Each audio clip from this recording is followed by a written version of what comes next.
All right, guys. Sorry about that. My apologies. I had to fix something on the back end really quickly.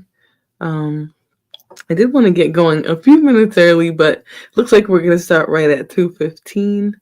Or right? I'm a whole entity, but we are having a discussion. No, but yes, welcome to my channel.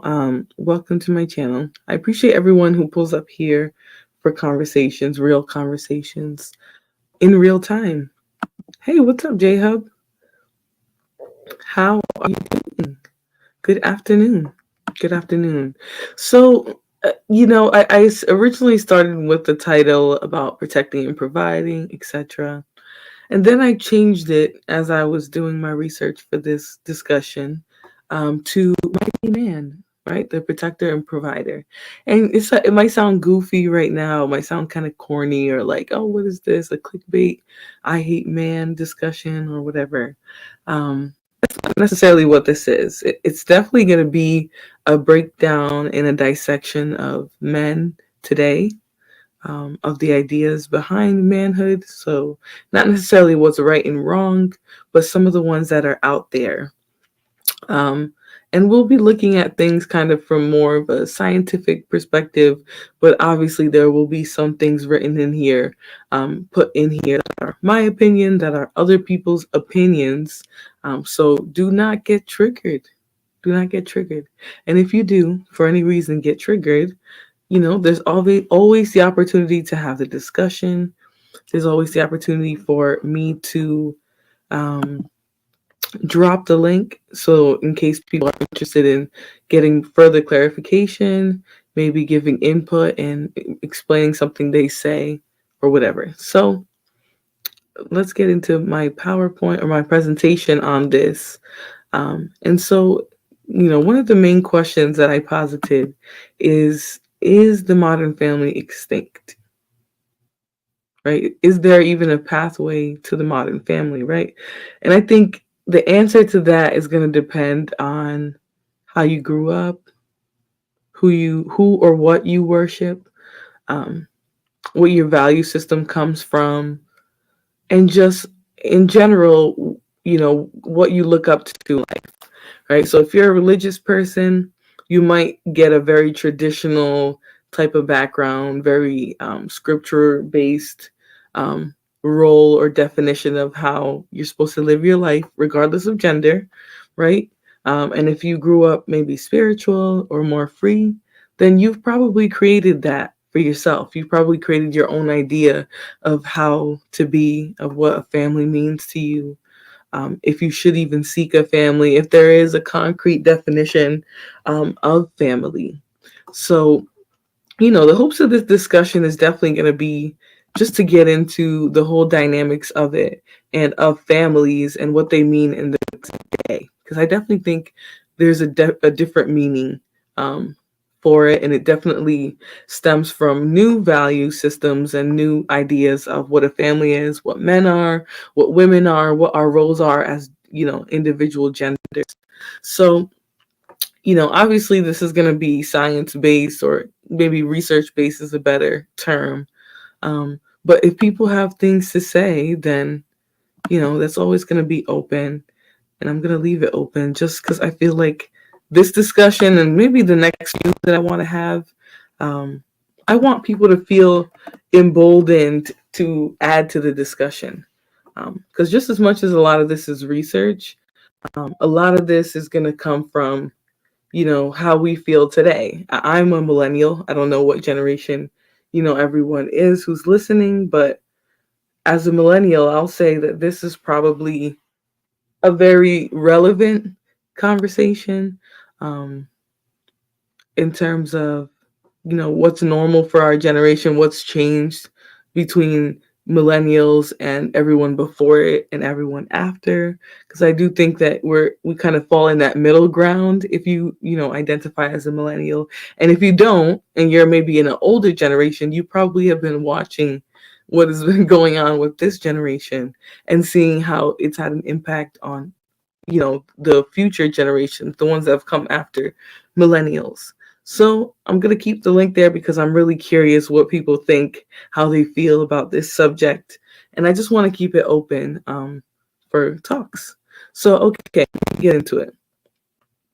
So I want to start this off by kind of talking about something that was put in a post. I think this woman did a really good job of capturing what a lot of women or different people who feel like or identify as women, whatever. I think she did a really good job of capturing probably what a lot of the modern woman feels like.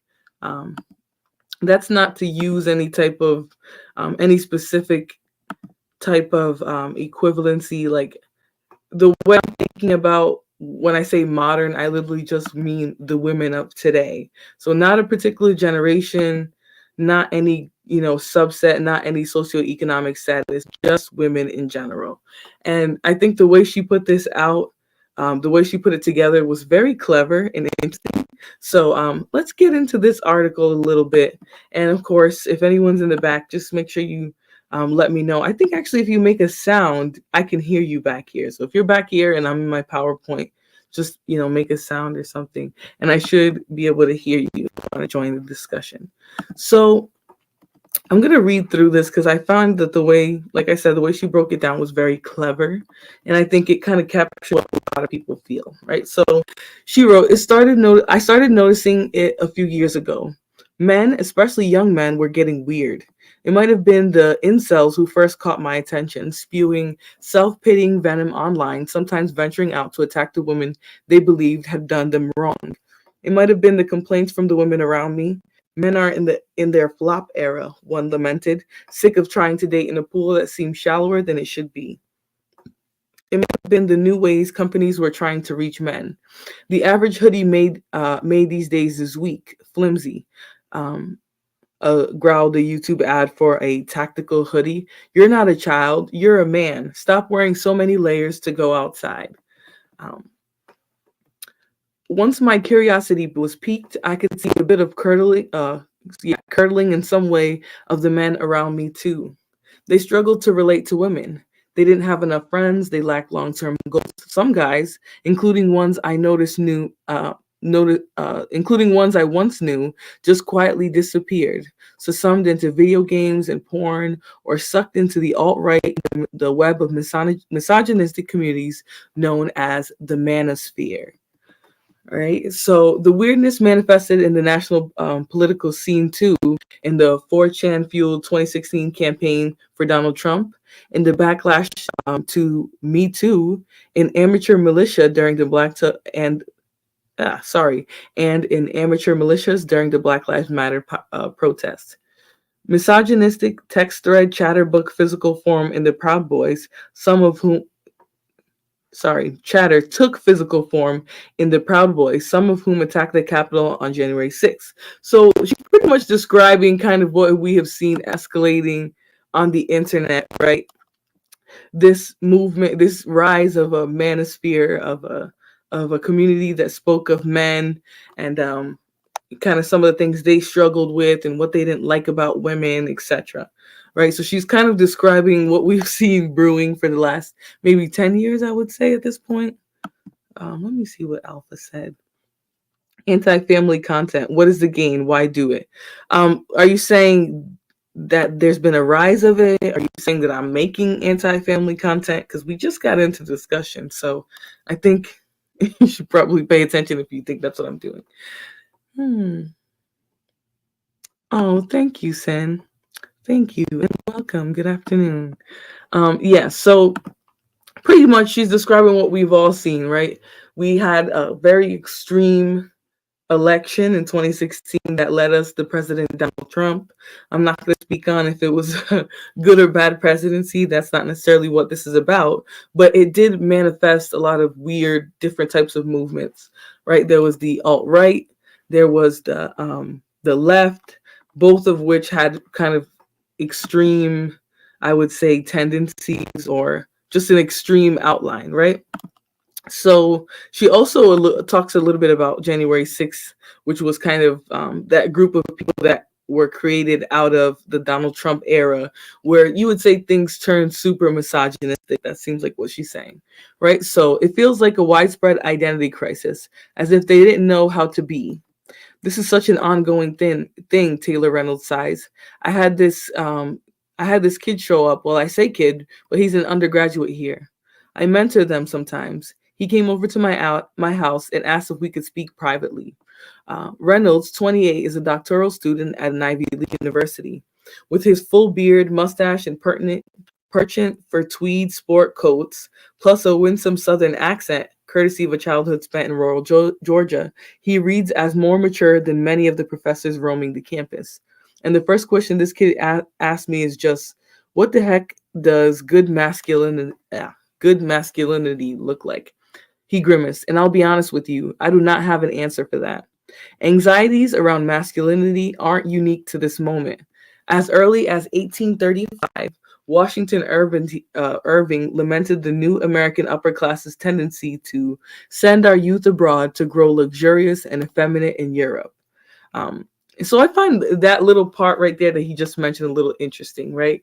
Um, Even though right now we're seeing maybe a very hyper focused version of these this group of males per se, right? If you don't want to group everyone together, but we're seeing a group of males among men who seem to have an identity crisis, right? They don't really understand what is going on. They don't understand how they fit into this new modern world where, as we'll get into it, you'll see that women's role has shifted, and that shift started when we started losing soldiers in the world wars. Is what I'll say for that particular part. But there has been a shift that has been going on for quite a while, right? Where even though we still kind of operate from a traditional type of mindset, the world is not really operating like that anymore. So I think that's what she's alluding to here. That men just kind of don't really have a sense of where they fit into society now that there isn't necessarily the same type of stringent gender roles as before. Hey, Truth Light. Hey, Keisha. Good afternoon. I just started, so I'm just going over this article. I think this Washington Post columnist, this editor from there, she does a really good job of breaking down kind of what we're looking at right now. We might not all necessarily feel exactly the same, but there is this kind of phenomenon going on with men and their role and the role they're supposed to play versus the role that the world actually has for them to fill today. So I think it's interesting because you could look at it as an argument for choose light. Yeah, sure. I mean, the link is there, so feel free to come up. Even if you want to come up and listen and then feel like if you want to bring something up or while we're reading, you want to point to something specifically, feel free to come up here.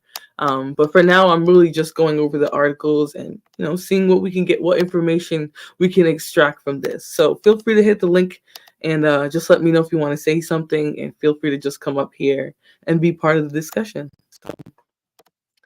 All right, so the link is open. So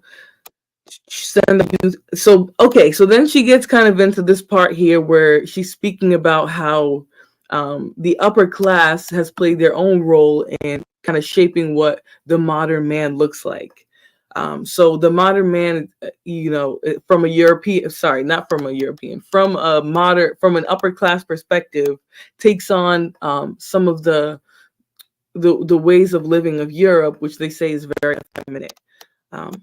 Which, if you look at the way we dress in this country in terms of like business casual, whatever, how people dress when they go into like office environments, you will say that our fashion has a heavy influence, at least in this country, has a heavy influence on Europe, which obviously when you have a bunch of people from Europe who ended up colonizing this part of the world, it would make a lot of sense. So I do think, she's kind of looking at it from that perspective. That's my interpretation of it a little bit. All right. So his alternative, a previous tour on the prairies would be more likely to produce that manliness, most in unison with our political institutions.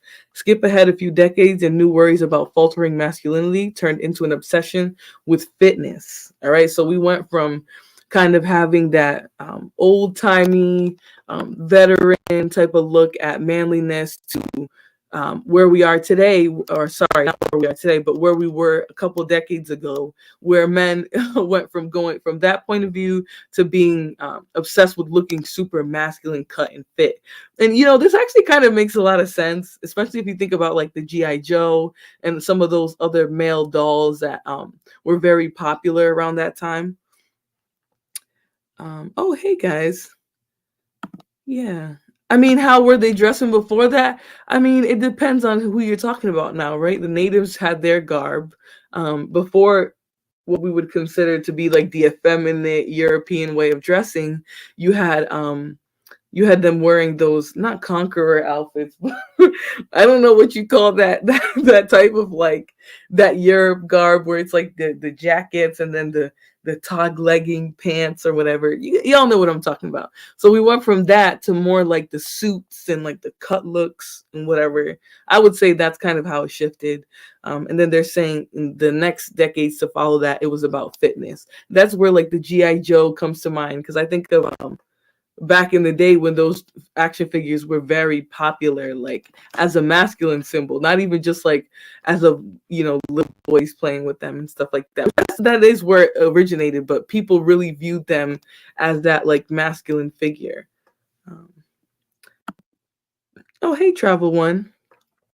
Yeah, I mean, I hope that all of my conversations will cause us to ponder, because I think the best conversations are the ones that have you thinking, either before, after, or even during, right? Because a lot of conversations we don't even think these days. But if it can get you to think, then that's all that matters to me, I would say. Hey, SD. Don't come in here dusting up the chat. There's no man hating or whatever you think. I see, because of those emojis, you might be thinking this is a man bashing session. Believe me, might be some of those in the future, but that's not what this is. What this is right now. So relax. Real men walking bare feet. Okay, gotta go. All right, Alpha. Hey, Daryl. Hello, Mr. Daryl the Simp God. How are you? All right, let me continue. So skip ahead a few decades, and now new worries are about faltering masculinity turned into an obsession with fitness. In October 1920 issue of Physical Culture magazine, advertisement and instructions on how to square your shoulders, and to women some advice: shall I marry him? A lesson in eugenics. Interesting. So okay, so it seems like we went from that traditional mindset, whatever that we had, and into this like new mindset where it's all about fitness and looking good. And for women, it's all about choosing the right man. Right, 1920s. It seems like, right? Should you marry him? And I'm guessing a lesson on eugenics kind of focuses on who you should marry and why, based on the type of children you want to produce. I'm guessing eugenics is about isn't it about choosing specific type of DNA to replicate like only specific type? I don't know. Y'all correct me if I'm wrong. All right. So still by 1958, Arthur Schindler Jr. warned that the male role has plainly lost its rugged clarity of outline. Writing in Esquire magazine, he added, "The ways by which American men affirm their masculinity are uncertain and obscure. There are multiplying signs, indeed, that something has gone badly wrong with the American male's conception of himself." And they have this very interesting, I should say, what do you call this? Like a sketch, maybe like a little article or whatever. Let me see. Placido. Yeah, we live in the era of what? Era of aesthetics. Yeah, and I mean they're saying in the 1920s is when it started. And this picture is actually a really good illustration of that, right? You have the obvious working class man because of how you see his bottom present. It looks like he's been working out somewhere or whatever, but then he has that perfect masculine physique, right? Super muscular. Then you have that old rugged raggedy face. So I don't know. We definitely live in an era of aesthetics. So worrying about the state of our men is an American tradition, but today's problems are real and well documented. Deindustrialization, automation, free trade, and peacetime have shifted the labor market dramatically and not in men's favor. The need for physical labor has declined, while soft skills and academic credentials are increasingly rewarded. Right. So instead of being able to protect and provide for a family, through doing typical masculine type jobs like construction, you would probably think. What's another one besides construction, like general labor? I don't know what are men useful for. Y'all tell me. No, I'm kidding. But it seems like now that we've kind of had that industrial revolution where a lot of things that in this country we used to use men for, like the labor of men for, has turned into machines and office jobs and maybe being dispatchers versus being the person out there actually doing the hard labor. So that unfortunately seems like it's been out of men's favor to do, because a lot of roles that were specific to men, now they open up to women who are willing to get the training and become part of an industry, even regardless if it's majority male. So this isn't a new phenomenon um, that came out of nowhere. Part of the problem is women lack of awareness of men's struggles, which is the privilege of being a woman. So why do y'all do this? Because I'm not saying that, like, this literal article goes into everything men are struggling on. So I don't know what you mean in terms of us not being aware of men's struggles. Like, they're literally crying in the article saying that the reason why today men aren't as successful or knowledgeable of their role as men is because women are able to be part of um, the labor market. They're able to use their soft skills to gain the positions that make more money or whatever. It's like the whole article is literal tears for men. No offense, but if we had to like call it something, literal tears, literally from top to bottom, talks about every problem that the modern man is having. How are we not aware of men's struggles? Like, I really need somebody to tell me, because it's crazy. Yes, DB, I honestly do think that regardless of what we study and what we try to surmise together, that some men are just never gonna be able to see the world for what it really is. They actually only view it from a man's perspective, and that tends to isolate anybody else, right? That's why it becomes so male focused. Um, so, hey, Terrence. Let me see. Yeah, and the article basically says it has been a long time coming, right? It started brewing very slowly, but it has been a long time coming, and it started with industrial revolution, which it was a long time ago, right? We're in 2023. The industrial revolution started quite a while ago. So if you can say that that's when it started shifting, then yes, by 2023 we're going to be way past that particular point. Um, no, I'm just joshing with you, but really though, I really do kind of think that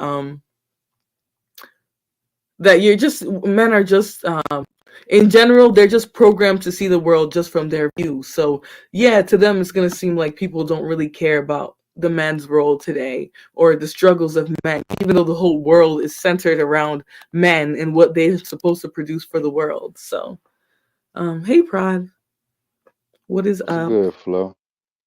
How are you? Am I? Was just talking shit on Daryl's panel just now. Okay, did you get booted? Is that why I you're here? don't know. It went kind of crazy for a second, and StreamYard knocked me out. Oh, okay, that's fine. I might have got booted though. Mm. All right, let me see people's comments. Yes, exactly, Lana. I think it's just the way they're programmed to be, at least in this society, I'll say, is to not recognize our hyper focus with men's struggles already, because the world is male centered, I'll say. Can you Or give at me a least synopsis on synopsis of today's what? topic? I will allow you the time to catch up to the video while I continue. Do you want to do that? So what I should play it at double speed? Yeah, in the background on silent. on mute. Okay. Okay, perfect. And it's not really a lot, but I think that part of the presentation you can just get it really quickly, and then you'll be able to join from wherever I'm talking, because I'm just going to be reading comments and stuff for now, for a second, and then you can jump right in. But All right, I got you. I'm gonna go back and look at some of that. sure. Terrence, I mean, that's okay. That's all right, right? But I can, as somebody has an outside perspective, right? Because I'm not a man, so I haven't been programmed to see the world from a man's point of view. I fortunately was raised by somebody who taught me the importance of womanhood and the value of it, and how even though it might not seem important to the world, there is value in womanhood, and have to know how to harness it. So lucky for me, I have my own perspective. I can't say I'm the only woman. There's probably a lot of people who learned how to be a woman from their mother. And if they did, then they probably see the world the same way, where the world is literally catered to men. So let me see. Oh God, DV, did he come here to bring the mess? Is that what's happening? Don't tell me. Don't tell me. Hey Missy T. Hey girl, thanks for being here. Absolutely. The clouds is a perfect place to be. I have no issue with it. Yeah, Keisha, that's like the main important thing that I think it misses a lot of men, is that the world is so centered. We've already been forced to see it from their perspective, right? So we know almost exactly what our perspective is as women, right? If you catch my drift, if you understand where I'm coming from with this. Yeah. Let's see. Absolutely, much value in women. Yes, absolutely. And if you were raised that way, then you probably understand exactly what I'm saying. If somebody taught you the value of it, then you get it. You use it to your advantage every day, in every facet of your life, right? Regardless of what type of circumstances you might be in. So, all right, let's continue a little bit. So, we kind of stumbled upon the part where the labor market switched from physical labor to having soft skills, excuse me, and your academics being more rewarded than not necessarily how much you can lift or whatever. So growing numbers of working age men have detached from the labor market, with the biggest drop in employment among men ages 25 to 34. For those in a job, wages have stagnated everywhere except the top, right? So the only people who are being really impacted by this shift in the way the economy makes money, from physical labor to industrialized, overseas type of labor, or off market labor, right? So that's using illegal employees or whatever. So the only people who haven't been affected by that are obviously the people at the top. So meanwhile, women are surging ahead in school and in the workplace, putting a further dent in the provider model that has long been ingrained in our conception of masculinity. Men now receive about 74% bachelor degrees for every 100 awarded to women. Wow. So sorry, I said percent, but men now receive about 74 bachelor's degrees for every 100 awarded to women, and men account for more than 70% of the decline in college enrollment overall. Right? So not only is the labor market itself, right? So the people who are already working being impacted by this shift from physical labor to industrialization, education, and soft skills. Um, but we're also seeing just a shift in how many people are actually getting degrees. So while women are going up and getting better at all these things, men are doing it less, right? They're kind of struggling with this new definition that they have in the workforce. They're no longer able to fit very cleanly into the labor market, because there isn't an emphasis on the skills that men mostly have. PHX fish. I don't know how to pronounce that. But so I don't necessarily think it's a scam, but I think that people don't have a realistic idea of how to apply their degrees. So they'll get a degree that they might not know how to apply, or might not be able to apply, right? Because even though I would say most schools have a general foundation. There is a huge influx of niche majors and degrees that are coming out of nowhere that aren't really, there's nowhere to place them in the labor force. So, you'll have people getting these type of, you know, what's a gender studies degree, like where does that fall into the labor market? Where does somebody with a gender studies degree end up when they graduate? Where are they working? Right? And not to say that there isn't a place for them, but there isn't a direct pipeline to the workforce in a degree like that. So yeah, and like if you're gonna get a degree in education, you should be hoping to get into that workforce, right? So that would mean either creating an education business or becoming an educator, right? So in that case, you would want to get a teaching degree, which I think is a master's or whatever. So that means you have to go past that bachelor's level into master's or whatever other level you need to get to be able to get a teaching degree. So I would argue that you do need a degree to make 40K actually in some places, some parts of the world. The thing that people aren't understanding is that not only is income important, but it also is important in variation to where you are, right? So if you're making 40K in a city that you need six figures to survive, then yeah, that doesn't really make too much sense for you to get a degree, right? But if you're making 40K in a city with very like a 40 sorry with a very low cost of living, or even just a low burden of living in that particular state, then that person getting a degree to be able to jump up in income to that 40K, they're actually doing something for themselves, where the average person in that city or that state might be making about $7. 40K would be very like way above that. That would end up being what, like if we do 40K 40 hours, no overtime whatsoever, that would probably translate to about 16 compared to someone who might be making 7 in their state. So I think we have this argument about what people can make, but I think you're applying it likely to where you're from.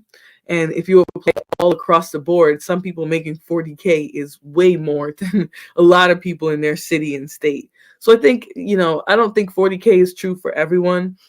I think if you're a nurse in most cities, you're going to make at least 60K for the most part, especially post pandemic, where there's a huge need and crisis of nursing, of staffing in nursing. So I think, this is where I say if you don't get a degree that you know how to apply or have access to apply, then yeah, it could be a scam for you. It could be a waste. But you're not telling me that someone who spends 4 years to get a nursing degree is wasting their time. Like they're actually going to make a great amount of money. And if they have the time to invest a few more years, they can become a physician's assistant and make even more money. So I don't think that you can necessarily say a degree is a scam for everybody. It really depends on what your major is, how well it applies into the workforce. Um, but there's people who make their way just from being going right into the labor market at 18. But those people usually have lots of skills. They're usually very well with people. They have very good networking skills. Maybe they know people in certain businesses. So, I don't know that that can be applied to everyone today. Yeah, but B Sammy, everyone can't be a plumber, electrician, and a welder. Like we can't just have a bunch of people who do that. So I definitely think we need to go back to the point in our society where men were learning those skills, because there definitely there's a gap, I would say, right? Where maybe 40 years ago, um, there was more trades available. There was more access to learning trades or getting into the trade job market. Where today, if you want to get into a union, or if you want to do construction, or you want to do something along those lines of general labor, you kind of have to know somebody. It's more of like who do you know? How do you get into a union? Like, are you exclusive with somebody who has control? Are they able to push you through? That's kind of more what you see today, where as in the public schools, in the districts, it was very easy to find access to learning a trade. So I think it depends. Yeah, exactly. I definitely agree with this one, DB. I think the more educated you become, depending on who you are, the higher your early earning potential. right? There was an argument being made, I think maybe it was on Sharon's channel, that some people have PhDs and it's not worth nothing, etc. And this is where I think those niche degrees come in, right? If you're getting a PhD in nothing, it's a random subject that doesn't apply into the market, that there's no way to enter the field, then okay, that makes a lot of sense. But again, like I mentioned, if you get a PhD in clinical psychology or psychiatry, you can start your own business. You can work as a psychologist, as a therapist, as a psychiatric physician. So it really depends on what you get your degree in. That depends on how well you can apply it in the world. Hey, Liberated.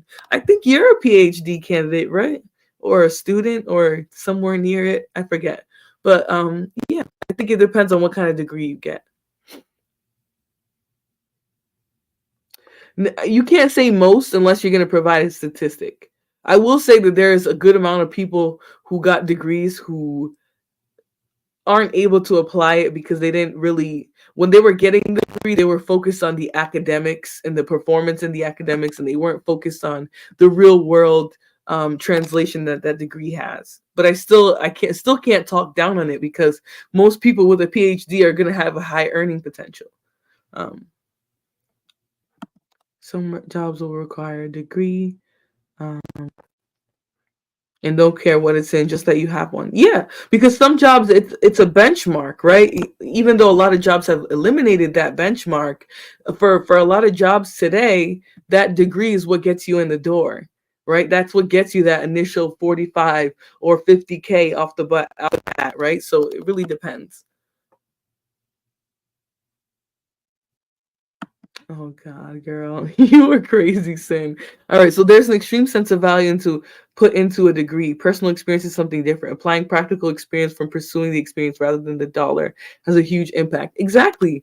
I think how you apply that degree is more important than I guess what you're saying is like the practical experience you get while you're getting the degree. So all the things you learn along the way is more important.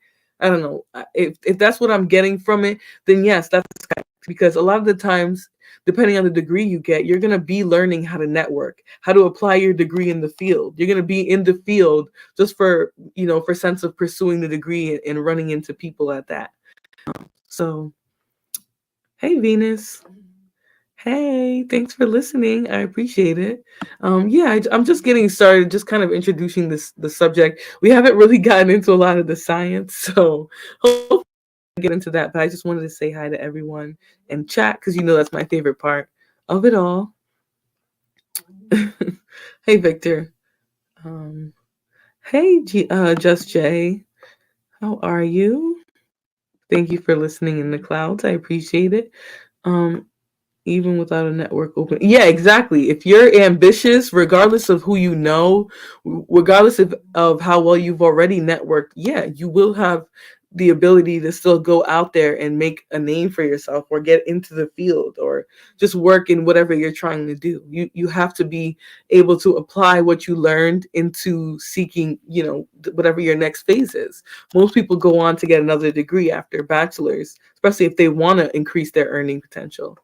So let me see. So college teaches you other, so that's why people are able to get into other fields. So exactly. One of the main things I learned about in college was how to live by myself, how to take care of myself, how to um, organize my day so that I can get as much things done, right? How to apply all that free time that I have into building myself. That's a lot of the things that I learned when I was in college. Let me see.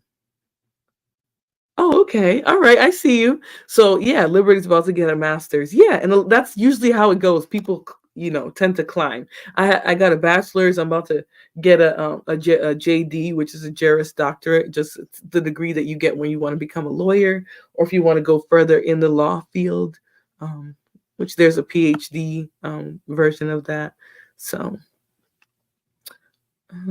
everyone's saying hello to each other. All right.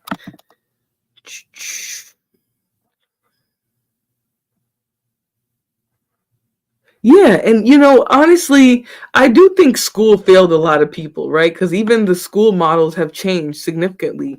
When I went from my traditional middle school to a big picture high school, a lot of people judged me. They were like, "What are you doing? You're not going to go to college. You're not going to do this. You're not going to do that. What are you going to learn? You're not even in school." And I literally learned way more from going out there and doing internships. How can you imagine little old me? I was a 10th grader sitting in a courtroom watching a jury selection for a murder trial, right? Like, these are things that really taught me the foundation of taking what I learned and applying it into the world versus just learning a bunch of things that you see in a book, right? So I definitely think it's more about how you present in the world, how what you do with the things that you learn. So, hey, Victor, look at you being nice to me. You've been a little bandit lately, so I'm glad you're being nice now. Let's see. All right, I feel yeah, exactly. That's another skill. That's an important skill, right? Because if you know how to fix your own car, you don't have to spend a bunch of money. Besides like fix stuff, you don't have to spend a bunch of money.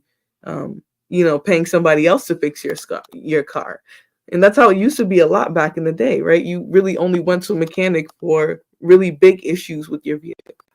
Yeah, school definitely helps you establish a network.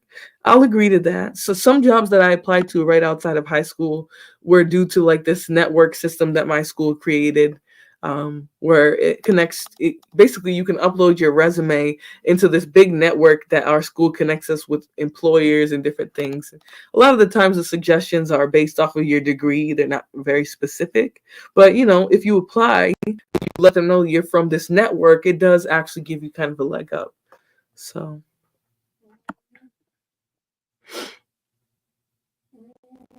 yeah, and we're gonna get into that, right? Because one of the articles we're gonna talk about today talks about how women are more. It's easier for women to recover from financial hardship, basically, right? So the issues that come around along with socioeconomic status, women are better equipped to evolve and to grow from them, right? Whereas men, these economic factors kind of really hit them.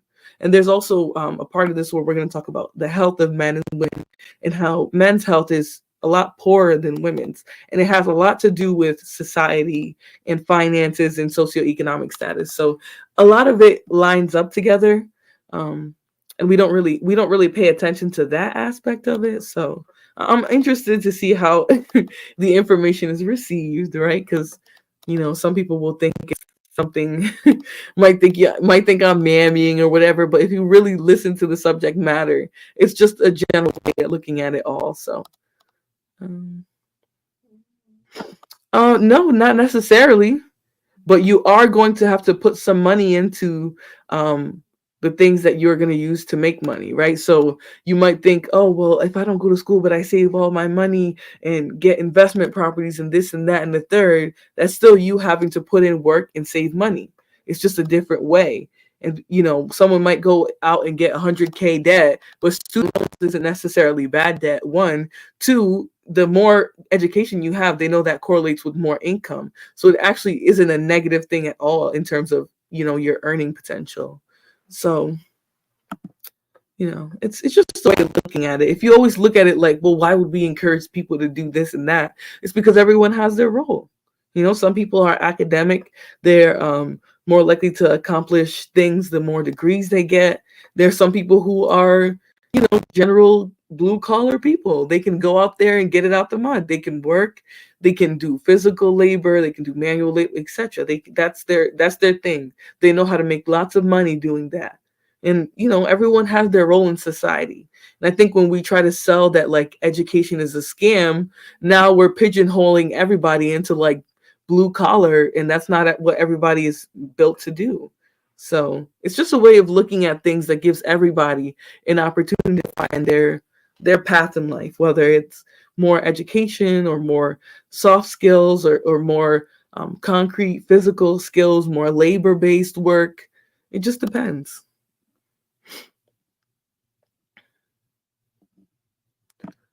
That's why we get to school. Yeah, and I think a lot of it has to do with our fields requiring certain types of expertise, right? Law requires expertise. Science, medicine requires expertise. Nursing, that requires expertise. You can't just you can get a 2-year degree for RN, but a lot of the times you still have to work underneath somebody, or there's less earning potential. So I think, yeah, it really depends on the type of woman you are, but that's true. You guys are silly. You're silly, Prod. You're supposed to be rewatching the content, not gossiping. Um, let's see. And I think people just be nice. And we get advanced increased. Yeah, exactly. Because as a woman, you want to have stable earnings. You want to be able to take care of yourself in a world where, we're moving far away from, gender norms and normative roles as women. We're going more into like a new age. We've been more into a new age where you're not necessarily defined by your ability to have a family or kids or a husband. So yeah, we have to, if we want to make money, if we want to have a high earning potential, then yeah, we do have to get degrees as women a lot of the time. So, all right. Wow. Yeah, exactly. And if we lived in a world that everything wasn't so expensive, then you wouldn't necessarily need that extra 500K. But nowadays, that's a big gap. And a lot of times that gap is what will determine if you can have a comfortable life. So, um, yeah, I definitely think that gap in earning potential between someone who has a degree and someone who doesn't is something we don't pay attention to, because back in the day you could make a small amount of money and still take care of your family, still be a good husband, provider, whatever. But now it's less possible, I'll say. Not that it's not possible, but it's less. Yep, the electric car issue. I was just talking about that at work, about how a lot of these cars are just set to explode.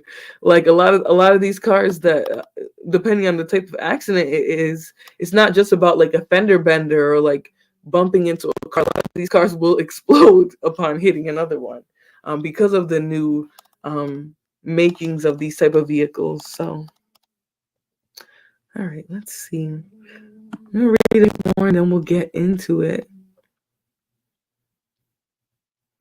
Yeah, exactly. College isn't for everyone, but when we shame it, we pigeonhole people into certain roles. We make it seem like, oh, you know what?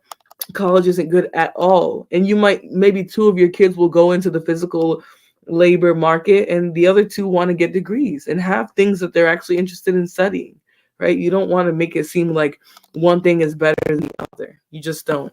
You want to give everyone an option to succeed in whatever way they want. What banditas are timing you out, Prod? I see being messy. That's about it.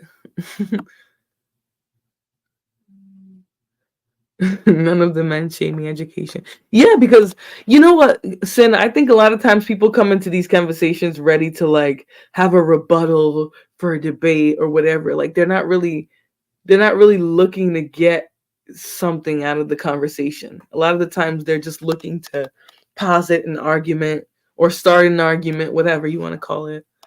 Um, Terrence doing Lord's work in the chat. Yes, follow Terrence's words if that's how you feel. All right. Oh, hey, Jasmine. What's up, Dwayne? Yeah, I mean, I think that's the biggest issue with it is the debt system and how much they've been able to increase the price of tuition, right? A lot of maybe Gen X and stuff, your parents probably know that school and the amount to get a college degree was a lot less, right? And a lot of the times they'll say, oh, well, that's inflation, but notice how inflation has gone up, but wages and cost of living increases in salary and income hasn't really increased with it. So at one point, we're going to get to a point where it's not feasible for a lot of people, right? Right now, there's still a huge push from the government, via financial aid for people to get degrees, but maybe we'll get to a point where we can't even do that anymore. So cushy YouTube professional commentator position. I'm very blessed. Okay, Sin 7. I see you. Flex on 'em.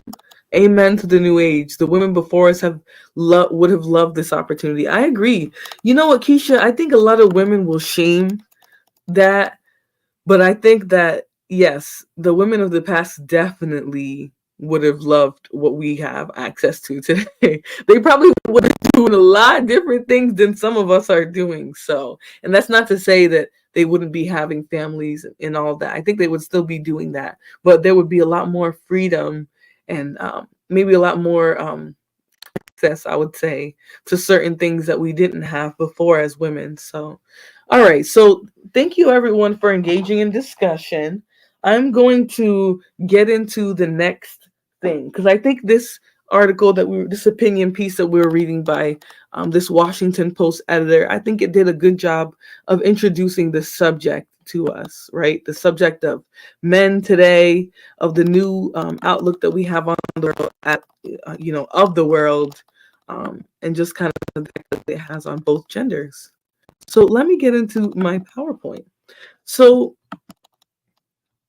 obviously, the new roles that we have in society, they're not really that different, right? We still are men, we still are women, right? Genders haven't really changed. But what we expect of each other and, our roles in society have shifted a little bit, right? Women are still, the birthers of society. Obviously, we still are the ones that need to get up for there to be a little bald head bandit in the street, right? That's never going to change. Women are still going to be the ones who reproduce, or who not just reproduce, but who carry and give birth to children. That's never going to change. But now we also play a really big part in the workforce. We, are maybe part of a lot of leadership in society. So we might be responsible for more societal change that might be in favor of or against women's rights, right? So we definitely play a different role than we did back in the day. Even though I would argue that women have been leaders for, hundreds of years, right? That even though men have fought against it, it hasn't changed, that fact, I would say. So let me go into the next slide. Ooh, what's going on? All right, so let me click some of these videos, and these links are the font came out weird when I transferred it onto this PowerPoint. But let's take a quick, peek back into some old gender norms that started out the society that we see today. Let me just X out of this article because it's causing my page to slow down. Right, and the name of that editor from the Washington name was Christina Emba, EMBA last name. So Christine Emba, if anyone is interested in, paying attention to that or finding the article. If you have a job and a career you love, you never feel like it's going to work. Yeah, and can everyone get there? Oops. Guys. Is happening on TikTok. And no, I'm not talking about kids cramming for exams. All right, so this particular video that I'm going to share with you guys is a modern dude today. He's taking a look at there seems to be a desire for us to go back to old gender norms, old gender roles, based off of some things that he saw from the young people today. All right, Prad, I'm going to give you a wrench, but if anyone says you're abusing it, you're done. There you go. And don't start saying stupid stuff, because if I go look in there and I see you saying stupid stuff, I'm taking your wrench as well. But let me play this video because I really like the perspectives they share in this video, and I like what the young people are saying is what I'll say. By candlelight, like it's the Middle Ages. I mean, this. Tradwives just believe that they are here as women for a different role, equally as important though. The Tradwife trend, married women practicing traditional gender roles, has its male corollary too. In recent years, popular influencers in the Manosphere have sought to reignite supposedly lost values of traditional masculinity, urging for a return to the way things used to be. So, what's going on? We live in an era of a widespread rejection of traditional sex and gender norms, a decreased interest in organized religion, and a rise of non traditional relationship structures like ethical non monogamy. So, a retreat to traditionalism seems, well, strange. Are we regressing back to some imagined blissful past? Are we becoming new Puritans? Or is trad life just the new astrology? Another way. You know, just looking at the way she's dressing, it kind of gives me like Pinterest era, like the like super robust red lipstick and the pinup hairstyles and the bustiers and stuff. I almost think that in some sense it's like a way of cosplaying the past, right? Of trying to dress up yourself in a way that will create nostalgia for a world that we only really saw through a historical lens, right? We never really saw how it was to live in that time. So some of it does come across as like, some creepy, sexual cosplaying of like wanting to appear like that society or like that time in society, I should say. So, Another way for us to find meaning. Well, let's find out in this wisecrack edition when nostalgia gets toxic.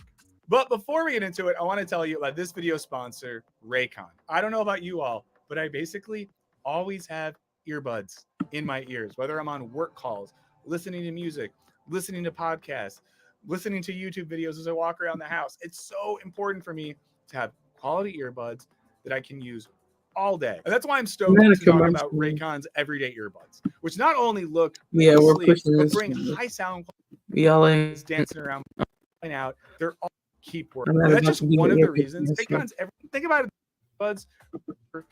Oh, they're buy people are looking to tradition for me. All right, let me go back a little bit. To get yourself 15% off a choice pair of Raycon earbuds. But now, back to the show. Lately, a lot of people are looking to tradition for meaning, and not just TikTokers cosplaying Betty Draper. There's been heated discourse about sex scenes in movies, with many young people objecting, on principle, to seeing Hollywood stars bone down in 4K. Side note, there are actually fewer sex scenes in movies today because production companies seeking the widest possible international audience find PG-13 films to be a safer bet.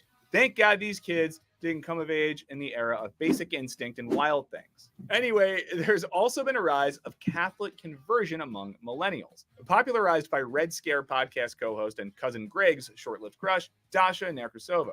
Formerly known as Bernie-loving sailor socialism, Nekrasova has embraced an extremely traditionalist version of Catholicism, one which rejects basically any and all progressive changes made in recent decades.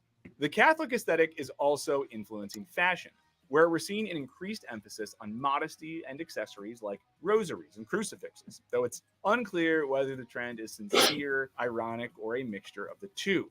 As author Tara Isabella Burton writes, the idea of the rebellious traditionalist, someone who at once hungers for an idealized past and is somehow considered thoroughly punk rock for doing so, is a perennial one, particularly in reactionary and far-right circles.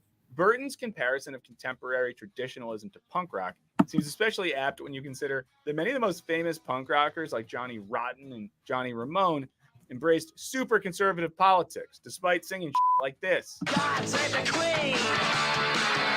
She ain't no human being!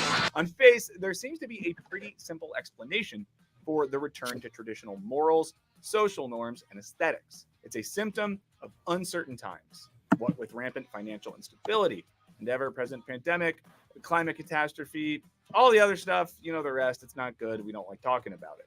And retreating into tradition amidst widespread instability is nothing new, notably occurring during the Victorian era. While this period evokes images of dusty mansions and frilly nightgowns, it also coincided with the rapid industrialization and urbanization of the British Empire. And one other thing was also changing. Women were increasingly entering the labor force and public life more generally. Shockingly, these new roles for women bred anxiety.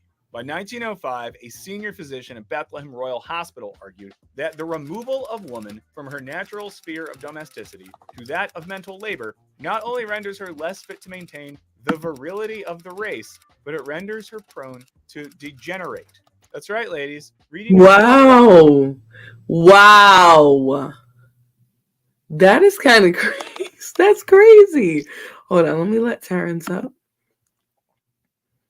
Hey, Terrence, what's up? Do you have anything to add at the moment? Let me see. Oh, okay. You let me know when you're ready. Says I can't unmute you, so I guess you're muting yourself or you're still getting your audio together. That's perfectly fine. Just let me know when you're ready to add anything if you do. But it looks like their argument, right, is that putting women in the workforce, and it almost tries to make it sound like it's something beneficial to women, right? If you go to work, you're out of your natural state. You're not going to be able to be a woman if they make you work. How dare they? How dare they make you work? How are you going to be producing children? How are you going to keep your home? How are you going to make your man a sandwich if you have to get a job? God forbid. God forbid. And don't read my sarcasm as disagreement, right? I'm not necessarily disagreeing. All I will say is that, oh, y'all came back here to exchange info.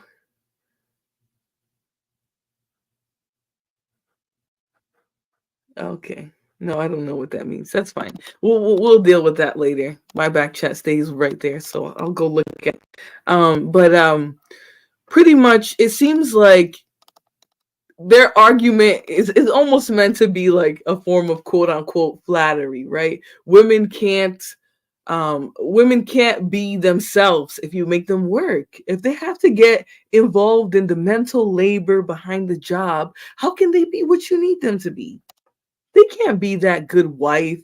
They can't be that mother of your children, barefoot and pregnant. They can't. They can't. They have to be back at home. So shut up, Jamel. I wasn't implying anything. I just went back there to see because I was like, oh, was someone trying to get up? And then I was like, oh, y'all came to talk to each other in the back. Because I saw a bunch of messages. So I wasn't implying anything. Got it. It's here in my noggin. I was pointing to the side y'all couldn't see. But yeah. DV, I'm clueless. I'm over here just doing stuff, not even paying attention. And I'm like, oh, what's going on back here? And I'm seeing like, okay. Anyways, but yeah, it's almost meant to be a form of flattery, right? Women, if you go to work, you're not going to do the things we need you to do. You're not going to stay in your position, right? The position we want you in, of motherhood, of homemaker, of the soft life per se, right? That seems like what they're saying, and the way that they word it is almost as if it's meant to be something beneficial for women, right? If you gotta go to work, then you're not gonna be able to. You just can't. And the world today shows us that we absolutely can. A lot of us do more, right? A lot of women today have careers, they have families, and they have more. They have other things that they're focused on: businesses, relationships with family members, with people in the community. They're able to do just as much, if not more. So it's interesting that it seems like the argument they're making would quote unquote be beneficial to women. Like, oh, well, why would you want to work, right? Who wants that? So, that seems to be like the mansplaining by itself, but let's get into it. Is likely to scramble your eggs. Victorian society had a built-in coping mechanism for dealing with this newfound gender anxiety. Victorian gender ideology centered on the doctrine of separate spheres, which posited a yin-yang vision of gender. It'll sound familiar to any fans of Romania's #1 sex trafficker. Man strong, woman weak.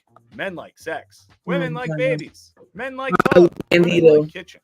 While Professor Catherine Hughes notes that in earlier centuries, it had been usual for women to work alongside husbands and brothers in the family business, In the Victorian era, men and women's roles became more sharply defined than at any time in history. Of course, this didn't apply to working class women who still had to hashtag hustle. We saw a similar retreat to tradition in 1950s America during a time of massive change. See, the 50s were more complicated than Leave It to Beaver would have you think.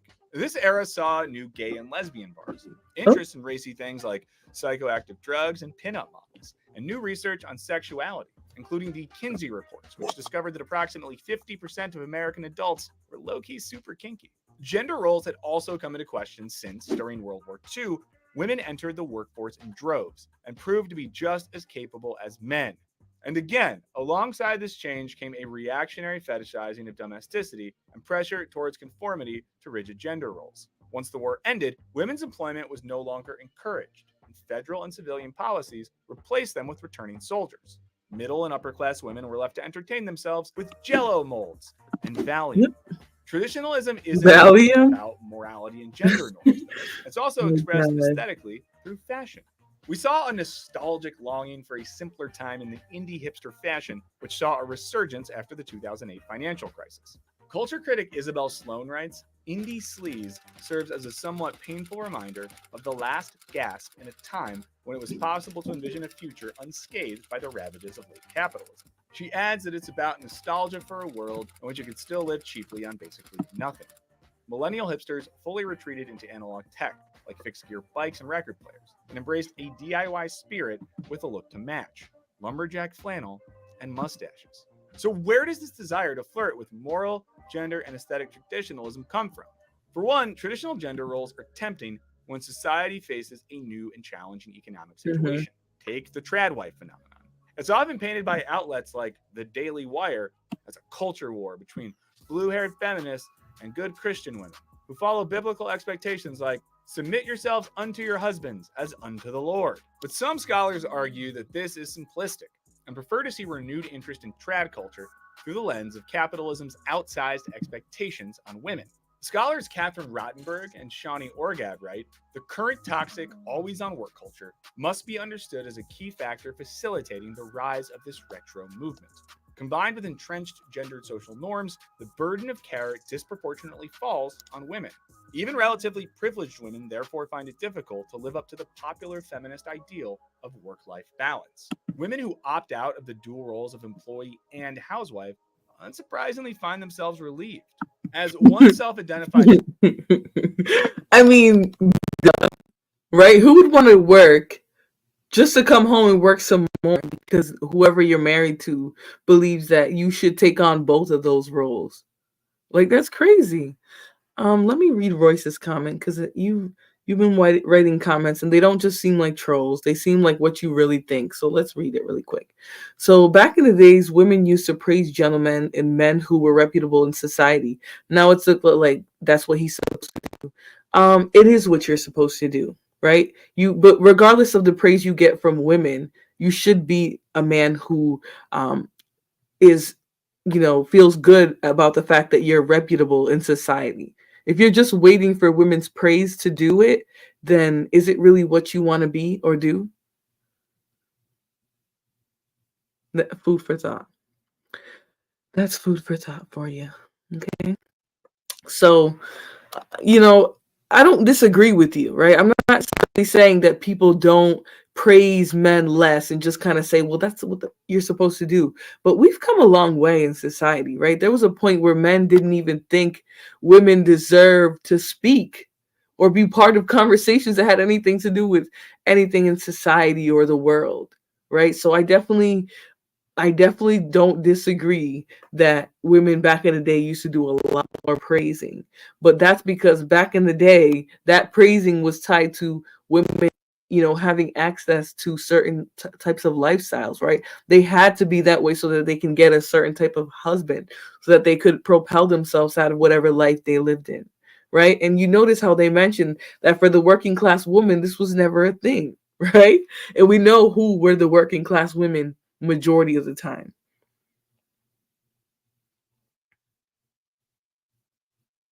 Just saying. All right, so y'all want to be praised. Most of y'all do the bare minimum, so y'all get what y'all get. Yeah, and DB, I don't disagree. I definitely think want to be praised, and they want to be praised for doing the bare minimum, right? That's why they say, well, back in the day, women just used to be, they just used to like that you were a gentleman. Okay, so be gentlemen then if that's what you were. Why do you need women specifically?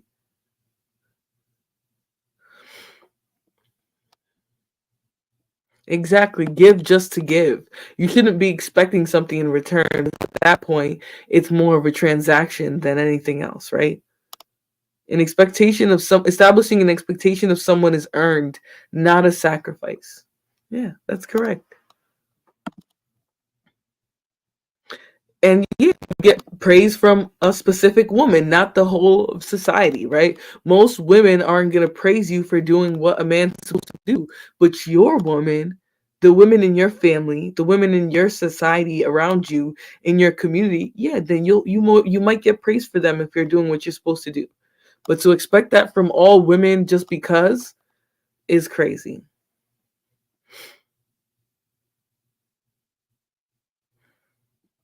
Who's this? Most of y'all who say this are not walking wallets. Like, that's the thing that gets me. Like, the people who say this the most don't have no money. Like, y'all don't have nothing for no one to try and dig out of you. So I don't get the gold digging talking point. I'm not trying to be mean here, but this one I don't get, because a lot of the times y'all ain't got it like that. Y'all ain't got it like that. So to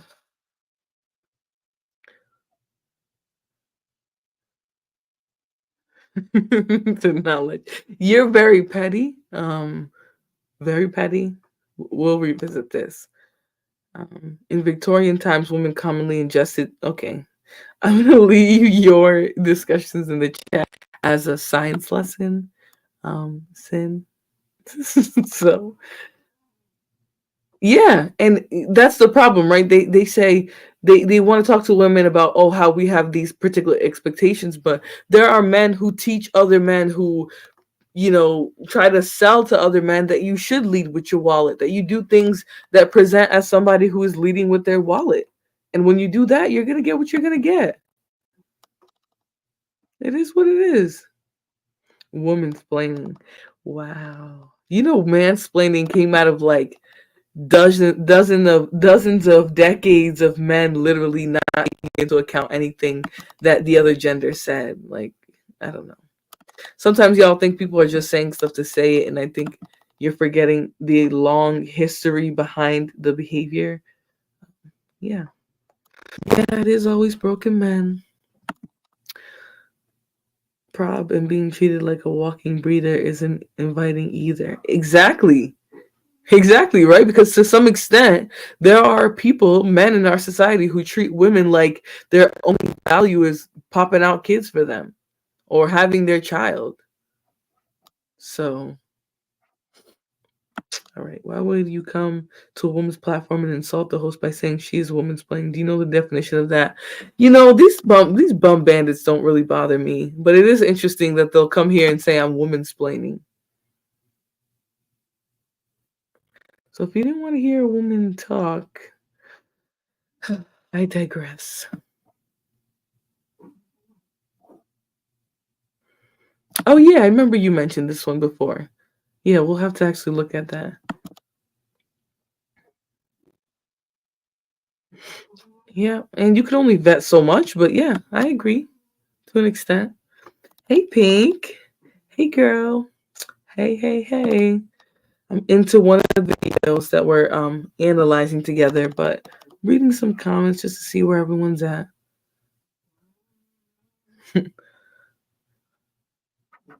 Right, you ladies, what's this say? You ladies don't realize men are trying to help push a better narrative for the women, and not just help women more than men. I don't know what you're talking. Like y'all always have to put yourself in like tandem with women, and I don't get it. Just be men in general. Why do you guys have to compare everything you do to women? I don't know. Let's see.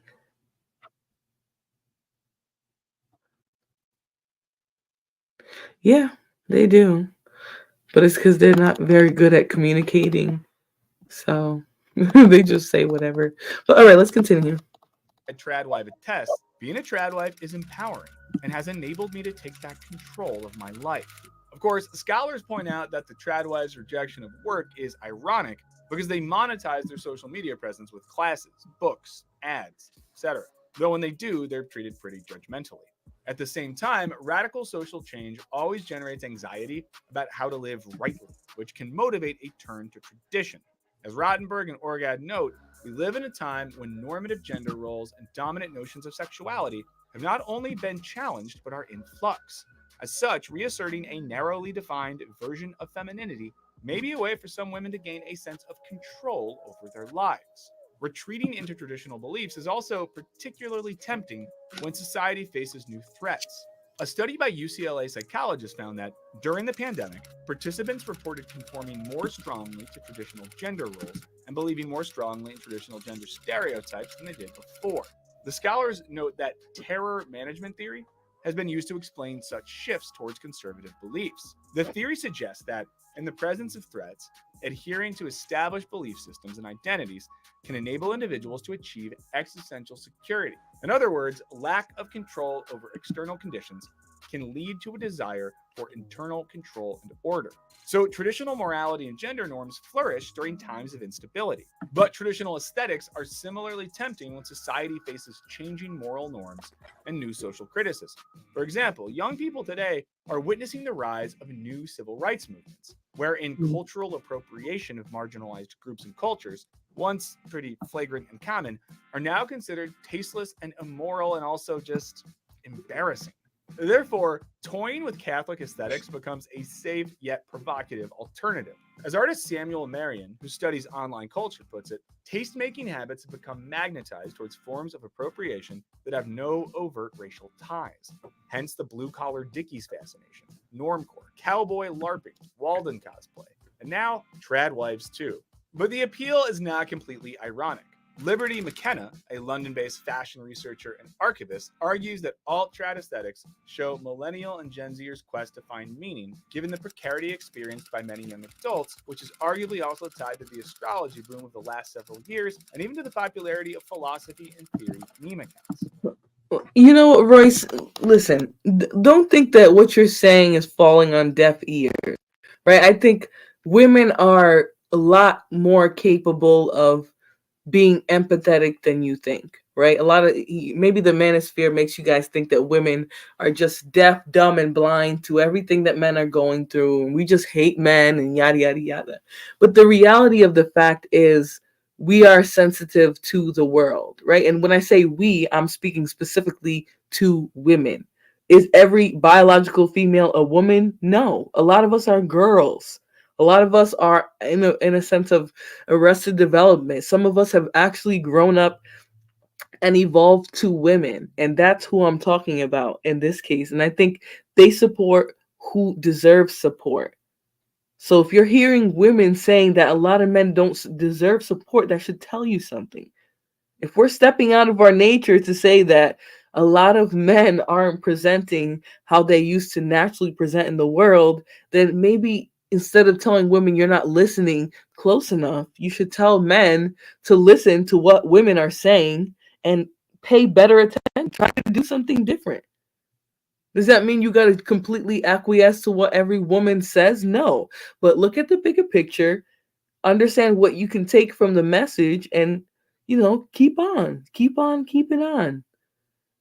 But the fact still stands. If you're only going to do what's right based on whether a woman praises you or not, then, then maybe you're not capable as you think. I do think they're scared of each other. I do think some men are scared of Pookies and Ray Rays. Some men are intimidated by Pookie and Ray Ray because they think Pookie and Ray Ray get all the women, right? They don't realize that that the issue they have isn't whether or not women like or want or care about men. That's not the issue. The issue is how men are presenting in the world and, the responsibilities that today's women have. If we have the responsibility of doing everything save it, childbirth, because only women can do that. But if we're responsible for doing just the same things, getting ourselves to the same places that men have to get themselves to, then what value are we gonna have in a man? Like, outside of being our equal, being a part, somebody we care about, somebody who will that we can have a good time with, that actually brings something good to our life. What value would that man have?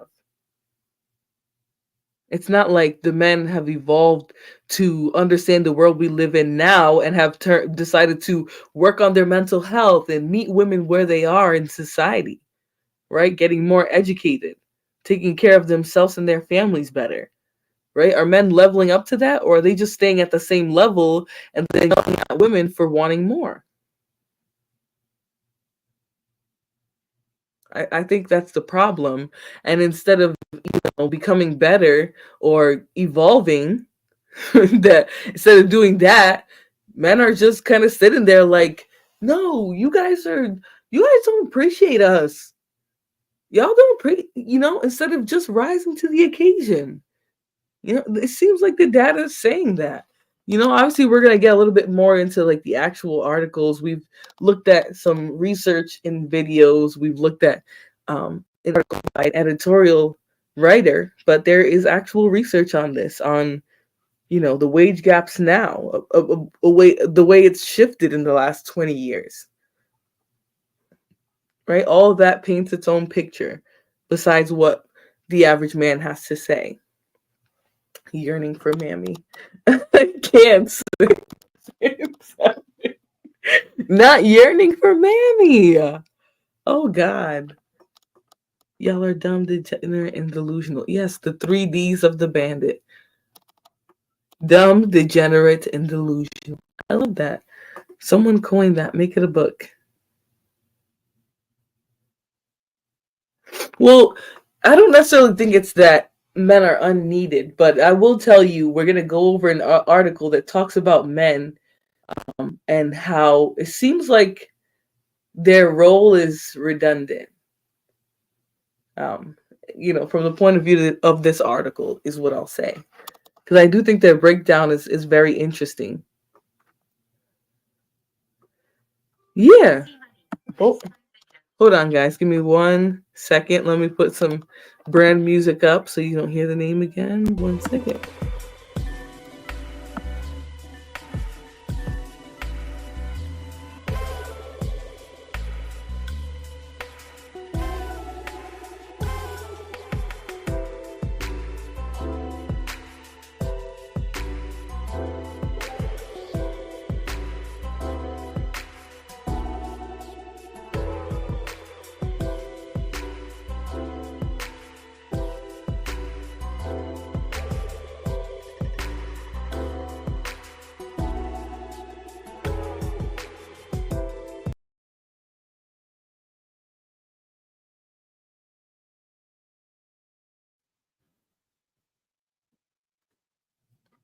All right, sorry guys. Just have to pick up a phone call really quickly, but I'm back. Appreciate your patience. Triple D band. Okay. All right, very clever, DB. Very clever. Y'all are not needed. All right. So I'm not even going to say I agree with that, because I do think regardless, we're going to need the Z-man and Z-mom, right? We're going to need both genders because that's the only way we reproduce. Now, whether functionally we need each other is a little bit different. But we do need both genders to reproduce. Let's see. As a man, it is necessary to understand the way a woman communicates. What she says will be a gunshot and a kick in the balls. Okay. All right. I don't know what that means. You could further clarify if need be. But yeah, see the disrespect men have to deal with by being told you save and nurture the same disrespectful people. I'm not your woman. Nobody in this chat is your woman, so you shouldn't be taking what these people say and applying it to all women. Like that literally makes no sense, Prod, at all. The value of he had a smile that will light up the room. Is that what you need, Royce? 7. You are ridiculous. When your comments are so like wittily placed. They're hilarious. All right. So the role of the man in entering relationship, we are held to a higher standard, which is commendable. Expecting sympathy or expecting empathy isn't warranted. Be all that we can be and display the emotional care to see it in her. Yeah. I mean, I definitely think some men want to be praised just for being like male, right? For being genetically an X, what is it, XX? No, XY. Women are XXs, sorry. They want praise just for having a Y. And it's like, no, you do still have to show that you have the capacity to care, and nurture and provide for, and still be able to fit into that masculine role, but while also being able to care for a family. So I mean, you can't really expect people to want to lower their standards for you to meet it versus you rise, I should say, to the occasion. You don't have to understand a psychological female tactic, because there's nothing psychologically tactical about female behavior, right? A lot of it is driven by our nature and our nurture. So there's no guerrilla warfare that women are doing in their mind against men.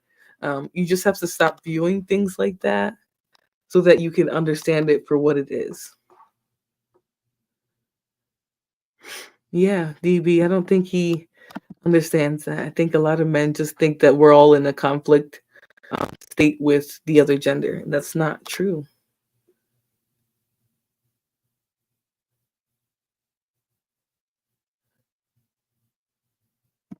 Are they like, you need to stop being on guard. I don't know what got you so tense in life like this, but this is just a conversation, right? Nobody's out to get you. Not we standing on businessmen. Mom, you need to, you are bad. That's all I'm gonna say. You are always misbehaving in the chat. No, it's all right. Yes, if you cannot step up to the plate, you are not needed. One famous term that Cynthia G coined was stepping up to the mantle of manhood, because it really is a mantle, right? To be a man is a great task. It's not just for anybody. So if you can't step up to what is required of that, then it's not to complain. It's just to continue to try to see if you can get there. Of course, I'm not a man, so I'm not here to give advice to men. I'm here to assess the position of men in our society. Sean, try that again and you're getting booted out of the chat. Try that again and you're getting booted out of the chat. Amen. Yeah. They're never really going to leave us alone. They're going to continue to tell us that they're saving themselves and they're divesting and they're going to get on a tugboat to the Philippines or wherever the fuck they're trying to go, to find impoverished women to give their dollars to. So I don't think they're ever going to leave us out of it. You don't yank Sean Antonio yet. But if he continues with the SYSBM BS, you can send him packing. Just saying, Sean, because I'm not tolerating that BS. We're having a conversation. So if you can make an educational point for SYSBM, that's one thing. But most of the time, you guys are just using it to gaslight. Definitely a tugboat. They're getting out a tugboat to the Philippines, and they keep calling and begging for us to pay attention to them doing it too. It's really annoying. What did I see? Their warfare isn't against each other and themselves. Is against each other and themselves, not against men. Men are just ammo in a woman's ongoing war. You see how you guys come in here and you just are ready to frame an argument based on your delusional mindset as a little bandit. Like, where do you guys even come up with some of this stuff? Like, really, where do you guys come up with these mindsets, right? We haven't even started brewing yet. We barely touched the tip of the edge. We've barely made a dent in the research behind this. Prad, don't come in back here and here giving instruction. Stay in your lane, B. Stay in your lane, sir. And that's not that's no shade, but just chill. I only date black. Yeah, that's what y'all all say after you sit there running that SBMBS. So I don't want to hear it. Don't start the shenanigans, or you're hitting the road for 24 hours. I'm gonna play. I know I'm not supposed to play music, but I'll be talking, so hopefully you can't hear it. But the R&B is needed. Let's see. Just shut up, Prod. Don't start twerking back here. Like, Jesus Christ, just have the conversation. All right. Go overseas and walk through the process just to get attention is so sad. Yes, exactly. Literally buying sex workers, and then they're coming and bragging and saying, I saved myself. Good job, Sean. You don't support any of that BS. Correct. That's good. All right, so they use passports as a threat. Nobody's stopping you. Yeah, and I'm not stopping you. Listen, you want to get your passport? You want to save yourself? Save yourself. Save yourself, bandit. Please. Save us all by getting the fuck out of here. I have no problem with y'all doing what you need to do. But it seems like they're very loud about it. So um, but Sean was kidding, ladies. So don't throw yourselves off a balcony. He still dates black women. All right. No. All right. So those dudes, yeah, go overseas and they go to red light districts. Absolutely. This is where I agree with. Don't mention that bonobo in here, sugar. All right, leave the bonobo out of my chat. We made a dent in what? All right, I'm gonna keep going because y'all are in here twerking, and I don't know what you're talking about at this point. Save us by going. Yes, save us by getting on a plane and staying your ass wherever the fuck you go. Oh, you can't. Like Austin Holloman, who was getting caught acting a fool overseas. That will be each and every single last one of you bandits. So, um, So, Auntie, you need to get out of whatever manosphere bubble you're in. People in general seek to destroy each other. It's not anything that's exclusive to women. And it's actually ironic that you are saying, oh, this is a sisterhood behavior when men literally blow up whole continents, freaking whole parts of the world because of their little beefs. So I don't want to hear any of that. Don't start. Don't start. Get outside, touch some grass, okay? See the real world, and then maybe you'll have a better perspective of it. All right.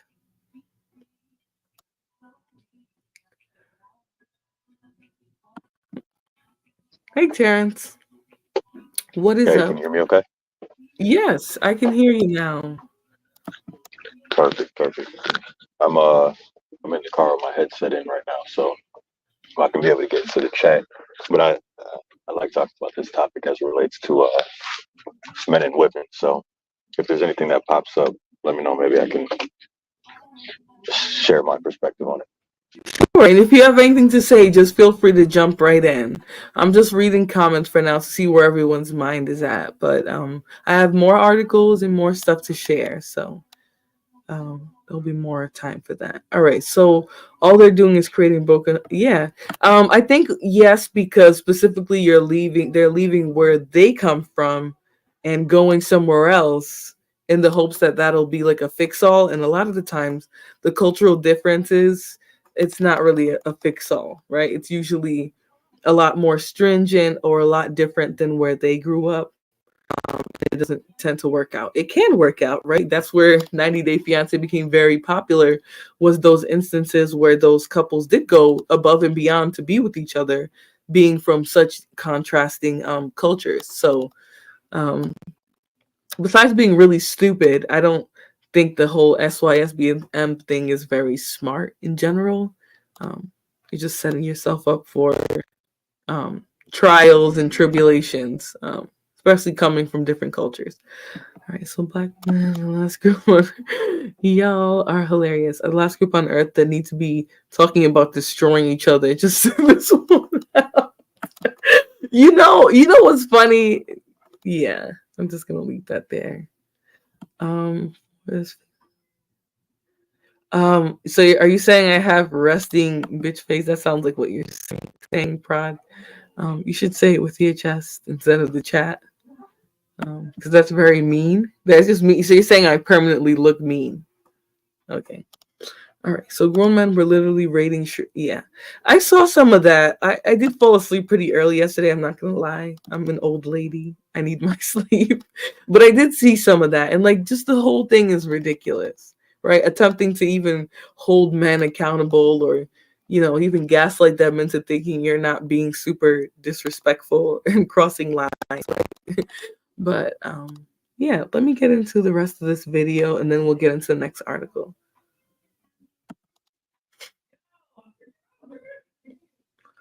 I don't think men have to go through a Pookie and Ray Ray phase, actually. I don't think so. Oh, what was off limits? Yeah, I thought so too, but seems like they'll go to any lengths to talk about each other or insult each other, it seems. So, but yeah, no, I don't agree with this, Royce. I don't think you have to go through a phase of criminality to become a man. And I don't think that a hoe phase is necessary either. I think modern society and technology has made us all weird. So let me play the rest of the video. Faced with truly contemporary problems, retreating into the past can paradoxically feel like the most subversive option. Vice writer Biz Sherbert concurs that it's easy to see how a girl who got her star sign tattooed on her wrist in 2019 might pivot to trad signaling in 2021. Underneath spiritually saturated aesthetics is often a sideways yearning for a divine order that makes sense of a world that is casually cruel and unpredictable. Whether it's finding order in your Scorpio rising sign or in being a housewife, the underlying drive is basically the same. There's a twin appeal of these aesthetically alt-traditionalist movements, as Burton explains. First, they give a sense that the world has an inherently meaningful and exciting structure. Second, they present the chance to participate in a movement that blends the security of belonging to a cohesive group with the thrill of cultural transgression. In general, when society is under pressure, it becomes easier to look backwards than to forge new norms. As historian Mark Lilla puts it, one need not have read Kierkegaard to know the anxiety that accompanies historical consciousness, that inner cramp that comes when time lurches forward and we feel ourselves catapulted into the future. Take the example of recent criticism of sex scenes in movies and television, like the discourse over Penn Badgley's discomfort. You know what, Pink? This is like the root of our problems today, right here, right? I will never give a man that much power over me that if he cheats, he think I'll stay. Bitch, I'm out. Facts. Like, none of us ever want to be caught in that, stuck in that, feeling like that's what we have to do. Oh, go ahead. Yeah, question right there. Is it the act of cheating or mismanagement of expectation? Hold on, I can't hear you. You sound muffled out. Which is deception. Oh, sorry. Yeah, Can you hear me might have better to now? adjust it. Go ahead. Is it the act of cheating or is it the mismanagement of expectation, which leads to deception in that sense? The act of cheating. Because you can manage whatever you just said. Like, you can not do things right in a relationship, but as soon as you step out, like, I mean, that's the issue, I think. That's the big issue. And especially, I think she means, like, I think when you have a child or a family with someone or you get married to them, they're cheating. Some people have sold it like you have to stay with them for the family or to keep the family, right? So women feel like their way of skirting that burden is by not getting married or having kids. But does that make sense? No, it does. But this here, it has me thinking along the lines of value. And it's something I actually heard from Andre Taylor. If you knew that, let's say your celebrity crush, right, was with a woman, in a relationship with a woman.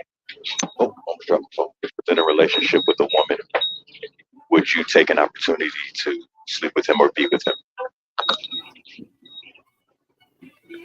him? What do you mean? Are you asking that? Just that, yeah. If my celebrity crush? I don't get it. Are you saying would I sleep with a celebrity, like I someone think I you do get it. idolize?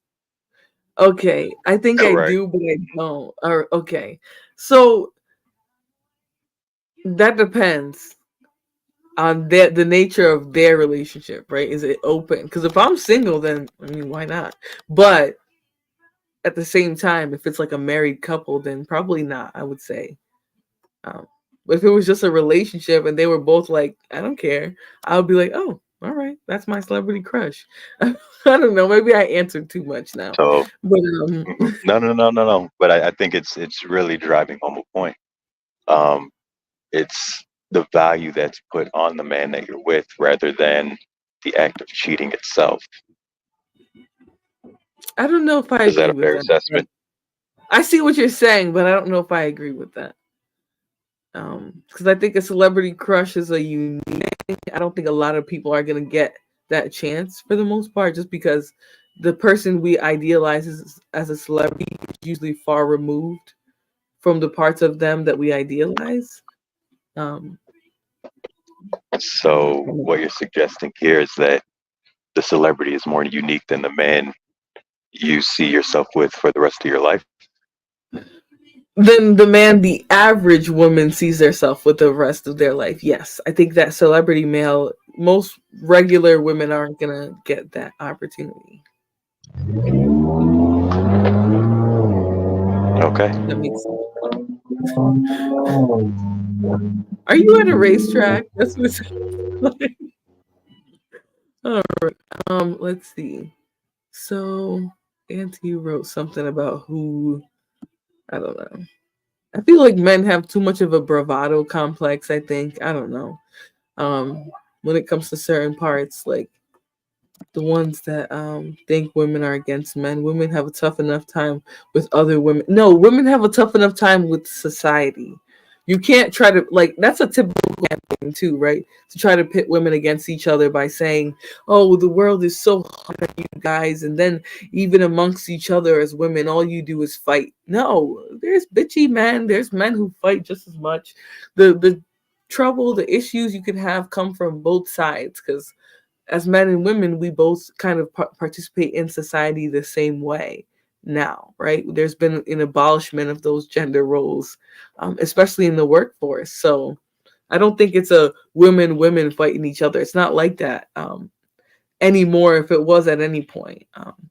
So I definitely think it's a man thing to do, to try and like pit women against each other, though. So, well, not a great argument.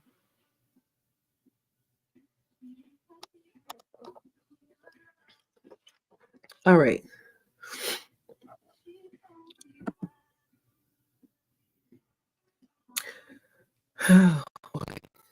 Sam, I can't. You crack me up really with your. You crack me up because you say some funny shit very cleverly. So I'm just gonna leave it at that. All right, liberated. I agree. I tried to work with black women at this point. It seems like a lost cause. I definitely used to be a black worshiper. I was super male identified. You know what, DB?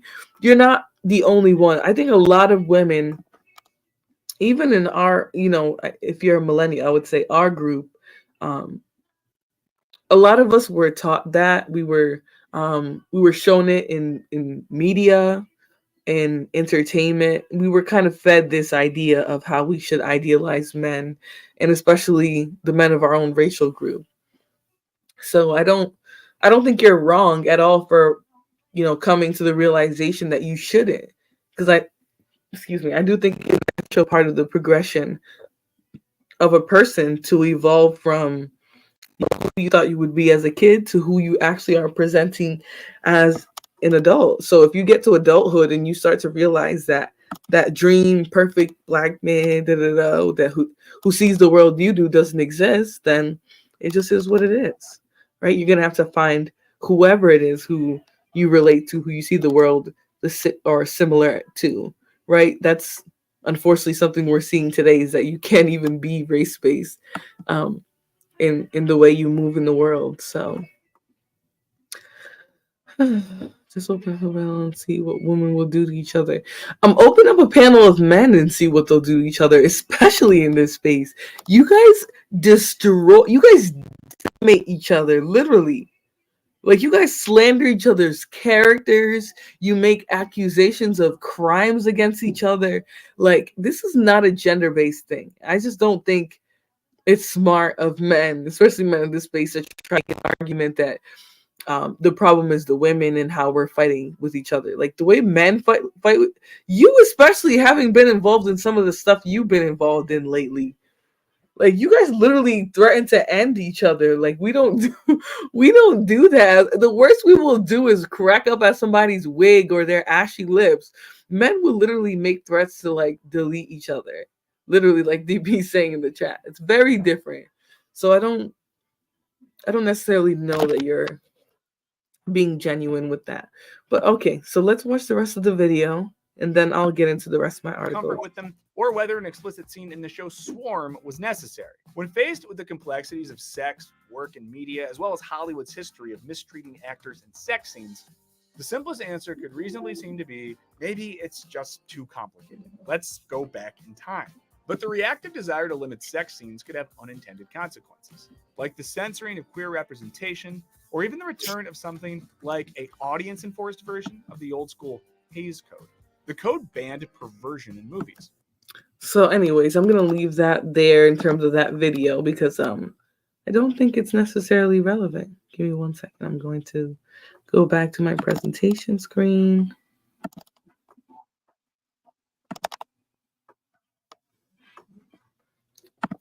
Man. Okay. So we watched that first video. Let's get into the next one I wanted to share. Sorry, the white ink is making it really hard to see, and you could probably hear D'Angelo in the background.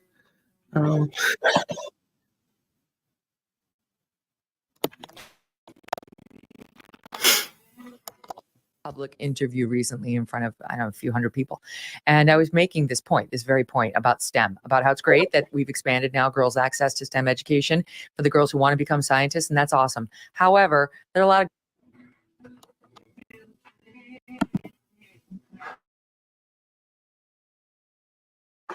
Oops, hold on.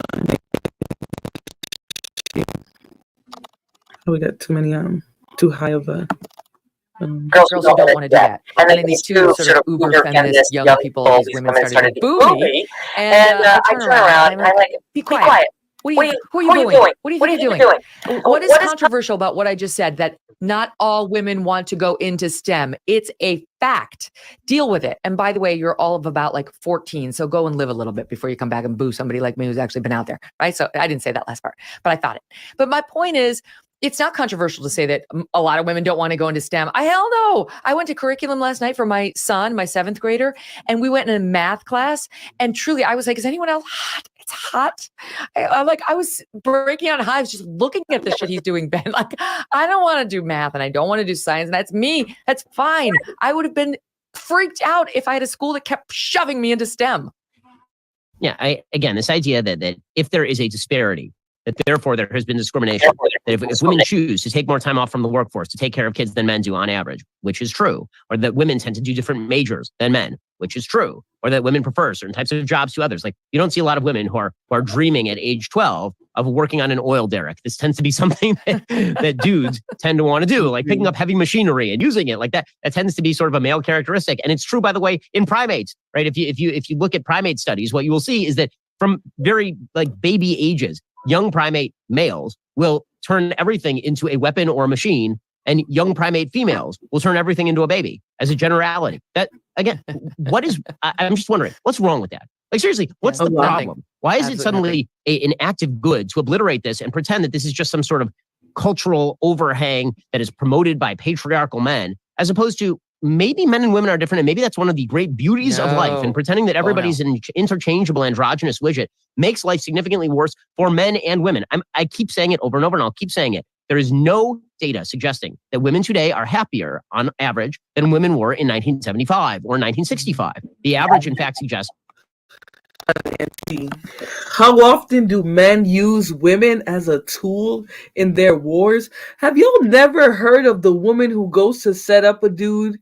Dude will fall in love with girl thinking he got somebody to find their rival's cousin or whatever. Like, are y'all stupid? Y'all literally men literally invented that.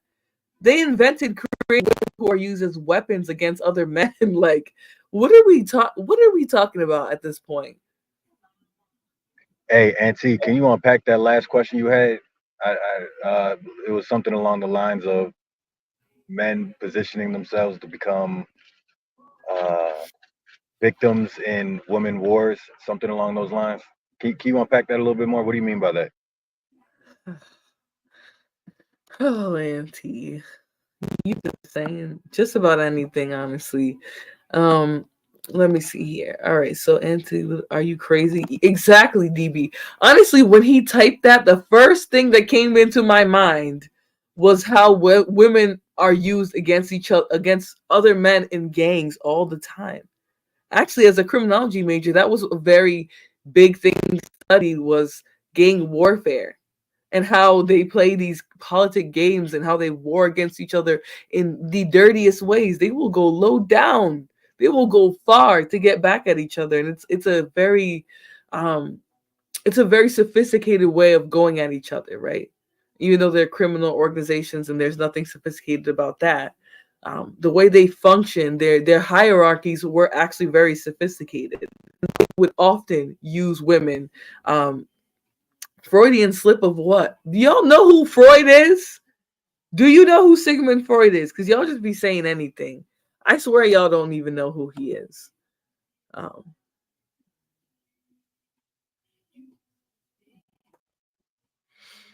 You know what? It's just about context, Sin. That's what I'm starting to realize, is that sometimes what would offend me would be the context. And then I would start reading them more, and I'm like, no, you're just being a witty little bandita. That's all. It's hilarious. It's funny. And the context matters for sure. I don't know what they'd be saying. Honest, love, nurturing, intelligent, realistic, fair, loyal, forgiving, gracious, humble. Notice how a lot of those qualities are tailored toward being soft with people, with others, and specifically men. Like, why do you want somebody who's going to be forgiving and gracious of all the fuck shit you're going to do?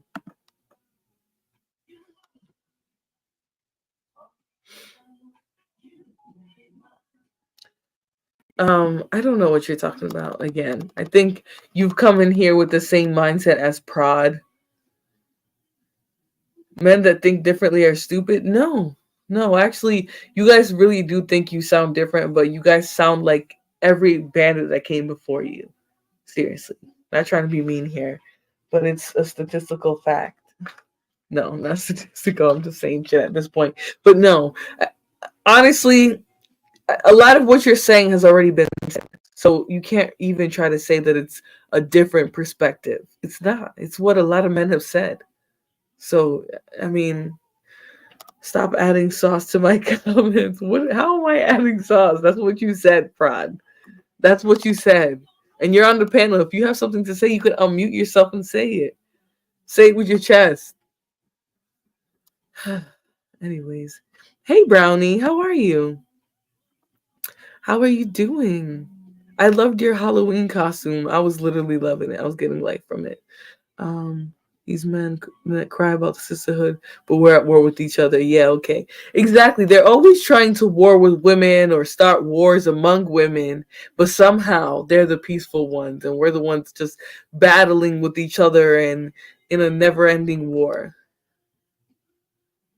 No, I'm saying that you guys are at war with yourselves and you don't want to deal with that, so you keep pointing to what you think other people are doing. Men are fighting with themselves, with their internal selves. Sugar. Not you giving it to them nice and dirty. Y'all want versus to stroke your ego. Facts. That's exactly what they want. They want you guys to literally stroke their ego and tell them they're doing a good job and that they're a good man, Savannah.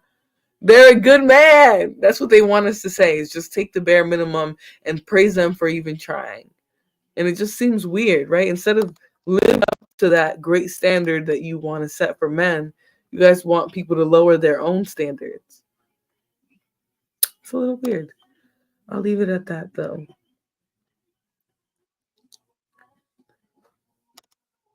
Yeah. Yeah, I agree. We're at war with many things. Race, yep, but ourselves is the biggest one. We're at war with ourselves. Ourselves internally, ourselves as a society, ourselves as men and women. Absolutely. I agree. Cam down so I can let me see. All right, so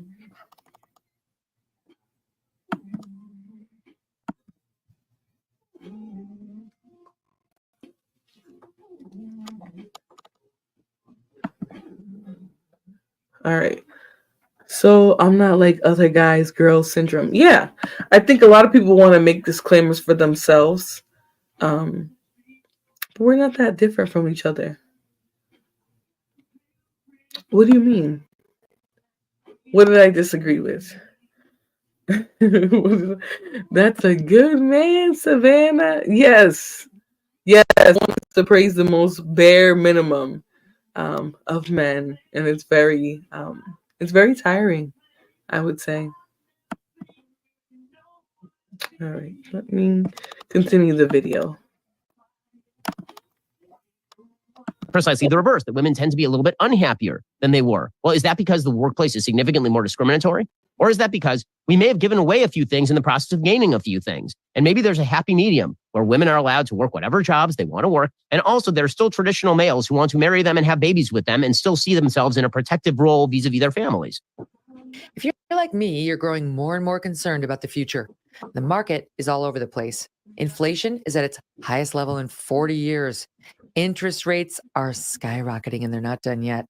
Market experts not only use terms like recession right now, but economic hurricane and unprecedented. If you want to protect your future, call a precious metals dealer I trust. American Hartford Gold. Are you serious? Now they can show you how to protect your savings and your retirement. Not a whole commercial. Anyways, let me stop sharing this for a second. I'll go back to my presentation, but it's interesting, right? Because they really do. There really is kind of a selling of us being in a desperate situation, right? Not only is the economy failing, but people aren't getting married, they're not having kids, societal norms and roles and gender roles are changing, right? So it's easy to take this information in and maybe get into a panic or a frenzy, maybe lean into the extreme version of gender roles. But I think that it's still important for us to keep a mindset of growth with all of this. Let me share this tab. I'm over here trying to share it, and it's not. All right, hold on. Black men are not to be taken seriously at this point. You know what, DB? I'm going to speak on that in particular, but I think a lot of men aren't to be taken serious right now. I think there is a really big shift in how we view ourselves. And unfortunately, some people have devalued themselves, right? Because they don't understand their role in the world. they've begun devaluing what value they once had as the individual, whether man or woman. So when you have a devaluation of, your role in the world, in life, there is going to be some confusion. There's going to be some seeking out, some borderline traits of not really having a solid ground to build from. So let me pull up this article, because this next article that we're going to look at, it's called the Mighty Men series, right? Or sorry, Men series, and Mighty Man is the name of my PowerPoint presentation, actually. But I was partially inspired by this page that I found by a blogger, writer, editor, whatever you want to call her. She has a page, a .com, and she kind of, brings up this issue of manhood and men in our society today. And I think she does a really good job of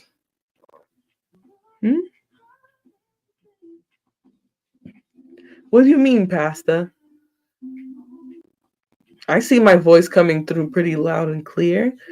So if the chat wants to let me know how my audio is doing, somebody trustworthy, because Pasta's a little bandit. So how does it sound? How's my audio sound? How does my audio sound? Somebody other than Pasta. I don't trust the milk dud bandit, because he might have Metro PCS, and that might be his issue. Okay, you can hear me fine, DB. All right. Anybody else having issues hearing me? Or is Pasta just experiencing an issue of low value Wi-Fi? Okay, it was cutting in and out for a split second. All right. That tends to happen, but it should come back. I think it's a bandwidth issue. I've been trying to figure out how to, what type of internet to update. iPhone 14. Okay. Still doesn't mean, if it's for Metro PCS, then doesn't matter. So let me know. All right, so it does borg a little, but you can hear me. Okay, let me know if the borging gets bad, because I could just literally throw myself out and come back. And the panel will stay here. It'll just knock me out for a second. Okay, so I'm good. All right, thanks, Auntie. It's their bandit bandwidth. Okay, so it is a bandit bandwidth issue. What race is what, man? Actually, Sugar Bum, it's a woman who wrote this. So I think her analysis and just the breakdown is very interesting. She names it the Men of Might series. I never went to look further into it, but she speaks of DV, other protective issues that we have in society. So I'm assuming it's supposed to posit a framework of looking at improving manhood from a community-based perspective. So just being honest, you guys are crazy.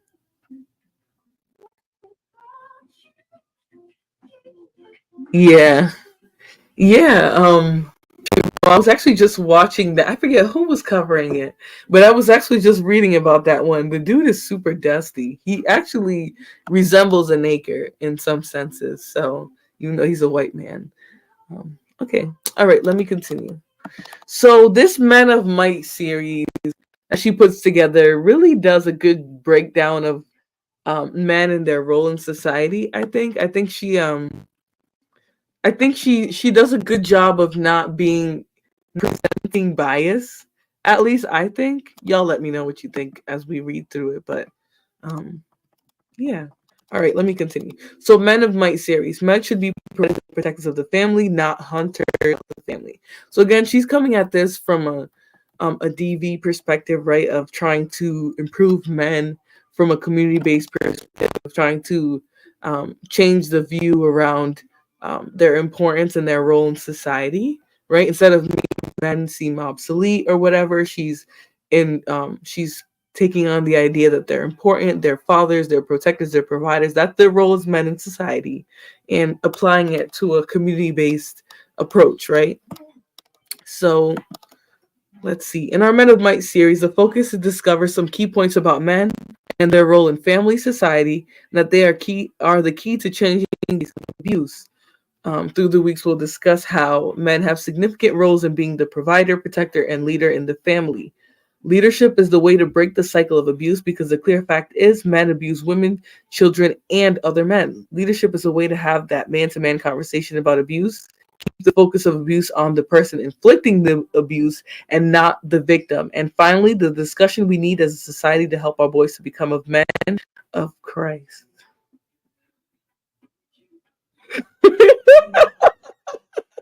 Hold on, I didn't see the Christ.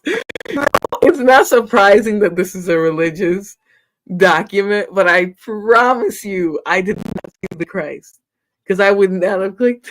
But you know what? Try to ignore that it's from a religious perspective. I have nothing against religious people, but I can't do the of Christ BS stuff that you see online these days. So don't judge me for being like side like out of this article. All right, so let's continue. As we tackle these three key topics over the next few weeks, the desire is to have the readers gain awareness and a perspective of the power and importance of men in the health of the family, right? So not only are they important for being protectors and providers, but it seems like she's saying they control the health, the actual overall health of a family. And she's probably going to go into why, right? So to break the cycle of abuse that has is a challenge. One of the ways to do this is to help boys become men and help society to identify the role that men play within the family. All right, let's see. We have Mario, whatever is here. I forget what his name is. But clear fact, children are designed to be born and raised in families. Another clear fact is that the traditional family is not wrong, is not obsolete, but it is essential to help children have the best outcomes in their adult years. Men have a huge part and key element in this role, and they cannot be diminished or dismissed. I almost said diminished. This dusty space. They have to test women. Hey, you want to run through the mud to prove you're a rider? I agree. I definitely think that the mindset of a lot of men is that they do have to put you through something before they decide to do what they're essentially supposed to do as their role as men. So I definitely agree. Oh, thank you guys. I appreciate the cash apps. Very, very sweet of you all to contribute to my content. All right. On a side note, am I the only one obsessed with jungle dance? Okay. Damn, you are too much. All right. So they're gonna talk about Christ and whatever. This is a scripture. I think that they're Oh no. Okay. According to an article published in Family Life, a father who protects his son by passing on wisdom, helping him build character, and teaching him to reject the lies and temptations of the world are needed more than ever before. The father is protecting not only his son, but also the generations to follow as the wisdom he shares gets passed on. And I definitely agree with this, right?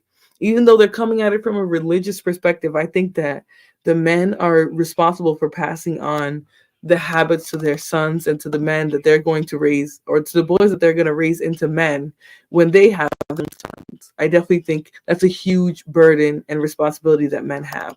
You know, unfortunately, whether they like it or not, that burden does directly fall on men. 35 years of research that men should be raised to understand how to be the provider, protector, and leader. Women, what do these words mean to you? To me, this feels right and needs to be strengthened in society. Here's a better question. Are we teaching children within our own families what these roles look like by our example, by our words, and by our actions? Right? So this is a good one, right? So obviously we can only learn the role we have in the world as men and women from the people in our lives while we're young. But as we evolve into adulthood, the responsibility lies completely on us to learn and, you know, encompass, if that's what we want, these beliefs and values that we think we need to be, functional men and women in society. So this is gonna vary depending on what you want, right? So is your example that you want your children to be find whatever path in life they want, then yeah, this is gonna look different than it's gonna look for somebody who's religious. If you want your children to understand they have the freedom to be whoever they want, you might present a different type of household than somebody who wants their children to understand they have a role of becoming a protector and provider in life as a man or whatever. So I think it varies, right? And it's hard to have these discussions with the literature of religious, but I still think it would be interesting to look at how she breaks down manhood.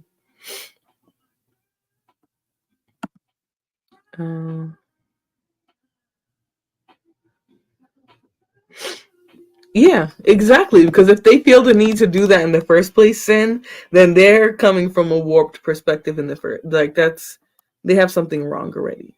All right. So as a mom of 9 children raising 5 boys, I take this very seriously. Jesus, my goodness. I believe that the only way to stop all abuse is to focus on the family. I believe that it starts at a young age. We need more. We need to raise boys to become men. So I love that she's talking about this and saying we, right? Because women, yes, they have to raise the children, but the onus isn't just on the woman, right? Because the man still has to show, he has to be able to prove, um, why he thinks that men do this for their family to turn out this way, right?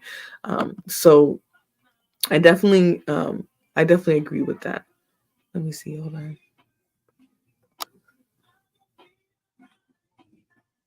I think people test each other in relationships. It's not a gender thing, right? When are we going to knock the gender out of our heads and out of our mouths? Like, we can't just keep trying to bring everything back to gender. A lot of the times, yes, we might have been socialized a particular way, but for the most part, we behave the way we behave. We do what we do. It's not, nothing is gendered like that anymore. We're not even living in that type of society. So, SD, what are you crying about? You're always crying every time you pop in here. It's always a tear from you. All right. A broken clock is right twice a day. Right. A father in the home has not been shown to be. Actually, it is for not just son, but both children, right? Having both of your parents, not necessarily just the father, but having both of your parents definitely shows, it's proven by statistics that you do better in life. So not one particular parent, but having both parents present in your home is a better predictor of how well you're going to do in life. Nothing gender specific. So I will agree with what you're saying in that it's not necessarily about a fatherless home. It's about who you have in your home. If you have both of your parents present, you're going to do better, likely. Right? That's what the statistics show. And we'll leave it at that. I'm not going to speak too much on my personal opinion. Bandits are always angry. Oh, correct, Daryl. Correct. Don't come setting people. You trigger. You trigger the folks, so don't. Okay. I don't do one test begets another test, and before you know it, you're not in a relationship. You're taking a 24/7 midterm. Yeah. I definitely think there is no test that you can pass if a bandit wants to put you through one. Right? If a man feels like he needs to test you and test you and test you, he's just gonna keep doing that. Nothing's ever gonna be enough. You can't satisfy somebody who needs to do that. Arab men are providers. Yeah, they also want to shit on you. So I don't know how I feel about Arab men. I heard them women over there are having to get shat on for their Dubai castles. I don't know. I'm sorry. Robin, not saying that I don't think we know Arab money, right? We know it. But I'm hearing they have to get shat on. So I don't know how I feel about the Arab men right now.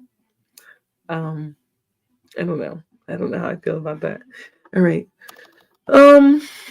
Jesse, their society does, but Honestly, I think they're just more outward with it. We still do those similar things here.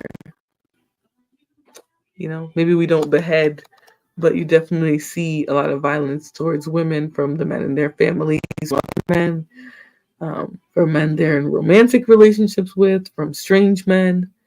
So, I don't know.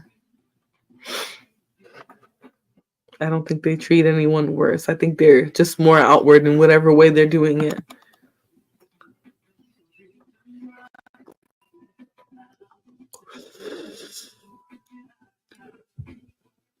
Can you guys hear the music? I don't want it to be too loud. It should just be in the background.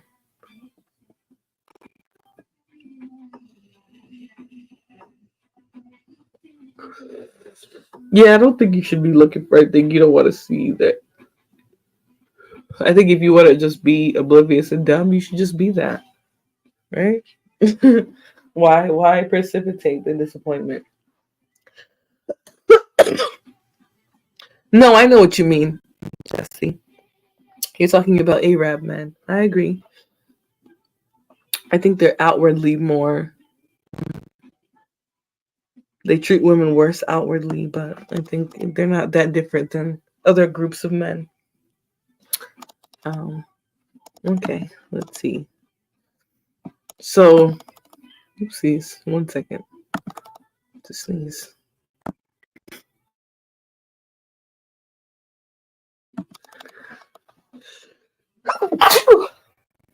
Oh, excuse me.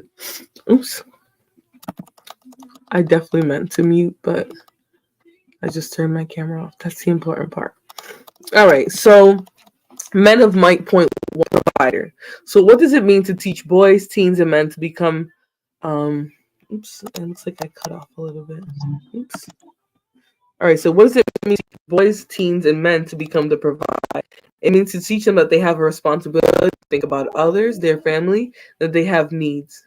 These needs are physical, financial, emotional, and spiritual. To provide physical and financial means is the whole point of school, college, and job training, right? They need to have skills in order to create or get a job that earns, that provides for the physical and financial needs of the family. Did I hear someone coming off mute? Something to add? Anybody? Or was that my imagination? It could have been. Okay. So, children can learn this from a young age, starting with jobs around the house or outside of the home, like babysitting, yard work, or dog walking, earning a set pay. With that pay, they can then pay a tithe. If you want to pay a tithe to your savings account. Seriously. Because people give to these churches and they don't be getting nothing back. Just pay a tithe to your savings account and pretend it went into the plate that they pass around at church. I don't even know what it's called. So with that pay, they can simple lessons but powerful impacts on how to be a provider. What will our words say and our actions say about what they earned, what with it, and did they become about the needs of others? Right. So her whole point is you kind of have to teach this provision mindset to men. You have to teach them that their role to be able to take care of a family, to do anything, right? To get any type of position or job that they would need to be able to provide for that family. So if they, as a man, to provide for their family, need to go to school, need to get a job, need to I forget what was the other thing. So school, job, college, training, or whatever. All of those things, whatever the end is, or whatever the means is to the end, which would be to provide for a family, that they should understand that they need to do that if they want to be such. Right, so we can emphasize that providing is then taken to the next level, where you begin to provide for your needs and wants. As those, we teach them that providing means to earn enough for food, clothing, shelter, utilities, insurances, savings, and good, wholesome family fun. It is a responsibility. It's important to save for the rainy day, but don't pinch your pennies to death. Providing is a key to support. Providing is a key support in helping men to feel like men. Okay, so she's arguing that in order for you to teach men that their role is provision, you need to teach them that the role of providing is something worth praying for, right? You have to teach them that as they build and earn for their families, they will obviously get get praise for it. They'll get the family that they want, right? If they show a woman that that's what they're willing to do for it, they should get a woman, they should get children out of it or whatever, but it's something that needs to be taught. All right, so now that we have looked at physical, let's dive into provide emotionally. So I think this is a pretty good thing, right? So this is why I've always institution of church, because even though they have lots of fluff inside of their scriptures, they still try to teach good family values, good old-fashioned family values, besides outside of some of the indoctrination that happens. All right, let's see what y'all are saying really quick before I get too deep into what we're reading. I can take care of a family. Guess I'm useless. Ed, no one's saying that, but they're saying that at the same time, right? You're not necessarily useless because you still need to take care of yourself and possibly help take care of some people around you. But in terms of in terms of really being involved in your role as a man in society, which would be to be able to take care of and provide for a family, then yeah, I guess, right, you would say you're quote unquote useless if you're just throwing up your hands and saying that you can't do it. Yeah, so you don't have to teach us, you have to be an inspiration. You have to be a blessing to the man, and then he will reciprocate. So see, again, that's transactional. Because whether or not you get a woman, you should be able to show that you could provide for one. And that energy is what attracts one. Right? It shouldn't be what should attract that woman shouldn't just be the fact that you're a dude, you got one swinging in between your legs and you look good. Like that's not that important to women. That's why you see so many women marry ugly men. It's more about, does that man have the capacity to lead you and a family? Most women who want a traditional family but won't say that, that's what they really mean, right? Does he have the good looks and whatever, but can he also do all that other stuff? And a lot of the times men get short, right? They might have the good looks, they might even have the career and the money, but they're coming up short where they need to be to have a family, to protect and provide for a family. And that's a mindset in some senses, right? If your mindset is that a woman has to prove something to you so that you should want to be able to do that, then you're going to wait until she can show you that before you'll go out and get it? Or are you going to go out and get it? Right? That's the kind of tuggle that we're at now between genders, I would say. And that's a good point there. Yeah, that's a really good point right there, because what it speaks to is it requires a woman to be a woman for a man to be a man. Right. When in reality, the man should show up regardless of the woman being a woman, quote unquote, in his eyes. Exactly. But they just keep waiting, or not they, but people just keep waiting for the other person to show up as what they're supposed to be. But really, if you were just being who you were supposed to be in the roles, we'll say, right? If that's what you believe, then you would naturally attract that. And that is kind of the big issue we're having, is that really it seems like a lot of people can't attract what it is that they want because they're looking at it from the wrong perspective. Let's see. Say King Harris and Janae Morant, Ja Morant are influenced more by the culture or their two parent households. Hey, mother. Hey, beautiful. How are you doing? How are you? Nice to see you. Yes, we're having a good conversation. Let me see what you were saying here. What does being an inspiration? Exactly, Robin. Honestly, it seems so inconspicuous, right? It's like, what are y'all expecting for women to do to finally jump into your frame? Right? It's almost like people are trying to set conditions before they'll show that they can be men or women, right? Because you'll see it from women too. Women will say, well, like, why do I need to be soft and feminine and whatever? Men aren't doing what they need to do. If you're looking, or not looking, but if you're looking to attract that energy, then you would just be feminine, right? Or you would just fall. You wouldn't need a man per se to be there for you to present as your own feminine self. So, oh, good. I'm glad you're doing good. I haven't seen you in the streets that much, which is a good thing. The YouTube streets are very messy. So I'm glad you're staying out of it and staying good. Thank you very much. I just came out of I did a brief work day, so yep. Did you And want to say something? that last comment there, um, I agree and disagree with. And the reason why I say that is because a lot of the times, a lot of the women have dealt with uh, men that lead them astray in regards to not consistently showing up who they Mhm. are, right? So they're constantly met with the reaction of showing the protected side of themselves. Um, Yeah. Whereas if a man presents himself and he is who he is consistently throughout his words and his actions, then that guard will be lowered and she can rest right in the balance of that feminine and masculine energy. Yeah, exactly. Exactly. And I mean, all of it has a nuance to it. So it's not going to be black and white to anybody, but I think people are looking at it a little too hard. They're complicating it more than they need to. Um, but yes, mother, stay out the way. Yep, exactly. If you're with somebody, you should always be inspired to provide, especially if you're saying that's what you are, a traditional mindseted person that wants to protect and provide. That shouldn't be something that's contingent on somebody else's behavior.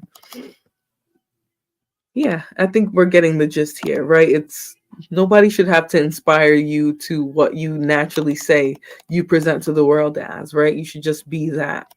Regardless of whether or not you're allowing somebody into it is a different thing, right? But you should just be what you are. All right. And Hell just yeah, and be that's talking. the beautiful thing of it. That is the beautiful thing of it as we begin to elevate in regards to the amount of self love we have for self, the standard um, as far as who we would let into our lives or even really give that that level of insight into our most personal depths raises dramatically, right? And Yeah, that's why exactly. honestly that's why I think what P is out here doing and what you're doing right now, Floor, is raising the standard. It's building in an insight into certain perspectives, right? Like the narcissistic traits or gaslighting or love bombing, and it's opening our eyes and really elevating that standard. And I think it's a beautiful thing because it elevates the standard for people who really didn't have insight to these kind of things, right? Yeah, exactly. Yeah, because we're not going to learn. So some of us aren't going to have access to knowledge, right? Some of us do have to come on to knowledge, and even those who feel like we've known certain things for our whole life, there was a point where we came into the knowledge, right? We had to lean in, learn it, we had to explore it. So I definitely agree with that. I think these type of conversations are beneficial because for some people, you might actually be opening a new door. You might actually be providing a new perspective. So that's why I think it's important that everyone's perspective is out there, even if it's a little dumb, right? Well, actually, there's limits to that. So hold on, Prad is here. Let me see if his audio is working. Hello, Hello, hello, can you sir. hear me? Can you hear us? Can you hear me? Hello? Okay. Oh, okay. Hey, what's up? Are you back? Man, I had questions. My audio must have been messed up. I asked a lot of questions. Oh, I didn't hear you at all. Did you hear it, Terrence, or was I just ignoring? No, I didn't hear anything, but you're good now, Prod. Yeah, we can Yeah. hear you. Go Man, I had ahead. a question for you, Terrence. You said something about the man showing, the woman that she can rest and relax and, be I guess open and vulnerable, right? Okay, I'm following. Yeah, and is that not transactional? Does that not turn this into a transaction and turn this into a situation where she's not being the woman she's supposed to be until she can? Well, no, and here's why. Because no matter who she decides to become in the relationship makes no difference from the footsteps that the man's going to take, because at its foundation he's standing on his principles regardless, and the values and everything that he is, coming to the table. She has the option to decide whether she wants to stay or leave. You know what I'm saying? I'll give Yeah. you a prime example of what that looks like from my personal experience. I recently got out of a relationship, um, and as I really started doing some of this self love work and reaching out to insight from people in areas where I'd like to see myself elevated, right?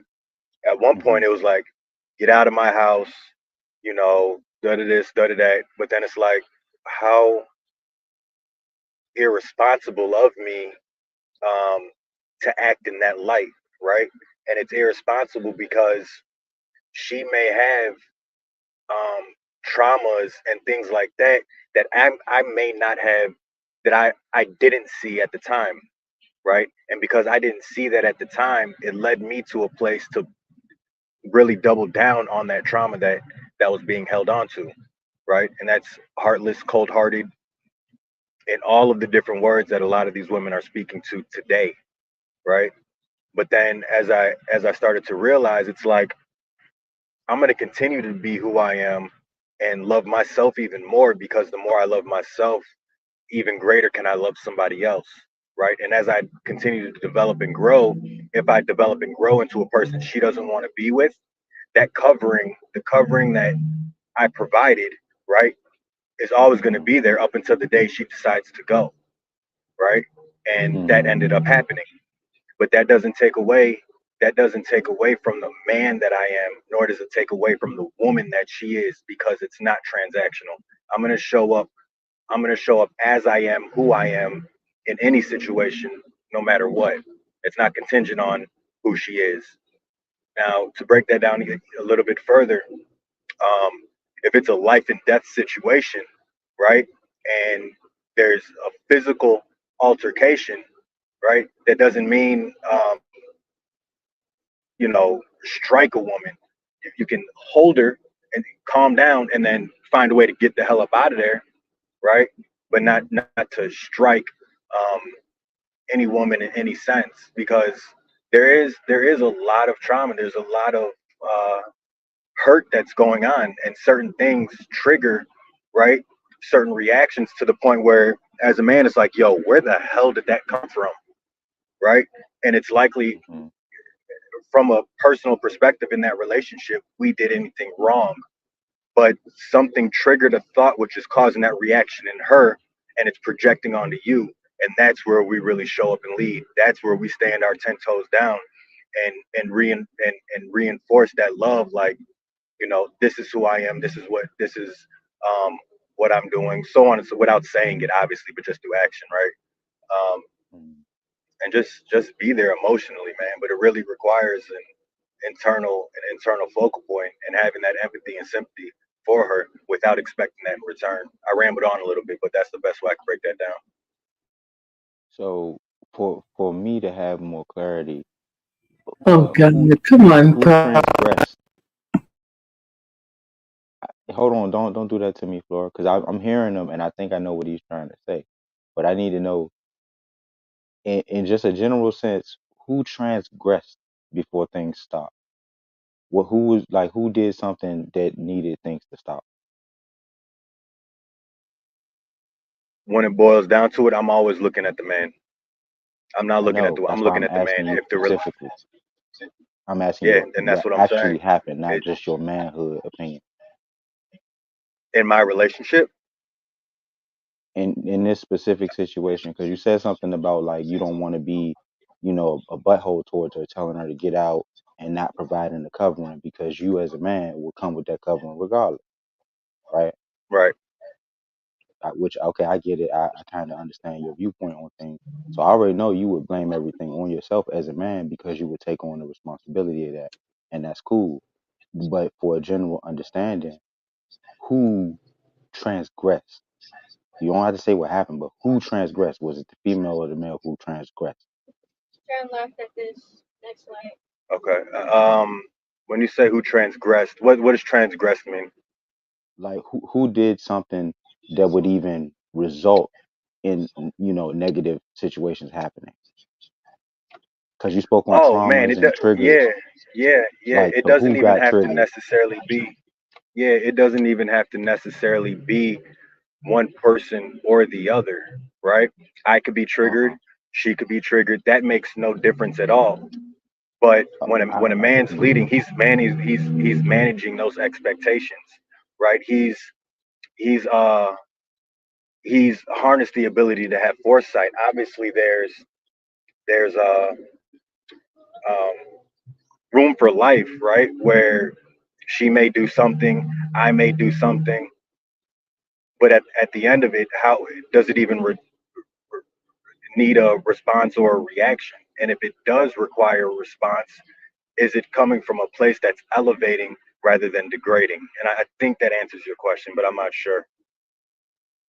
Well, no. I get where you're coming from. I believe you're coming from a standpoint where, as a man, you Hmm. value your responsibility and your input above whatever may happen.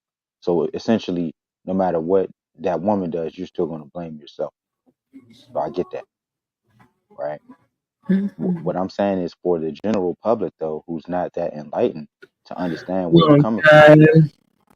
we What are need you to trying know. to say, Prod? You're trying to say that he's not genuinely No, I'm saying that he's in an elevated space that most men are not in. I'm like, for okay. instance, me personally, That's fair I'm enough. not taking the blame for something that a woman did unless it really was my fault, right? Now I'll take Mhm. responsibility, or I was with her, I picked her, or whatever. But if she, goes crazy and throws a hot pan of grease on me or some shit, what did I do that warranted that? I don't care what type of triggers you had in your past. If you grease me with hot grease and burn me up, Well, that you was should you. care. You should care about people's triggers because No, I do that'll care help. about people's trigger, That'll but hold this on. trigger doesn't That'll say help. that you can Hold assault me. Yes, but learning people's triggers can Agreed. help you guys avoid triggers. So I don't Yeah, think No, no, you I, I should I do. just get I care learn exactly. about her trigger.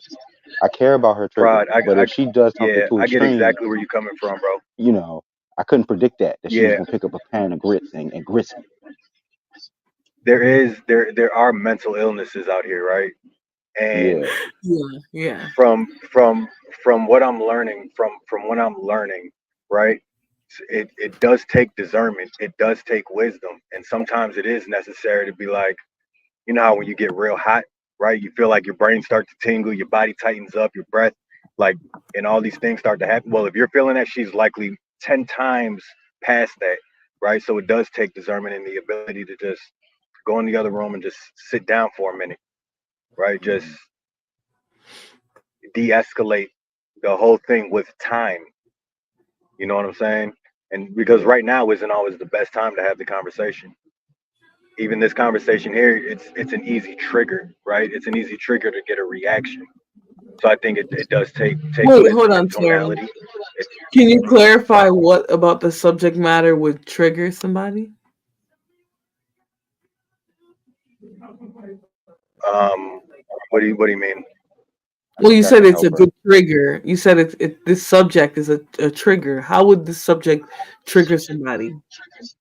Oh yeah, because it's an experience that everybody here has had, and not everybody's experiences have been the best in relation to being in a relationship with somebody else. Mhm. Oh, And not okay. And only You're that, talking not it every speaks specific. of You're not talking only that, it specifically about speaks of fault. cheating, or You is heard that me, what you were Flora? you saying? guys Not were not talking only over that, each other, I couldn't understand. my bad, go ahead, Flora. No, I was just asking what subject matter specifically were you speaking about when you said that? Like the man provider type of situation, or what? It's really all encompassed into one. The way that he sees things and the way he's describing it, he puts the onus of anything that happens almost on himself as a man, right? So that encompasses all of that, meaning the housing, dealing with the person, the triggers, how you handle it, how you de-escalate, all of it turns into one thing when you approach it that way. And not only that, on top of everything, we're speaking on fault. Like who did I don't know what if is I can. supposed to I be. don't know if I follow. My subject matter is not speaking on fault. It's speaking about expectations that the world has, gender roles, gender norms. and just speaking from that perspective. So I'm not necessarily, I don't know if you've been thinking this conversation was to assign blame to anybody. I don't think so. I think it was just meant to be an analysis of where we are at today. Well, let me ask you this then, Flora. Let's say, I don't know if you were following the situation that Terrence was speaking on, but I believe I was. Let's say if it went the opposite way and Terrence was the one flipping out because of his trigger, would it be any Okay. different for you? What do you mean? In what way? Would the conversation and the triggering or the amount of trigger in it, would it change for you if Terrence was saying, you know, he did such and such and his girl had to try to de-escalate? Okay, so I didn't get that he was saying that in his situation the other person was the one doing all that. Maybe I wasn't listening that closely. Terrence has a certain way of explaining things. He doesn't put blame, number one, on the female.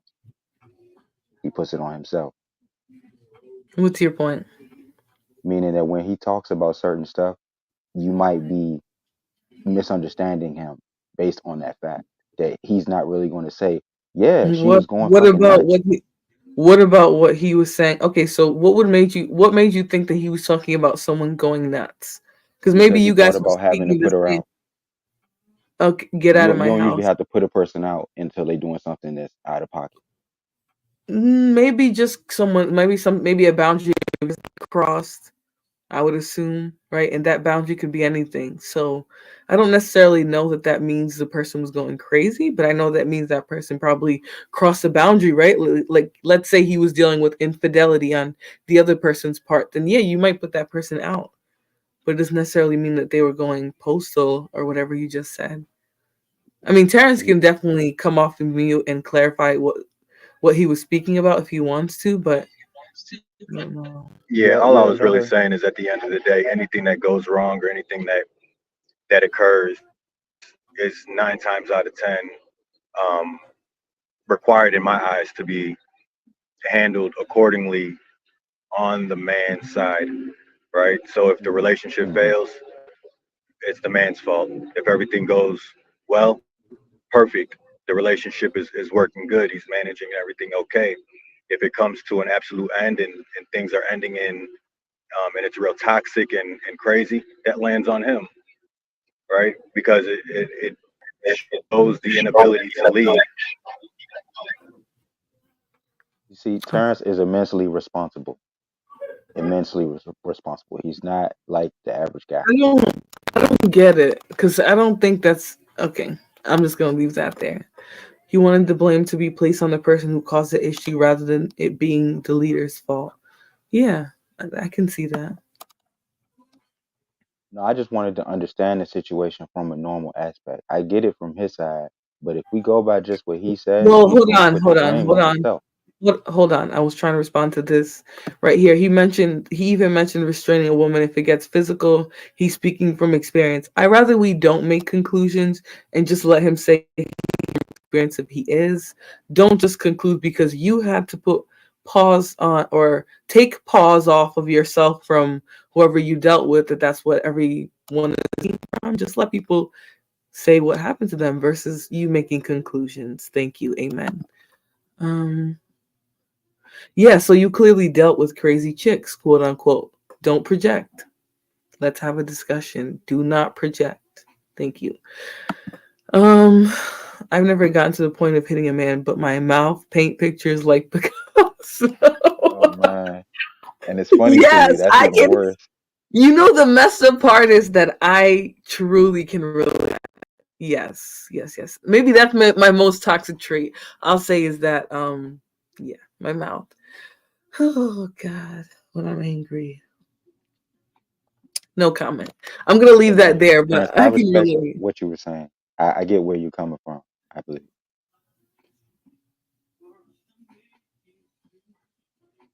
Okay. Anyway, said it take me for example is what he said. Okay, well, I didn't hear that part of it. I thought he was just describing what could possibly happen. I did think part of the conversation was about infidelity, but I didn't know on whose part or whatever. I didn't even know if he was speaking about himself in particular, but you guys are hyper focused on his responsibility. The point is that in some senses, men do have a responsibility, quote unquote, to lead, right? That's the implication we're getting out of this lady's article. That's what they're talking about when they talk about manhood. So just don't hyper focus on what Terrence is saying and apply it to the entire conversation, right? This is not about assigning blame. Now that we look at physical as having to providing, this is where we stopped, right? Boys need to be where they can express themselves, their hurt, pain, anger, shame, happiness, and love in a variety of ways. Basically, we love them for who they are, and that love is consistent, right? So this goes into some of the gender norms that probably play into, you know, some of the, and I think a lot of it comes from other men, right? So other men amongst themselves have gendered perspectives, right? They don't believe men should cry or show sadness or anxiety or any of that. They believe it's weakness to show that. So I think more of the comments that come from being vulnerable in that way as a man come from other men. They might challenge you. You have to deal with the fact that men also prey on other men. So there's that, right? You have to deal with other people seeing you as a weakness, especially depending on where you live, and feeling like you're par for the course. So it's definitely a struggle that I think men have, because people a lot of the times will just see victims, but I think everybody can be, and that's a big challenge, especially when you're coming up against other men who create certain dynamics. If you're not a certain way, then you're not a man. And then now you have to be challenged by every bravado bandit who takes on that mentality, especially if you live in an area that's populated by, toxic type people. I'm not going to specify anything else about that area. But okay. So, all right, let's see what you're saying. Can you just listen to respond? It's cool though. Because you just listen to respond. No, I listened to listen. And I wasn't hearing that the discussion was about dealing with a violent partner specifically. So you guys are just looking at what you want to see. All right. Also in the relationship, there isn't a blame on one party. Let me put this up. Both people hold some form of accountability for a relationship not working and what they can do differently for their next relationship. Yeah, if you're not leaving a relationship with not a blueprint, but at least some things that you're going to evolve in the next relationship you decide to have, then you're dating wrong. You're getting into relationships wrong, because every relationship should be a closer step to what your end goal is, right? So that's why I don't think it's necessarily wrong to date until you find what you're looking for, because each relationship puts you closer and closer to what you're looking for, because as you keep dating and you see what you do and don't like, your standards and your who you deal with is going to be more in line with what you're looking for, versus when you just first start dating and you just or you might just, some people just date anybody and just see if it'll work, and until they realize the type of man or woman they're looking for. Hey beloved, how are you? Good evening, good evening. Well, I got my candles burning. Actually, yeah, let me turn something off really quick. Give me 1 second. I'm going to put on music unless anybody has something to say. Some lo-fi or something. 1 second.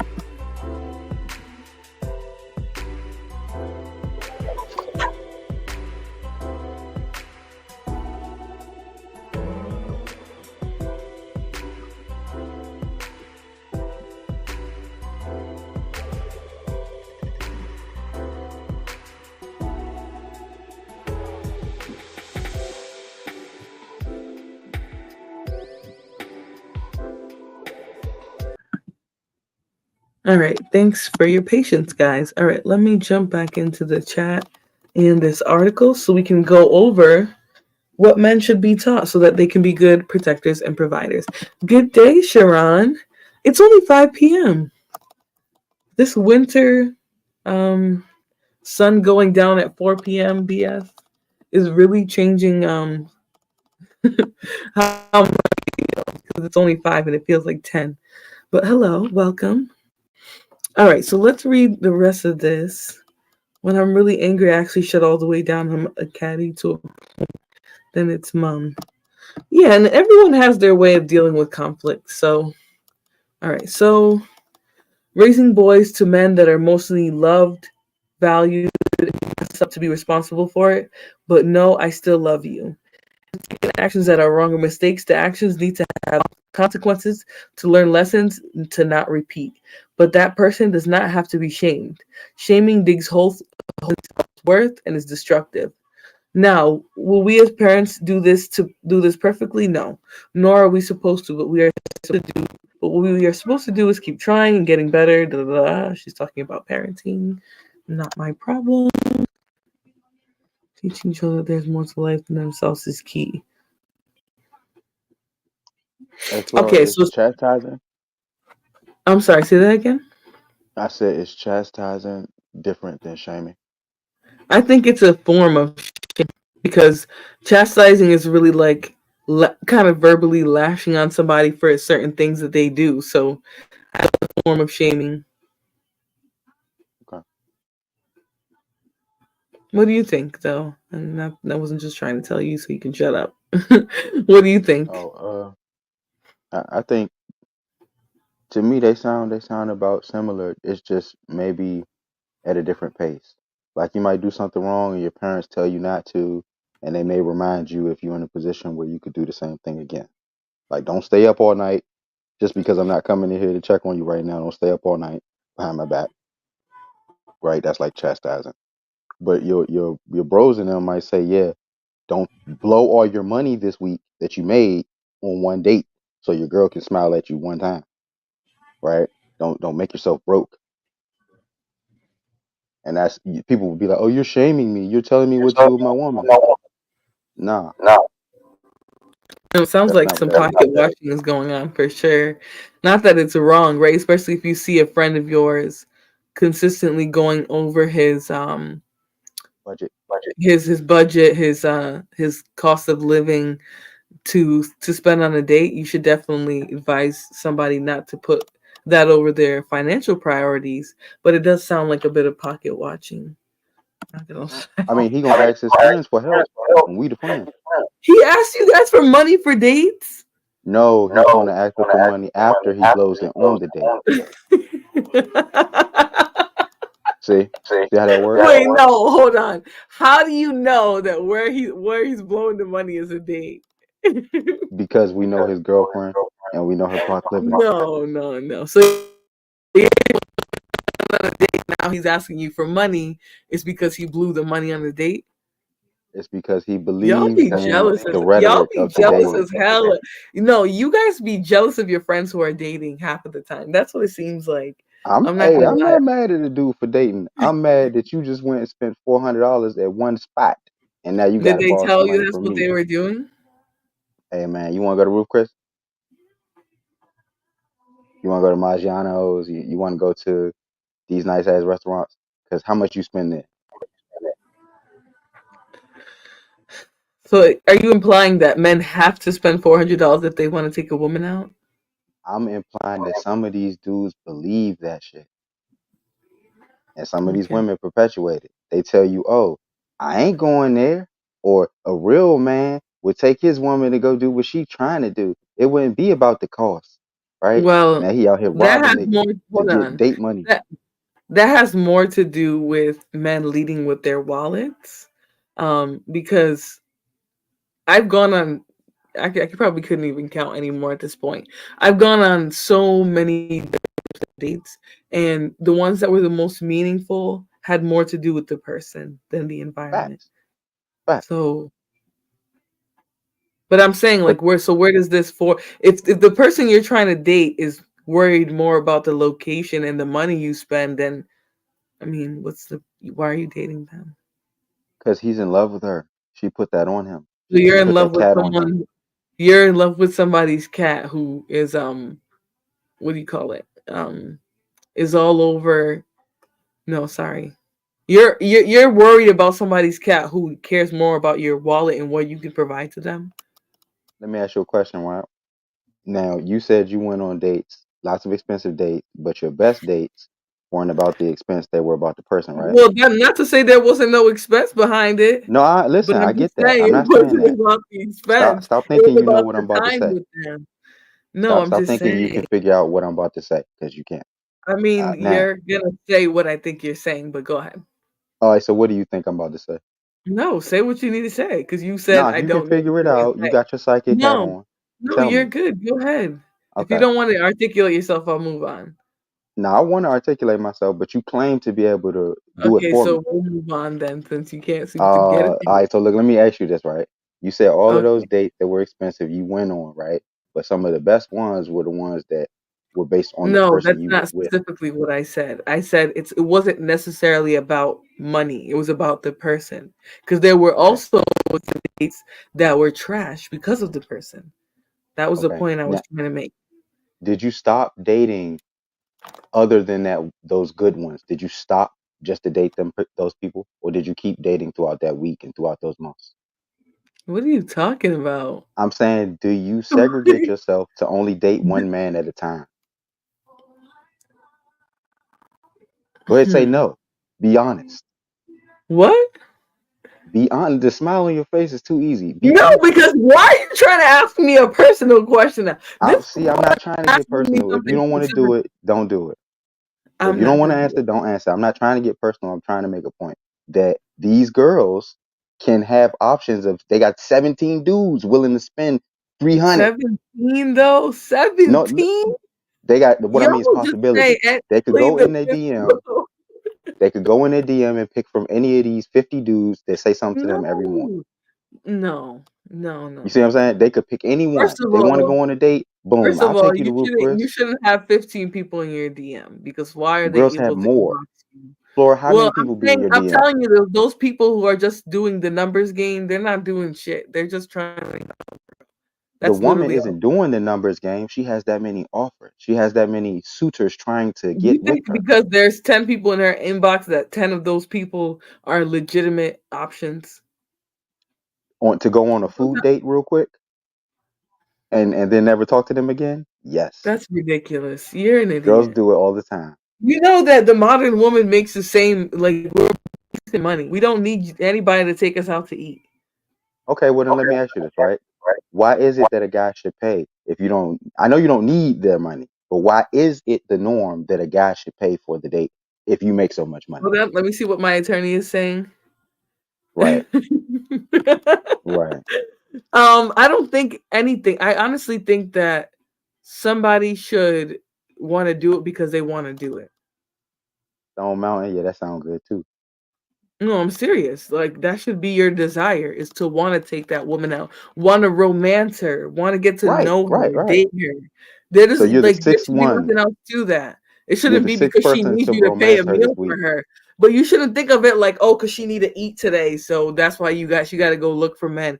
No, like you guys are really ridiculous at this point. A lot of the times So women are going on multiple dates because they want to find a man quicker. But they don't realize by spreading themselves out.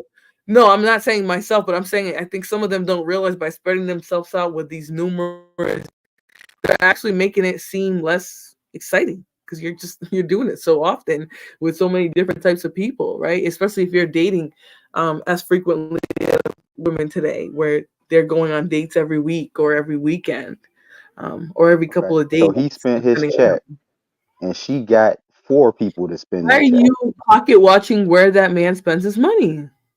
Well, I know one thing. A lot of these dudes, they're different, right? They're not Not everybody gotta ask their friends, gotta borrow money from their friends to take women out. So like to apply your anecdotal situation to everybody is a bit much. okay. I won't apply that to everybody. I'll say this: that men are being farmed.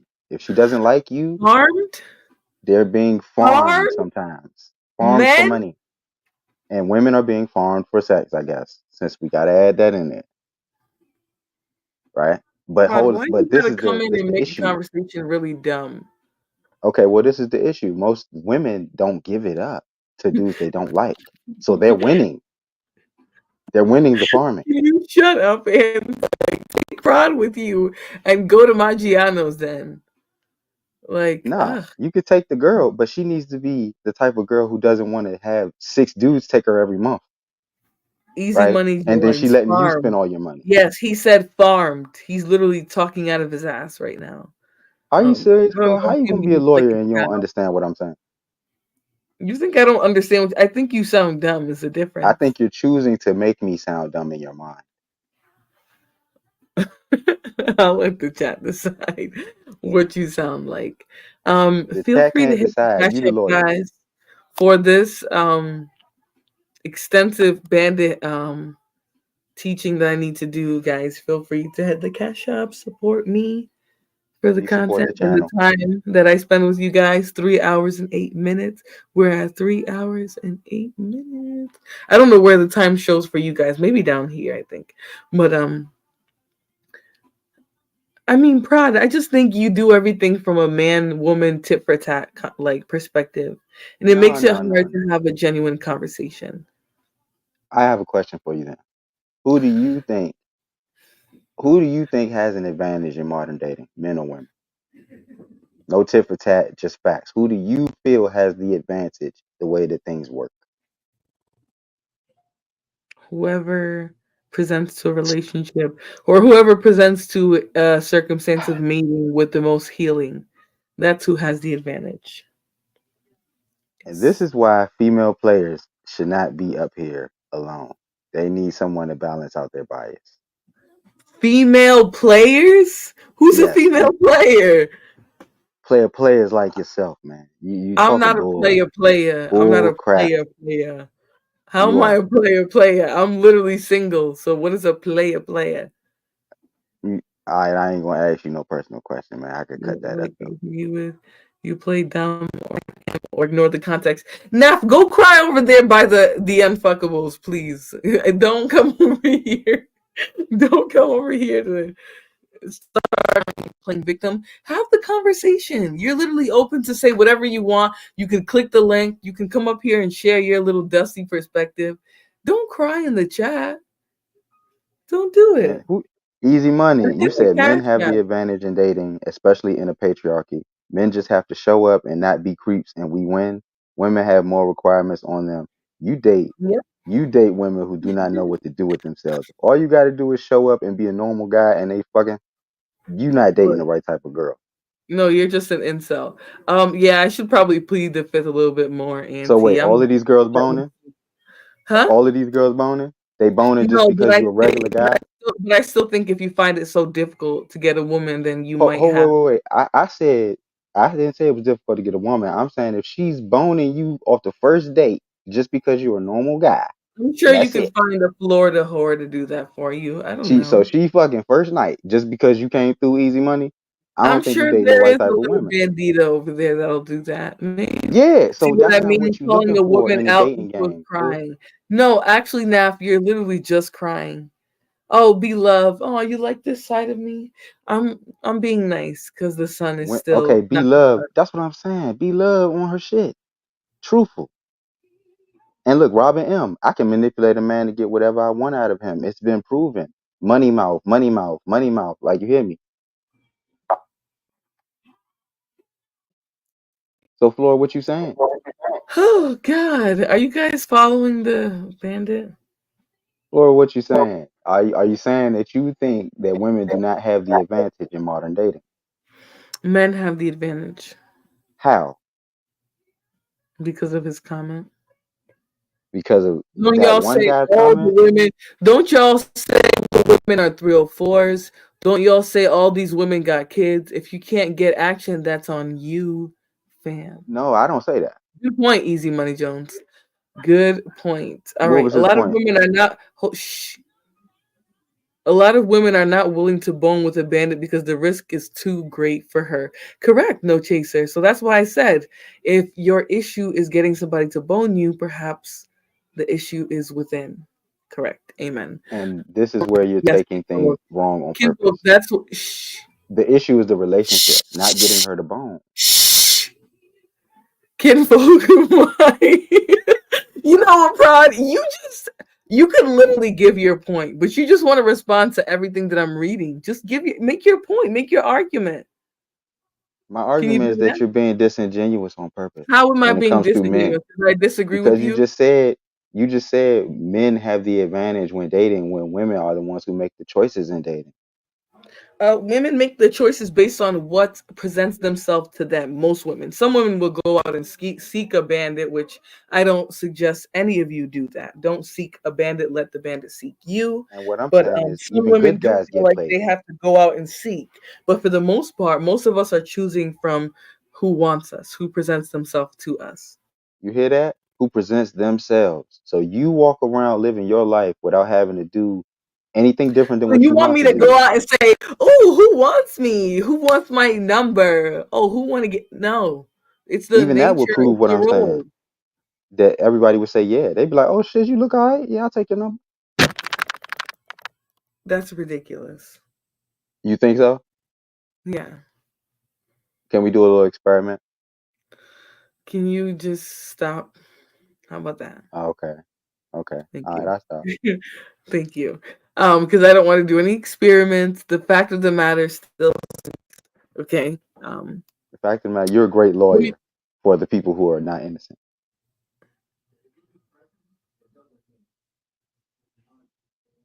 so women aren't innocent. Is that what you're saying?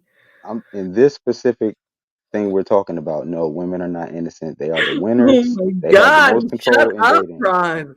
All you do is put yourself in direct opposition to women. Why?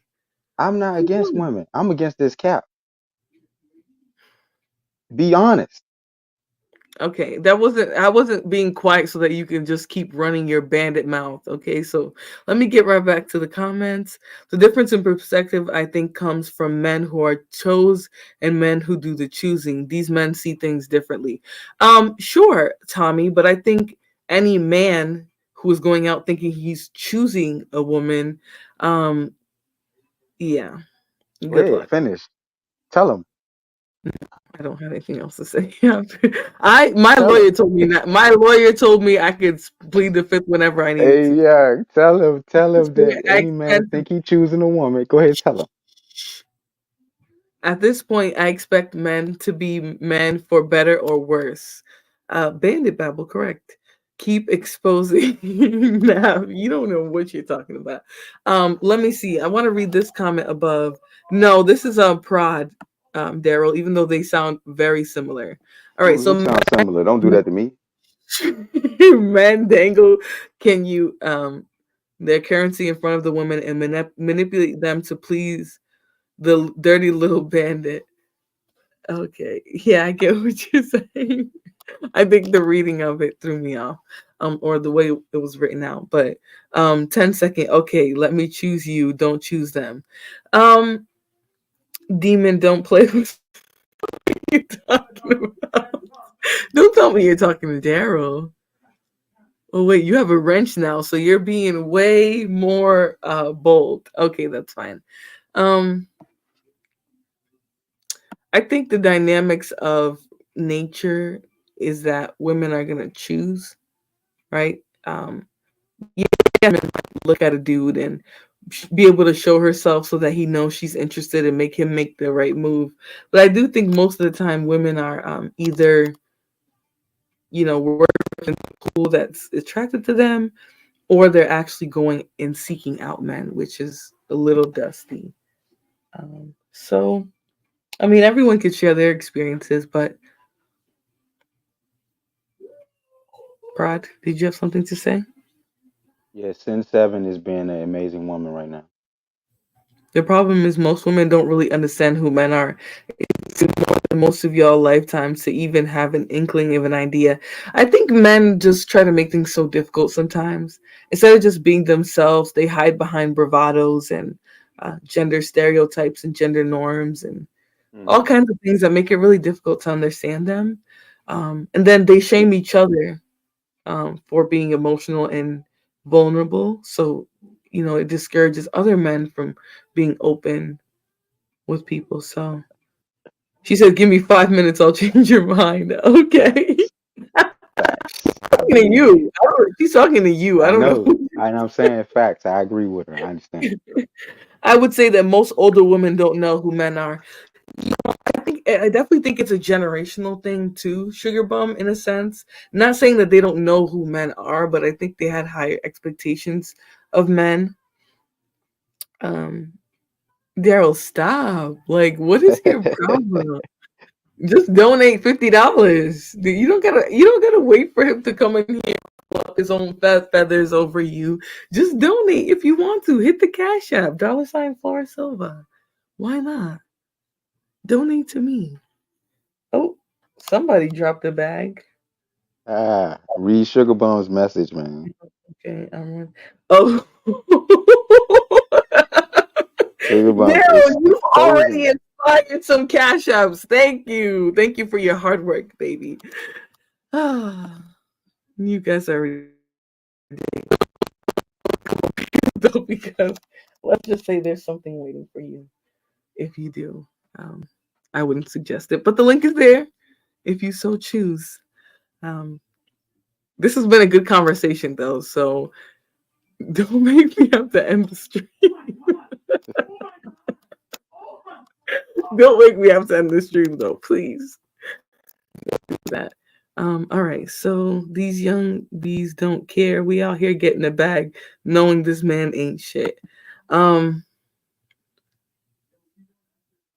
Who are you talking to? Who's the new Fight Club? Wait, Daryl, you're doing a like Fight Club type style? What? Look at Flora. Your mind moving fast Shut as up, hell. Bandit. Shut up, Bandit. You like that? You'll step on some people. That's your shit. No. Oh, okay. Auntie, what in the chat? Okay, don't think you do. Just ignore each other. This has been a good discussion so far. So please. Oh my Highlight easy money. All right. I feel like men don't men assume that because. Oh, sorry guys. Hold on. I'm getting distracted by trying to keep track of the beef in the chat. Okay, so I feel like men assume that because they are in charge, that's not how leadership works. Leadership requires vision and execution. Excuse me. Most men don't have either. All right, let me add Daryl along the SIM card. Hey, easy. How many friends do you have? Oh wait, can you explain, Auntie? Was that so that wait? Because I never mentioned I was going to do that. Oh, okay. I see what you're saying. Okay, so you made a deposit, but then once you get up here, you have to make another deposit to stay, especially if you're starting the show.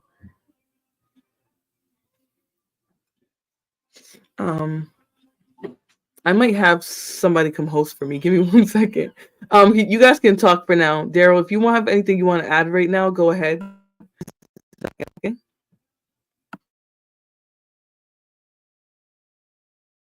Demon, where you at? Moderate for a minute, please. Prod, can you hear me? Huh? What'd you say? Can you try to moderate for a second? I'm just gonna step right away from my computer for a second. Yeah, I won't say anything crazy.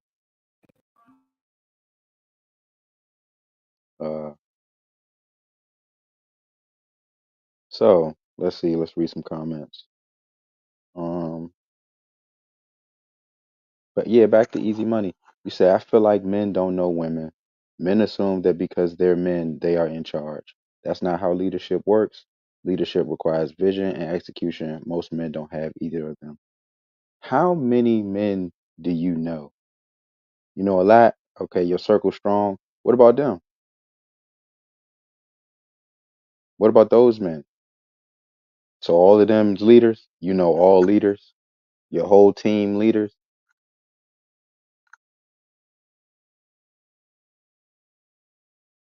Because you know statistically, that's kind of wild to say that you know all leaders. So wouldn't that make you a general? Or would that make your friends the general? Who's running what?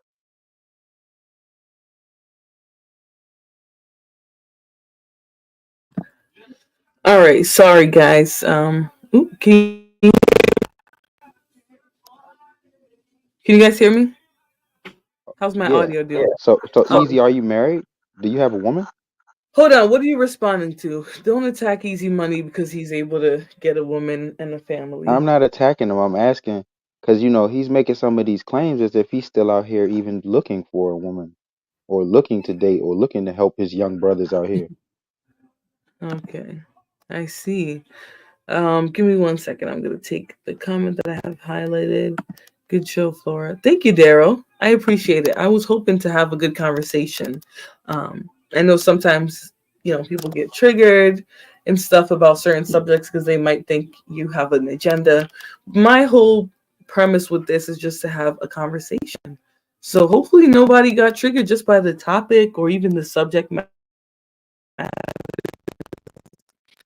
We don't keep scoring that way. We put each other on and hold each other accountable. Also, yes, I'm married. Yeah, it seemed like it, right? Because a lot of the times you can tell who's not married. You can tell who's not in a relationship because they sound almost in conflict all the time with what's being said or with the realities of How long you relationship. been married, Easy? He's not on here, so asking him questions that would require him for you to wait and Type in him the to chat. it disrupts the Easy flow is of an the show. active listener. I live in the real world and I'm still doing a lot for people beyond my circle. Yeah, and I think that's what this lady in this Christian blog is what she's trying to say, right? Is that men to be protectors, providers, and leaders is so that they'll do that for their families and they'll also do that for the people around them. That's Right. absolutely the goal, right? Is for them to become these very useful people that tend to give something to the world rather than take away. hmm I think that's hmm the whole point, right? That's the whole premise of really what she's saying, even though she does come at it from like a religious standpoint. 17 years. Oh, wow. Right. Congratulations. Most All of right. these So let me people address Easy. make it 5 years married. So congratulations. All right. Um, Now, Easy, I already knew you was a real dude, probably doing a lot, take care of your family. I knew that. But one thing you're not doing out here, you're not dating.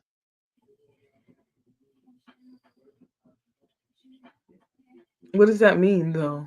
That means 'Cause that he doesn't seem to understand that when he got married 17 years ago, things aren't the same as then. I don't think that matters because then when the world shifted from whatever environment where he found his relationship, then by that definition, it should have ended. So I don't Well, let me agree ask you a with. question then, since you don't Oh, agree with that. If his girl was different, right? When he met her, if she was like a city girl, like, oh, I'm not ready for marriage, I'm waiting, I don't want no kids or nothing. You think he'd have been married for 17 years or been starting a marriage for 17 years I mean, but with her? why is that the talking point here? No one is making Because that now it's different. argument. The women are different. The mindsets and No, the the culture women is aren't even different. in an environment where a man can protect and provide for them to be. Yeah, of course, it's not going What to be is different to protecting how and it was. providing to you No, if a what girl is has her protect? own money and stuff? What is Don't say protecting for and me. providing to you?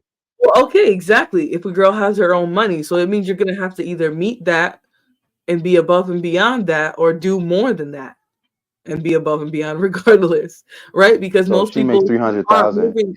he should make Okay, six. hold on. Back in the day, what you're not putting into perspective here is that back in the day, a lot of the times, maybe not as far as, maybe not as soon, not as close back as 17 years, but further than that, the reason why people were more likely to get married and get into these families is because it was a way of gaining something, right? A husband was a way of gaining more wealth and having a family and being able to maybe sometimes even elevate out of whatever situation you were in, right? Some women were a financial benefit to their family. Um, to point back to a certain time in the past and say, well, that time is different, so that's why they succeeded is dumb because then as soon as things change, those people's relationships should have ended, but they were able to adapt to the new way of life that we're living in now, because I don't believe that couples who started together a long time ago that anything in the world is different for them.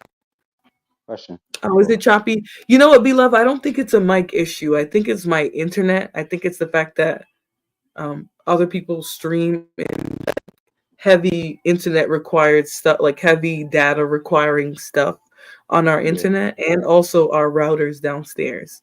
So that's it's what kind it is. of a signal issue. It's not necessarily my mic, because I had a professional mic, which actually is broken now. But I think I it's have a a bandwidth. question. Yeah, you're still here, Daryl. I think maybe he didn't really want you gone. I That's have a okay. question for you, Flora, based upon what you just said. Sure, what's up? Now, you said you don't think it's really different. 30 years ago, or no, wait, hold on. Right I didn't say I now, don't you think don't it's want to get different. married, right? I never said Right. that. Ever. I'm Actually, I've asking said you many though, are you times that I looking do for want marriage? to be married. But are you looking for marriage right I'm not now gonna while you're tell still you in what I'm school? looking. Shh. I'm not gonna tell you Okay, what I'm damn it. looking for. Can you Is the let me average finish what I'm woman, saying? Don't ask me a question, then talk over my answer. you just, This. Most women today want to get married, but the circumstances for such are not favorable. I'm gonna bring up Auntie really quick. okay. What is up, Auntie? How are you this evening? What do you have to say on the subject matter? Auntie, we can't hear you. Oh, yeah. Hey, what's up, fuck boy? Match me, motherfucker. I told you I'm on your Okay, goddamn watch the top, bro. language. Ain't no goddamn panel privileges while I'm up here, while I'm around this goddamn space, sharing no space, nigga. So what the fuck? Don't nobody want to see your goddamn. Hold on, Auntie. I didn't know you were just gonna come up here screaming. Was that the agenda? You could He's on that. Did you come up here to confront him? Like, what's up? What's up? You can unmute yourself. Hey, yeah, I came up here to confront him. You could boot both of us, or you could boot that nigga. How much to boot him? $50. I want you to get back to your show. I like it. I was enjoying it. You're doing a great job. Okay, so you can boot him if you want to. Like, what is y'all obsession with getting rid of people? Why can't people just be in the same space? I'm not getting rid of people. I'm not. Hold on. I could. Everybody be having that shit scrolling on their shit. I could boot just about anybody. I'm just booting him. When have I ever paid to boot you, Flora? Or I paid to but I'm boot like saying, maybe 2 people before. Like for real. But my point is, why? What is so serious about him being here that you would be willing to get rid of him? I'm sorry? He's a problem. Like, why? All right, Why? that's it. I'm on his fucking top. Hey, I'm on his top. And damn, I don't know what the hell happened. I'm on his fucking dome. All right, until that motherfucker either learns some goddamn respect or he takes that fuck shit over there to Simp Land. That's simple. So that's a wrap for his ass.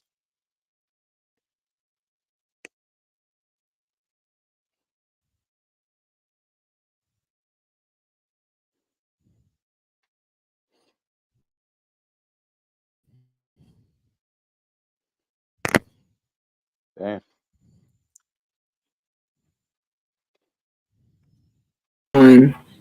Damn, where Flora go? Sorry, guys. And that's a wrap. Ain't none of that talking to my motherfucking self. Get rid of his ass. Check it. Check it. Remaining balance covered. Bounty on your motherfucking head. And on top of that shit, bro. On top of that goddamn shit, I'm paying anybody else want to run up on this motherfucker or boot him. I don't give a fuck about this piece of shit. All right, I'm doing the goddamn space a favor. It's worth every damn penny, and I'm gonna get it back in spades, you piece of shit. And what the fuck you gonna do about it? Because of your generous donation, I will boot Daryl. Okay. Because of your generous donation, I will boot Daryl for a short period of time. Daryl, you can stay in the back if you're interested in being brought up in an hour. Okay, thank you very much. I didn't say I was doing bounty, so nobody else try to do that. But I will accept. Hey, and shout out to Flora for handling your channel. And I love your conversation. Feel free to get back to it. You know what I'm saying? It's great. Salute, Prod. What up? Lou Auntie. You can put me in the back too. I'll just sit back there. It's all good. I'm on guard. Okay. Fuck that nigga. I'm on your All fucking right, but dome, you don't nigga. have to. Everywhere but you you at, don't- nigga, I'm there too, motherfucker. Here, I'll put myself in the back. It's all good. I almost forgot I could do that. This is ridiculous. Yeah. All right, let's get right back into the conversation because that's what I'm here for, is to have the conversation. Daryl, thank you for your philanthropy this evening. It was much appreciated. You made me some cash. Thank you. All right, so men of might. So she was getting into the spiritual aspect of this part of raising men, right? So teaching children that there is more to life than themselves is key. Some people believe in Sky Daddy, others believe in a higher power, and a few believe in just being good. Any of these beliefs work as an entrance point to help children and teens and men to think beyond their own needs and wants, right? This is the important part. This is not to say that you're going to put people above yourself for the rest of your life just because you're a man, right? But you definitely, oh my God. What is wrong with you? Now you're blaming me, Naf. You're blaming me for men fighting amongst themselves. All I did was facilitate an environment where they could put their masculine efforts of fighting each other. Don't blame me. This is a conversation, and Auntie asked me to get back to it. So stop the blame game. Yes, philanthropy, beloved. Philanthropy. All right, men need to start acting like mature adults. Shit is sad. Listen, clearly we need to try to inspire men to rise above, right? And want to do more philanthropic work for women and children, because that's what we need in society. So I don't see a problem with what they're doing. Just settle down. He cheapens the conversation. Who are you talking about? 7. Is it Naf? I think it's Naf you're talking about. If so, yes, he does cheapen the conversation. Oh, you guys made Daryl leave. Come on, Auntie. Don't come over here bullying Daryl, okay? When the hour is up, Daryl, you're welcome back as long as I'm still here streaming. And hopefully Auntie doesn't come and try to put more money on your head. Amen. Okay, so this level of bullying that we do sometimes amongst men is too much. You guys got to let each other be, right? You got to let each other live. Simon, what are you thumbs upping about in the chat? Oh, hey. Sometimes it's just beef. Period. Yeah, I mean, yeah, sometimes it's just beef and you just got to let the beef roll out, right? And then move right back into your subject. No blame game. Just stop, Auntie. Leave the dude alone. He came here, he did his due diligence, and now he's gone. All right, you knocked him off the stratosphere. Now let him be. Let him be. All right, so that's the problem, though. Folks don't see a problem with adults acting like kids, specifically the men. That's supposed to be leaders. You know, you drive a good point here, right? Because when men, go at each other like this, it seems like other men enjoy it. They really do laugh and cheer along, right? Sometimes they join in the beefs, and I don't have a problem with the beefs, especially if it includes $sign, $sign in my pocket. Amen. But I don't want anything. Hold on. I don't want anything to escalate into any like breath or anything like that happening on the conversation. So please, regardless of y'all's beef, just don't say anything like that here, please. I would really appreciate it. Besides that, beef on. Beef on. All right, so I get y'all all cool though and don't want to call it for what it is. No, you know what? I actually see it exactly for what it is, And I know it's easy for me to say, right? Because women, we're focused on the things that are going on around us, whereas men sometimes will just, be a little bit more oblivious to some things, right? But I do think a lot of times people just like to see a little squabbling. And as long as it doesn't turn into threats and violence, I don't have an issue with it. Right, that when it turns into like wanting to really beef and like find each other and trying to make threats and stuff, that stuff I don't like. Please don't do that here ever. But if y'all just want to knock each other off for a little bit, I guess pause for men. They don't bother me.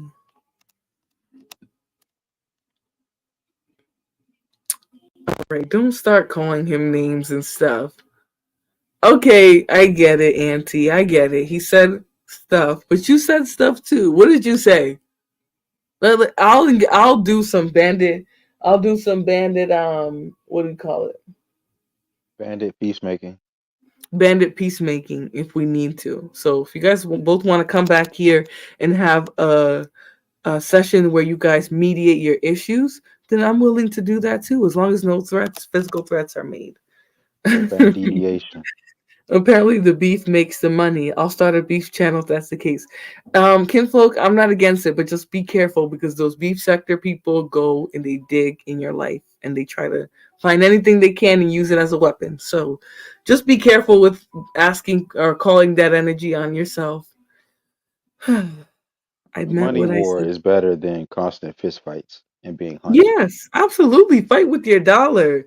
It's not as easy as it looks, kinfolk. I agree, Auntie, and I think some of the part that makes it hard is the danger you can put yourself in, whether people want to acknowledge that or not. We know you can't fight, Flora. We sign how you was talking when Venus hypothetically slapped you. Whatever. You guys think I can't fight? Good. I like people thinking I can't fight, so I can beat your ass. No, I'm just kidding. That was very ghetto. Talking to Team Folk, no, start shit, you bias. Not knocking your money, sis. I'm more so talking to men for the most part. No, I know you were. I just wanted to rub it in even more in their little dusty faces. So, some women need to spend a little more time on YouTube before you start vouching for people's characters. I'm not vouching for anybody's character. I made that pretty clear. Ooh. You said give I her really 5 don't minutes. know. I really don't know any of y'all. That was a good attempt at ghetto. Wow. No, but I'll really beat your ass. Maybe that's better. Hey, Flora, you sound soft as shit. You might know how to fight, but you sound soft as shit. But maybe if I say it like that, you'll believe me. I don't know. Flora used to beat up Becky in high school. I didn't go to school with Becky, so I don't know where y'all got that from. I went to college with Becky, and at that point, I wasn't fighting anybody. Um, no, kinfolk, I was just kidding. But if you do decide to, decide to create a channel, I would stay away from beefs. I'm letting it happen today because they're both, keeping the boundary of not talking about certain things, vocally at Kinfolk least. has a channel. She does, but I'm saying like just stay away from the beef. Once you start streaming, getting on there more, stay away from the beef. Even though it might make you a little change, it might bring some people over there. Stay away from the beefs. It's not worth it. And then once you stop trying to do that, or once you don't do that, you'll notice a difference in how people consume your content. Broke Nation. I don't think Daryl's broke. And maybe he just encouraged you to be in your masculine and spend some money. Maybe that's all that was. And let me know if you want to come up if you have something to say, Auntie. So, all right. So, hey, Flora Boo in chat. Hey, Black Beauty. Women are so hungry for some kind of representation or reciprocity from a man that they're willing to just lash onto anything. Words without actions are nothing. I agree. I definitely do think there are some women who really will just take anything because they do want to have that attachment to a man. It's something that is taught to us, I would say, in society and like through our culture a lot of the times. So I don't disagree. Auntie's buzzing in. All right, let me buzz you up. Hold on. What's up, Flo? Yeah, this is quick. You got a great conversation going. Love your commentary. Sure. Shout out to Prod again. Look, man, Simp Nation, y'all either broke nation, cheap nation, or whatever the hell it is, man. If you really showing some support, pay Flo. Pay for that nigga to come back. I'm telling you, you pay, I might just let it ride, or I might just match it again. Either way, people gonna eat. But all of this free mess, come on, man. Support the platforms. Don't just come spreading mess. Wipe your feet before you come in the motherfucker's house. Sus God. I mean that. This motherfucker carry mess everywhere. I'm telling you, I ain't went to his channel with that shit. And I'm not gonna. You do that shit over in Simp Nation, whatever. But don't bring that mess over everywhere else. Because real shit, man, bro, this is honestly the least expensive voice I have ever paid for to silence somebody. Doesn't even cost that much. For real. I spent more money in about 20 minutes on Fight Club getting rid of somebody than I've spent in the last week on this piece of shit. Feel free to donate some more if you really got it. I am more than happy. Hey, tell these motherfuckers that are part of Simp Nation to run it up. Because I didn't even put the boundary high. Like I didn't even set the bar very high. What were you, $50? Like we're at $50. If I'd have set the benchmark at like 200, I get it. But we set the you know what I'm saying? We set it at $50. 5 of y'all put together $10. Bring him back. What's up? Pull your money together. Bring this piece of shit back. Show him how much you love him. You know you don't. That's what I'm saying, nigga. You ain't got no friends, motherfucker. I'm sorry, Flo. But nah, he ain't got no damn friends. You ain't got nothing, bro. You just got me on your motherfucking dome, bro. And that's it. Get back to your regularly scheduled program. Love this. Salute, Flo. I'm glad I could help. Hey, y'all share, man. She on the brink of monetization. Share that shit. She gonna need watch hours, all that shit, man. She need a super chat button because it takes a little longer to do this Cash App and all of that. I know it's immediate, but that shit helps with the engagement. So she should be able to get that shit every which way. You know what I'm saying? Every which way. Super chats, Cash Apps, get your PayPal right, get all that shit. Got you, Flo. Thank you very much. Ashton, you're full of shit. You are full of shit. You was dragging me right along with those bandits. You talking about you took care of me. You didn't take care of shit. You were here for the drama. Too. No, being a bandit, calling me names, talking about what my vagina does, that's not doing shit for me. So, Ashton, don't take credit for something you weren't doing. I'm going to give credit where credit is due. Thank you to the people who've donated to my channel so far, whether it was for a wrench, whether it was to, temporarily boot Daryl. I appreciate any donations you've made so far to all the people. I'll say Auntie because you did it on here, but for all the people in my Cash App who donated today, thank you so much for your contribution to the show. Ashton, how are you this evening, Bandit? I'm doing well. Lovely weather we having today, might you say? Yes, it is lovely weather. So, Flora, we take care of you? Who's we? You're taking credit for something you didn't do. What did you do? Thanos, I can say, I can say Auntie just took care of me right now, right? He just paid a donation to get rid of somebody he didn't want. So even though he removed something from the show, he added to my pocket. What did you do for me, Ashton? When we found out what really happened, I said I didn't agree because that was some part of what was said. You're lying like hell. I saw you in the chat. No, on my soul. Not against Artichoke. No, not against Artichoke. I don't give a fuck about that. I'm talking about with Thanos. When they said what he said, when Becky said. But that was my problem. So I was just half of the equation. I ain't say I took your damn soul and helped promote it. I just said we took care of you. I'm gonna need you to make a donation before you make that claim. Hit the Cash App. Thank you. Give me a wrench. I will give you a wrench after you buy a wrench. Thank you. Amen. After I do what? After you pay for one. Amen. Because you have a nasty little habit.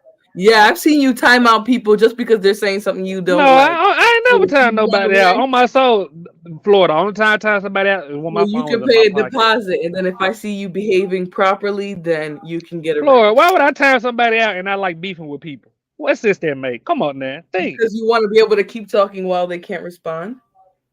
Flora, I like beefing with people. Why would I time them out? Big Simon, I see you in this. If you want a wrench, hit the Cash App. You bandits don't get nothing for free over here. You stay begging for wrenches. All right, when I start my show, don't come begging for one. You know you're gonna do it.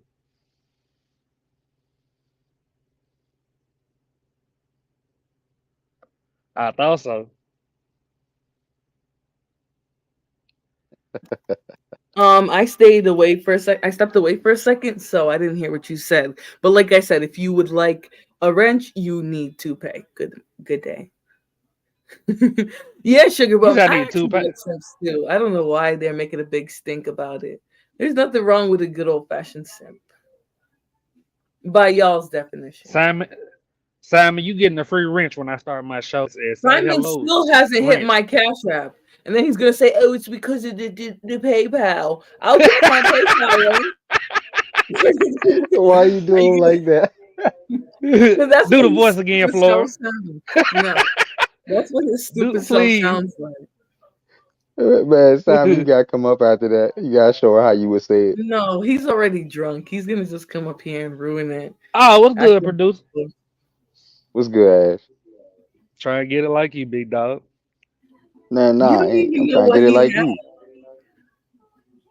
Simon be lying. He do be lying. He acting like he's trying to pay something for real. No, he could have been donated. He was paying chocolate. Why he ain't pay Big Flo? Oh no. Ashton, stop being messy. Just stop being messy. I told you I like starting shit. Why would I time somebody out if I like to start shit? Because you want to be able to talk shit while they can. Flora, you all the one to cut people off. That's what that wanker sounds like. That's exactly what he sounds like, though. All right, let me look in these comments and see my name pop up. Boy, why do you spell Nick? Why do you spell Nika like that, Simon?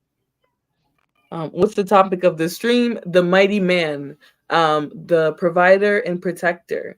And basically, we were just kind of going over how men of today, they're either not living up to or they're very much struggling to try to live up to the standards set for men a long time ago, right? It's been pretty constant for a long time. And even though the world is evolving, the same things are still expected of men and are taught that men need to be able to do. He'd be like, Flora, I'm going to send you a PayPal as soon as my internet comes back. Yeah, that's what he'd be saying. And he's lying out of his ass. He never sends me a PayPal.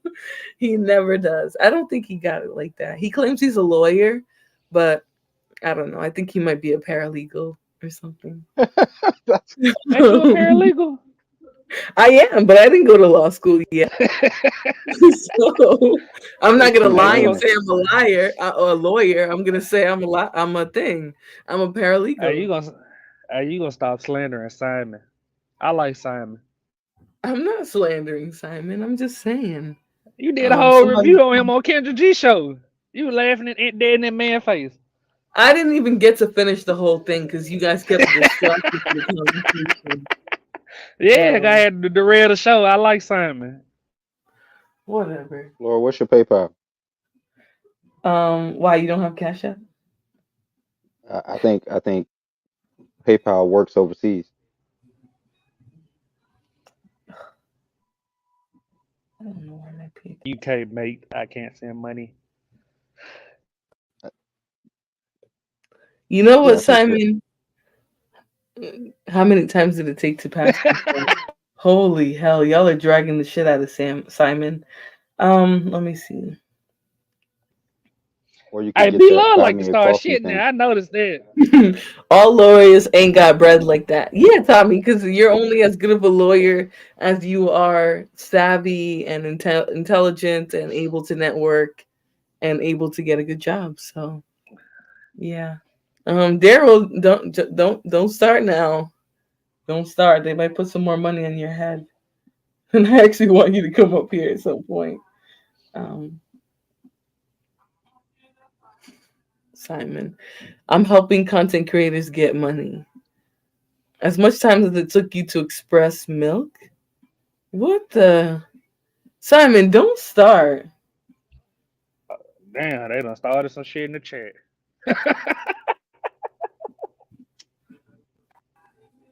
Yeah, they're starting shit. I'll slide through. He will be here. The cheapest mute button I've ever pushed on a nigga. Oh, God. Why you read like you're 13? Because I'm trying to do other things while I read, so shut up. All right, let me see. Ashton, why do you get dragged everywhere you go? You notice I only got dragged once I said I was going positive. Can we be real about that? Like 50 bitches from their account just jumped out the bushes on me. As soon as I said it.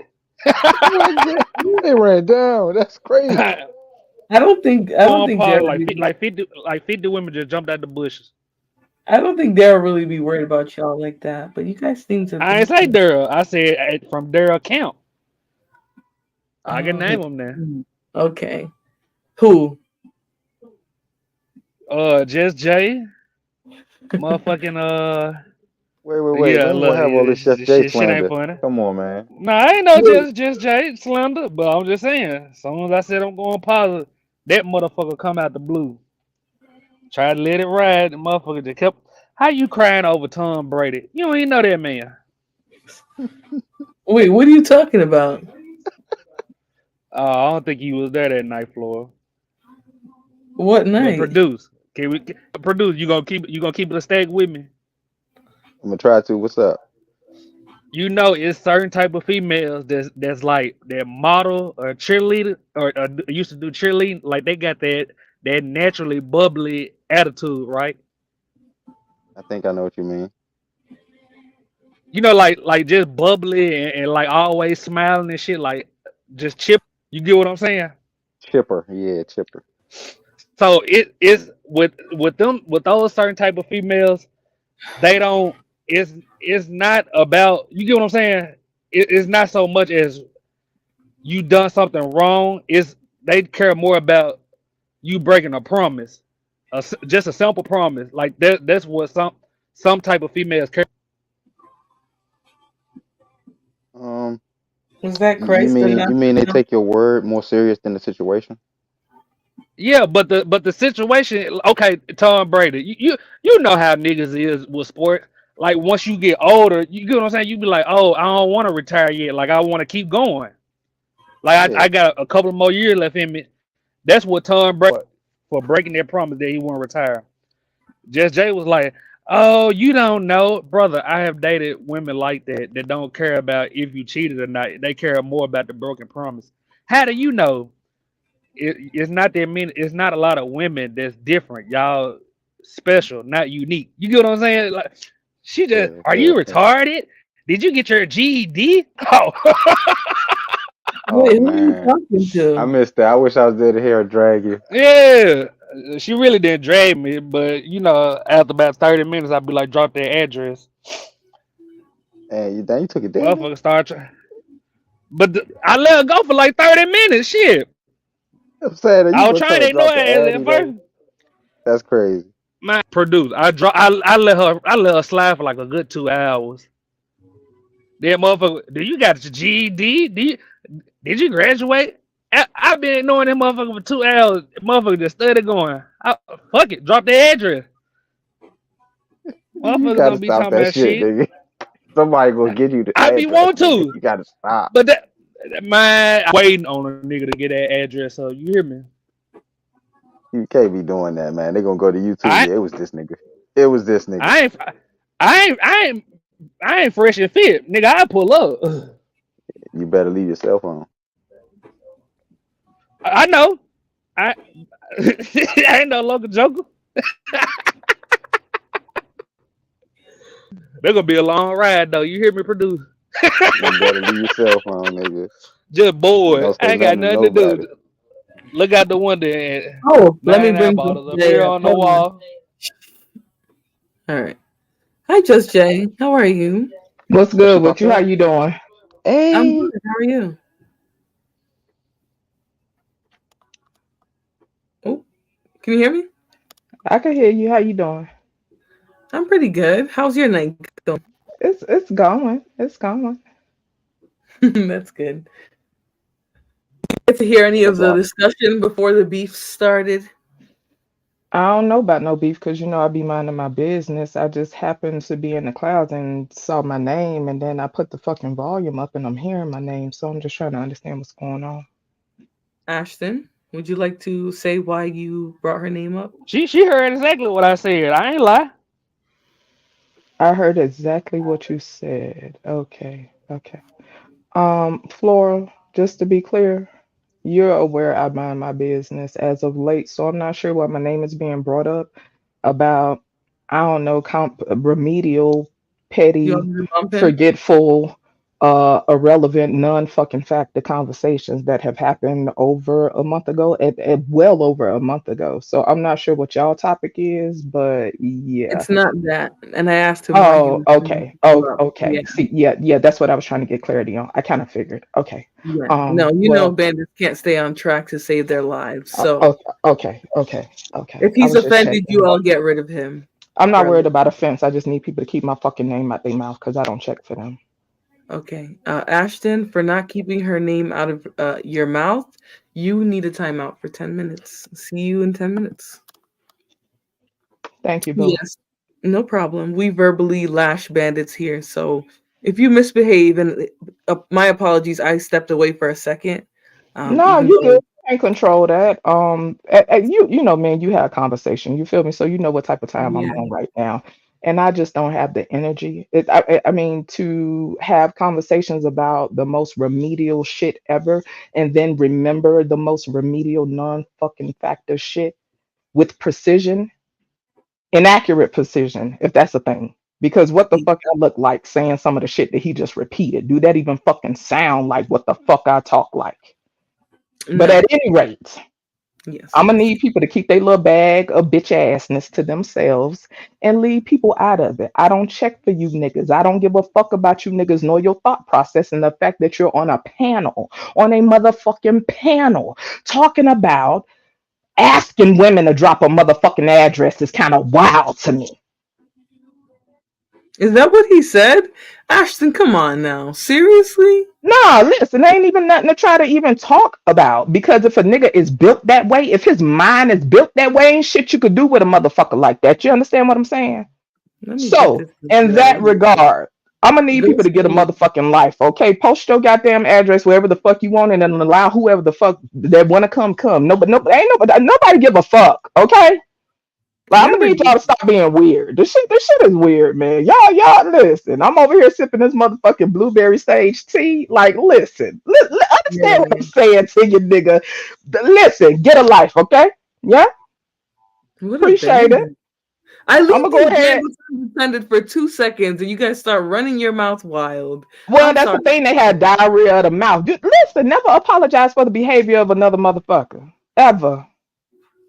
Ever. Some people got diarrhea at the mouth because they're constantly taking laxatives. These fucking laxatives are these bitch ass panels. And I don't have the energy. You understand what I'm saying? Right. So, at any Mhm. rate, baby, get back to your shit. I'm going to go back where I belong. Bye. Okay, love. And yeah, mother, I'm one that I did not hear that because I literally stopped paying attention for 1 freaking second. And of course, the bandit is going to start running off at the mouth. Like, come on, Ashton, seriously? Like, that's why I kicked you out of the studio. You're being a jackass. And as soon as I give you I give you an inch, and look at how you sprinted a mile just because I wasn't paying attention to what you were saying. Just ridiculous. All right, now that the distractions have she be missing everything. You know what? You can't use Uh-huh. what I said about myself against me, sir. Yes, I think I have undiagnosed ADHD. I be trying to do all kinds of stuff over here to make the show good, and boom, these bandits are over here bringing up their little dusty conversations. No, I didn't hear that part, actually, Ashton. I didn't hear you say nothing about dropping addresses. No, I You ain't didn't hear see me that. laughing? I'm sorry? You ain't hear me laughing, telling him he can't be doing that? No, I actually wasn't paying that close attention because unfortunately, when bandits start talking, my mind just goes somewhere else. I start disassociating from the conversation. And unfortunately, I was doing something on the back end. So I didn't hear that specifically. But come on, Ashton. Like literally, you Yeah, we give them can't. an inch and they take 10 miles. Why? We can't have no Just Jay slander, Ashton. You got it. Okay, I heard when you said that, but I thought it was just because he brought up her name. I didn't know he said anything about meeting nobody anywhere. Nap, it is that serious. Don't come over here bringing that bullshit up. He knows he was being messy. That's why he's trying to act like I heard him. No, don't come over here bringing that shit up, Naff. This is my channel. And if you come here and you start starting shit with women, I decide what the fuck you can do and what you can't do. Stop bringing your beefs with women everywhere you go. Ashton, this is a lesson to you to start acting correct. Act your age. Act your shoe size. Matter of fact, act your freaking hip circumference. Because that means you need to be grown. Oh, shit. Just being a bandit, like... Anyways, I ain't never heard nobody say that. let me stop. All right, Act so... your waistline, nigga. Oh my goodness. I just can't. So teaching children that there's more to life to themselves than okay, yeah. All right, so pretty much she says that if you teach men to be benevolent in a sense, you're preparing them for that role of being a protector, a provider, husband. Come on, no, jeez. You know Ashton don't know how to act right. You gotta spank him like you don't want him to act like that anymore. Because he don't behave. He comes into these panels and he acts like he has no sense. No, Ashton, if you're the one who brought it up into the conversation now, then yeah, you started it. Because that happened somewhere else. And I don't like that you guys are bringing your beefs here.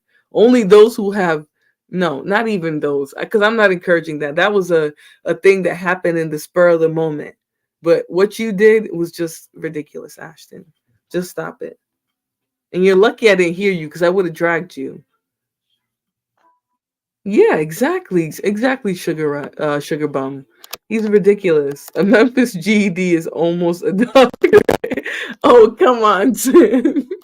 You just say stupid shit sometimes. All right, let me see. Ashton, you literally brought up her name and she wasn't even here, and you're talking about old stuff. Like, what the hell are you talking about? Leave people alone. Exactly. This is the point. Like, you shouldn't be coming here to bring up a beef or whatever. Or that's why I asked you when you started talking about Daryl's people. No, a lot of us, we go around this space, we make friends with people. Hey, Ashton, Because stop we playing with defend yourself, boy.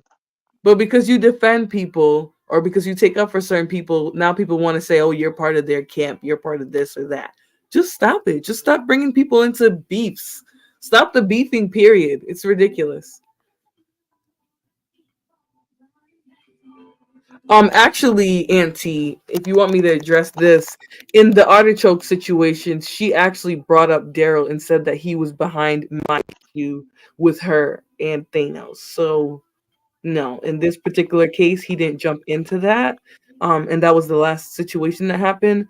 He actually was just on a panel, and the woman decided to say, "This is your fault," as if her bitch ass didn't hop on a panel and start trying to say she took a nigga from me. So actually, this was not him doing that in this case. If you have a better example, perhaps you can drop that, but that's not the case here. Yes, and actually, there's a huge homelessness issue in America right now. Families, right, two working people and their children are in grave danger of homelessness, actually, depending on where they live and their income, unfortunately, right? They can be working full time and still not be able to survive. So, yeah. Yeah, Sugar Bum. It seems like they do a lot of gossiping in this space. I'm not gonna lie. A lot of like he just came up here and tried to gossip about some petty quote unquote beefs that he had with somebody on Daryl's channel or whatever.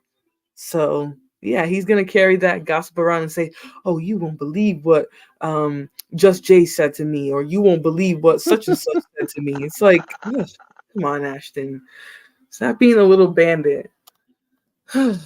Y'all just threw me so far off course, and you started it, Auntie. You started it with the shenanigans in the chat. Hey, let me see what you're writing in the back chat. Let me up again on topic. All right, hopefully you will stay. Buzz. What's up, Flo? What's I up? like your show. You know, I'm doing my little series.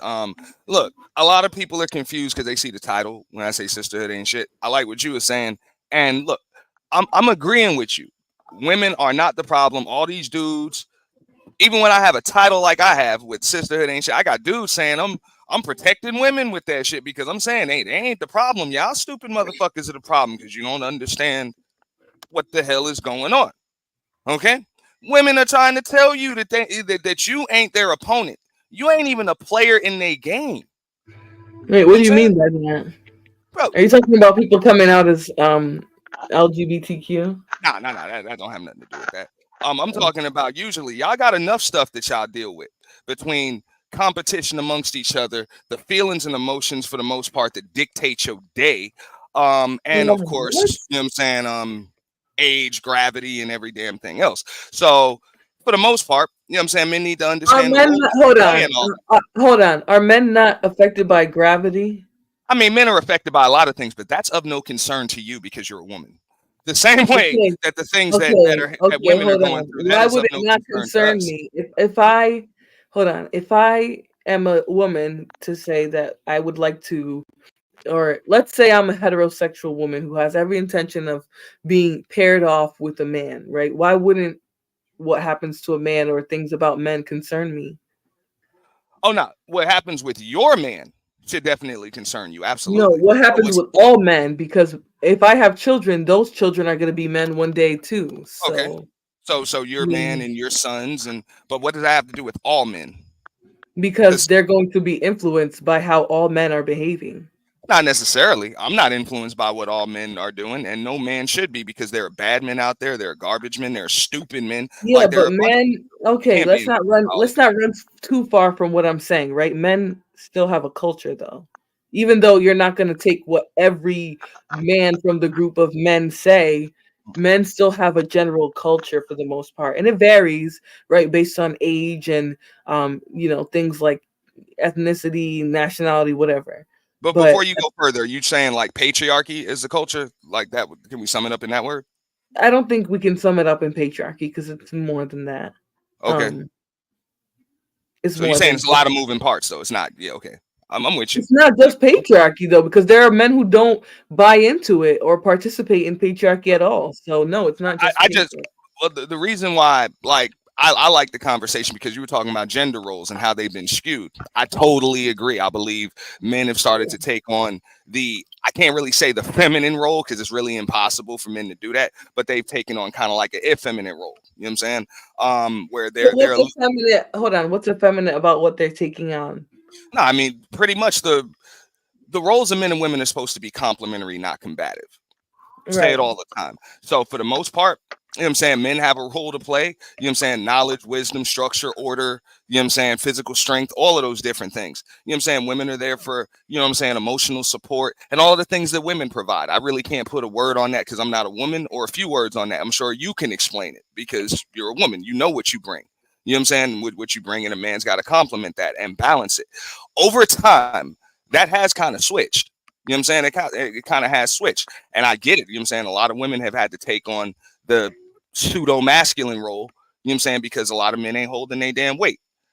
The reason why is because I'm sorry, go ahead. No, finish your sentence. I'll go right I was just gonna say, dudes don't really understand the role that they play in all of this stuff. They really don't. You know what I'm saying? It's not your job to change women or, you know what I'm saying, change their mentality or any of that stuff. You choose the right one for you and you move accordingly.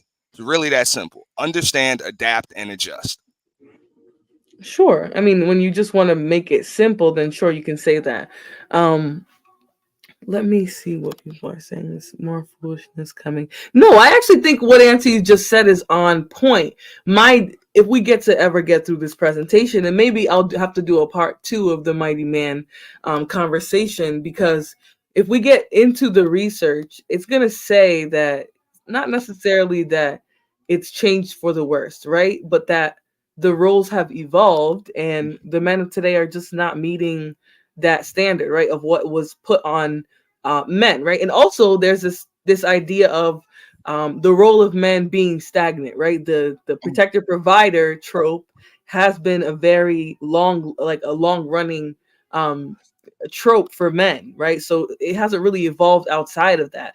So how can we then say that men aren't meeting it if today it's something different than it was, I agree 100%. 2023, 2024 is not what it was in 1965 or 1955 or whatever.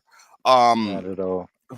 Yeah, I mean, it's just not the same. But what I'm trying to tell dudes is the problem ain't women and what the hell they're doing. The problem is how you niggas is dealing with it, how y'all are handling it, how you're adapting and adjusting or not adapting and adjusting. You know what I'm saying? It's like staring at the damn cloud, screaming, and expecting the weather to change because of it. You stupid. You know what I'm saying? So yeah, I put that on dudes.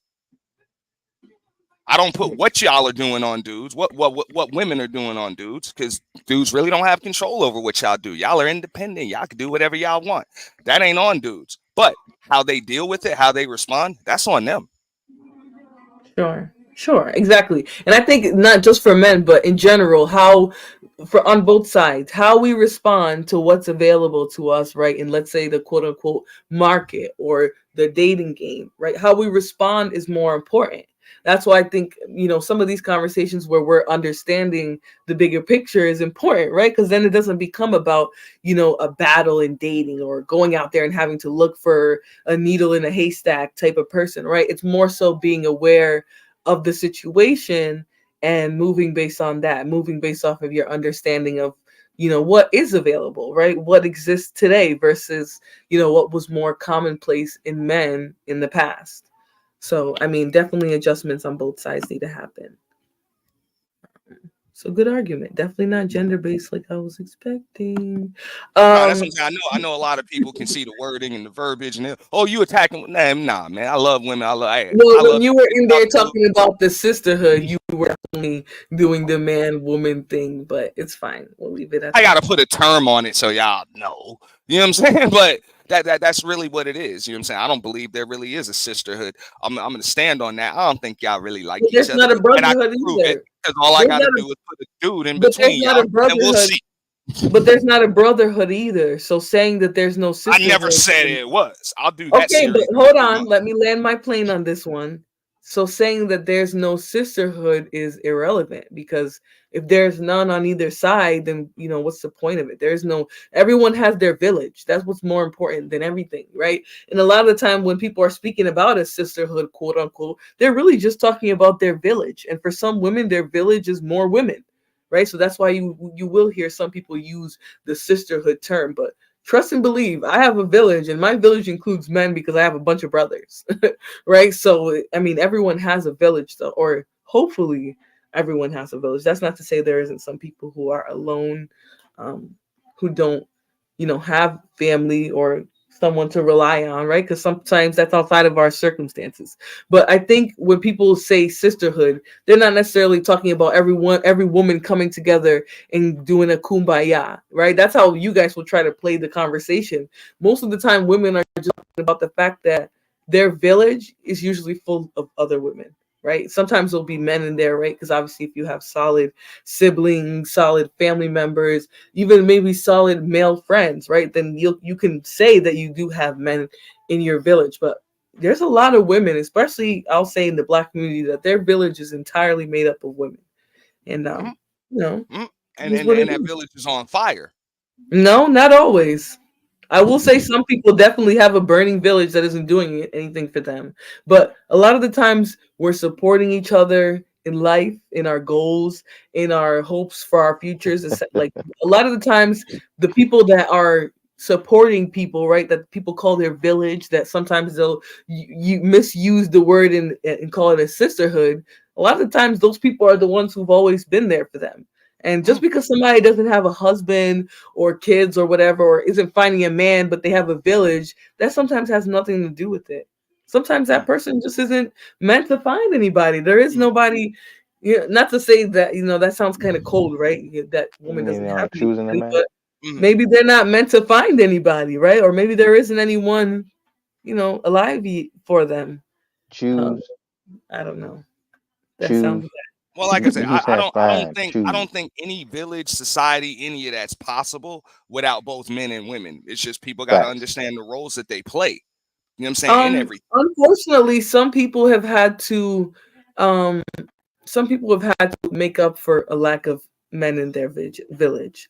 So I'm not going to say that you can't have a village without men, because I'm sorry. unfortunately, some people, there's no correlation.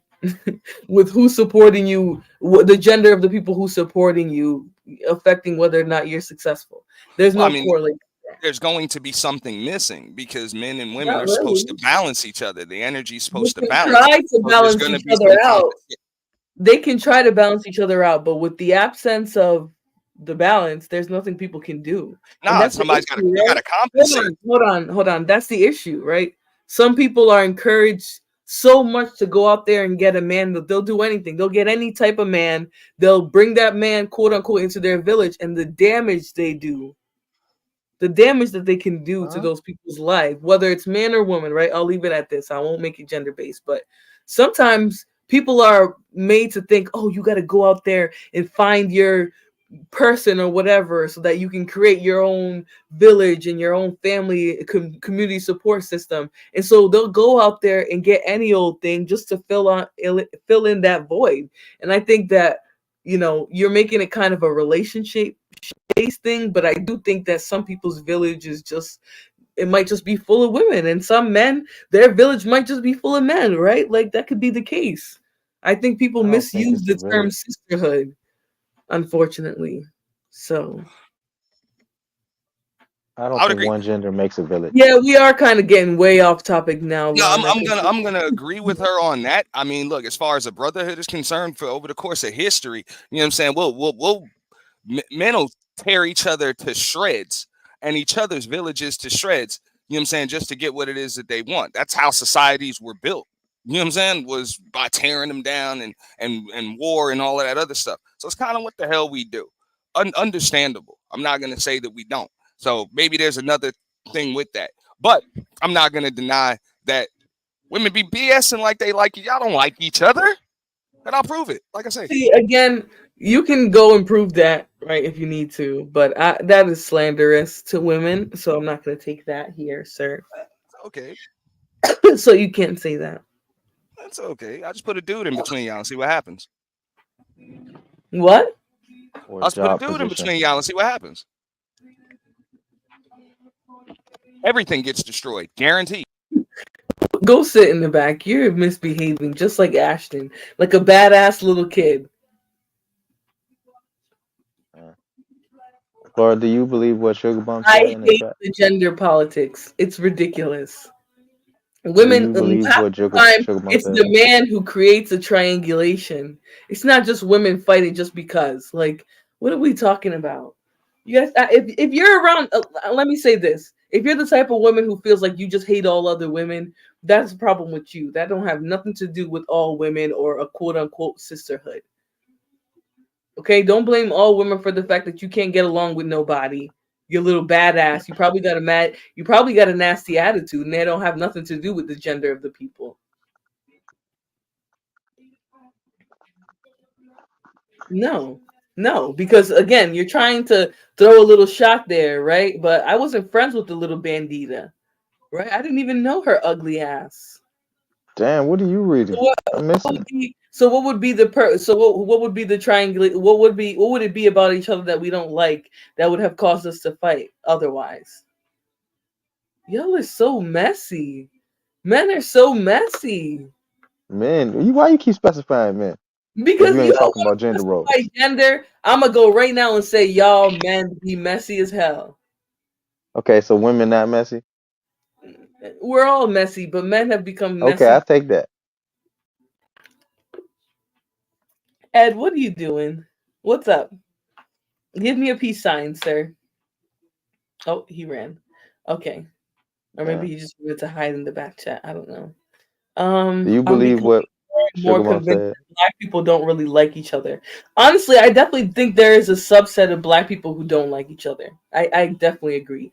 There's a subset who they don't want to be around other black people. They don't like niggas. They don't want to see niggas. They're always plotting against other niggas. So yeah, I agree. There's definitely some black people who feel that way, and they show it in the way you speak about other black people. Ed, can you hit like a peace sign just so I know you're a real human being and not a prawn bomber? All I saw was a shadow. Oh, okay. All right, you're good. You can turn your camera off if you're What good. about Robin M? Check her out. What did she do? She says stuff to trigger you guys all the time. What did she say Nah, today? but check out what she had to say. No other race says that. Simon, you're one of the bandits who talks about race more than anybody else. So I don't want to hear anything you have to say.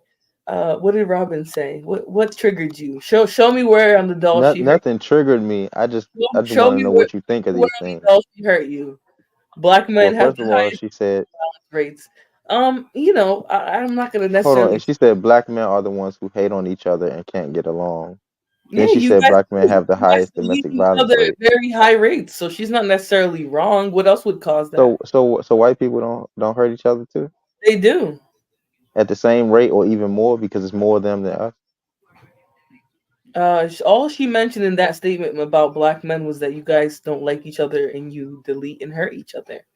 So what's the point? But What are you can't you mean, say that about any men? that's a trying universal to get? male trait. Get Ed in. Right? Can't you say that about all men? God, let me get Ed in. What are you trying to say, Ed? I didn't hear you. No, I was going along with. I guess he's trying to say that's a universal male trait. So to make it a black, to put it on color would I be didn't put it kind of on your color. I'm point. just reading the comments. You guys get No, triggered. that's what I'm, that's no, that's what he's saying though. Like, there's no need to put it on color. He's saying the same thing you're saying Okay, to sure. make.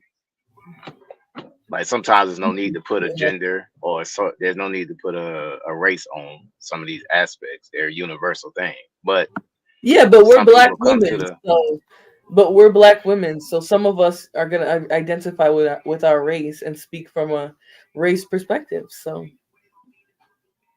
but I thought the point was not you don't have to do that. I Or have you do nothing that too wrong. much. I never said I wasn't gonna specify my race. That's Pimp Sella. She's the one who talks about race and racial concepts not being a real thing. I think they are. So, F the white man. He said Robin M said we don't need men. We just need the resources they hoard. That sounds retarded. That's a fact. Oh God! And I mean that's part of their wars, right? Isn't that why they delete each other and delete each other's villages, is so that they can get all those resources and hold on to them? Let me ask you this, right? So stuff like that happens. Do you think the women are not involved in that process?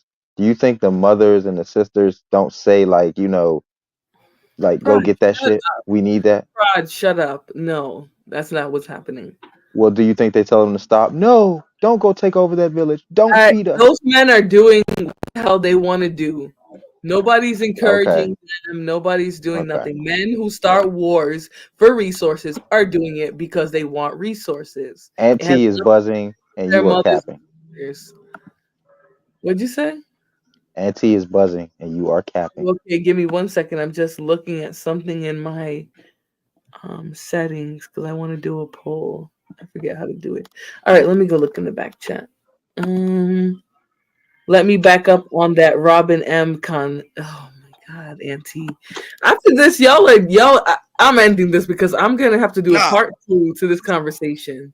No, go I ahead. love it. This I is don't know if excellent. that was Robin M that said it, or you had mentioned it. Somebody said, "Hey, it's just the resources. That's it, right?" What was that comment? Can you put it back on the screen? That's what The one Robin about M the said. resources, whatever that was. Bingo. You just proved my point. But go ahead. Where is it? I mean, what else do you want men to provide though? But I don't see that That's comment. it. But that's my point. That hey, as far as y'all are concerned, that's what the hell we here for. Dudes understand the role that you play. Ain't no war with these damn women.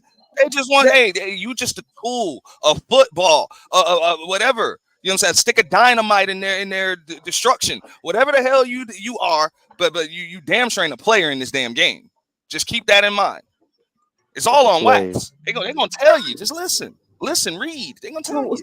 So what is it? What are you saying? Are you crying You just about said it. that? We here for the hell Are you no. That's saying great. women? No, I'm just saying. Are you saying that women shouldn't be seeking men who have resources? What did I say He when did I was not up say here that. earlier? And it's a rhetorical question. I already said women can do whatever the hell they want. Men need to understand, adapt, and adjust. Do whatever y'all want. Do whatever women do. You know what I'm saying? And any man that has a problem with women doing what they do is stupid. You know what I'm saying? You're just stupid. You want women to be who they are because they're supposed to balance you. But you got to be all of what the hell you supposed to be in order for it to work. You're talking about what? A woman? A woman to be what? I'm sorry. I'm not trying to control or change or skew anything that women do. Y'all keep on doing it. It's about how dudes are dealing with you. Like they got a problem with being the resource or the football in the game y'all are playing. Like they got a problem with it. That's why these spaces and these conversations happen. Ain't no damn problem with that. Women gonna do what the hell they do. So if it's resources that they need, all of that stuff, make them start competing with each other for your resources. No, stop competing to be able to give them your resources. All right. We're not doing that. At the end of the day, women, keep being choosy. Actually, get more choosy. Make these bandits have to come to the table with a whole bag plus more. Right? Make them have to wash their ass, right? Because they really don't want to wash their asses.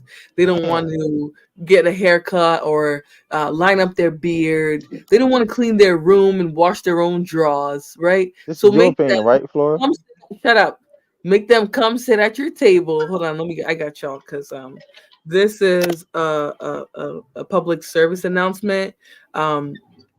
Make these bandits earn a seat at your table. Okay, because they're just going to get more entitled the more they acquiesce to men and to their delusions, the more entitled they're going to get. And in a world where you could do everything you need to do for yourself, you should be making sure that these bandits bring a table to you. Actually, bring a whole table. Matter of fact, bring the whole environment where the table is. Right, whatever that environment is, bring all of it. Because at this point we live in a very much different world than we started out in, right? The world when we started out had men who understood their gender roles, whereas now men challenge the gender roles. In fact, they vehemently fight against gender roles. They would prefer to fall into something outside of nature. So I think that in order for us to get them back on track with their natural tendencies, we have to do what is naturally required of us, which is selecting mates suitable for reproduction, provision, and protection. And that's just that, right? It sounds super crazy, right? Maybe because I'm unmarried, it sounds like, oh, what is this lady talking about? What would she know? You know what? If you're going to participate in dating, I think that you should require something of the person who wants to be in your presence because you can do whatever you need to do for yourself. You can do bad all by yourself. So if you're going to allow a bandit into your sweet temple, make sure he brings something because these men really aren't worth a damn, you know? So Oh my God. Oh man. okay, thank you You for hurt my coming. soul, Flo. Thank you for You coming hurting to my my soul. amen. Amen. All right. Was So that the biased woman sermon? No, I'm gonna pass out my collection plate for those who are interested in sending Cash App and PayPal. My Cash App is $ my name. My PayPal is at Florida Bella. So if you'd like to donate to this sermon, if you'd like to lend your masculine resources to this feminine content creator, then feel free to do so. Thank you for being here, for showing up for the conversation, guys. I appreciate you all. I will be ending it because I don't think we're going to be able to pivot this back into the conversation without that big section where you guys were dragging each other for money and stuff like that. We're not going to be able to come back from that today. And it's been 4.5 hours and I've been sitting my ass in the same place. So I'm going to end the show. And I'm going to say thank you to Prod for being a dusty little co-host. You're welcome back anytime. Dusty little co-host. No, God damn. you've been a dissenting voice, so I'll take it. Not too dusty, so I'll take it. You're learning. You're scuffing yourself off, right? I appreciate you being here. Aunt T, thank Flora's you prayer. for I get it. yes, this is Flora's prayer. You don't got to go home, but you got to get the hell out of my chat. Please feel free to like the video on your way out. Leave a comment, engage with this. Try not to be too focused on the fighting that happened towards the end of the conversation. Focus on what we talked about, and then I will be back here for part 2 sometime this weekend. I mean, it's already Saturday, so I'm guessing either it'll be tomorrow or I'll have to do it during the week. So Anybody wants to make any last-minute donations as you exit the building, please feel free to do so. But otherwise, have a good night, guys, and thank you for coming.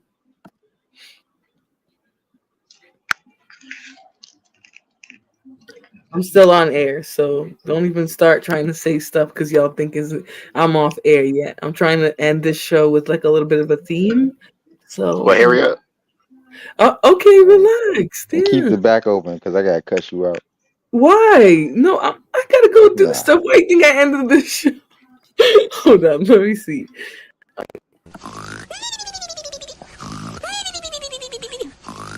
Oh, wrong one. Hold on. Oh my God. Oh my goodness. Sorry, guys. It's not what I was looking for. Hopefully you're not asleep. And this one. Thank you to everyone. Thanks for coming. I appreciate you. Yes. Have a good evening. Bye-bye. Yes. Thank you for your help. Bye. Well, that's y'all.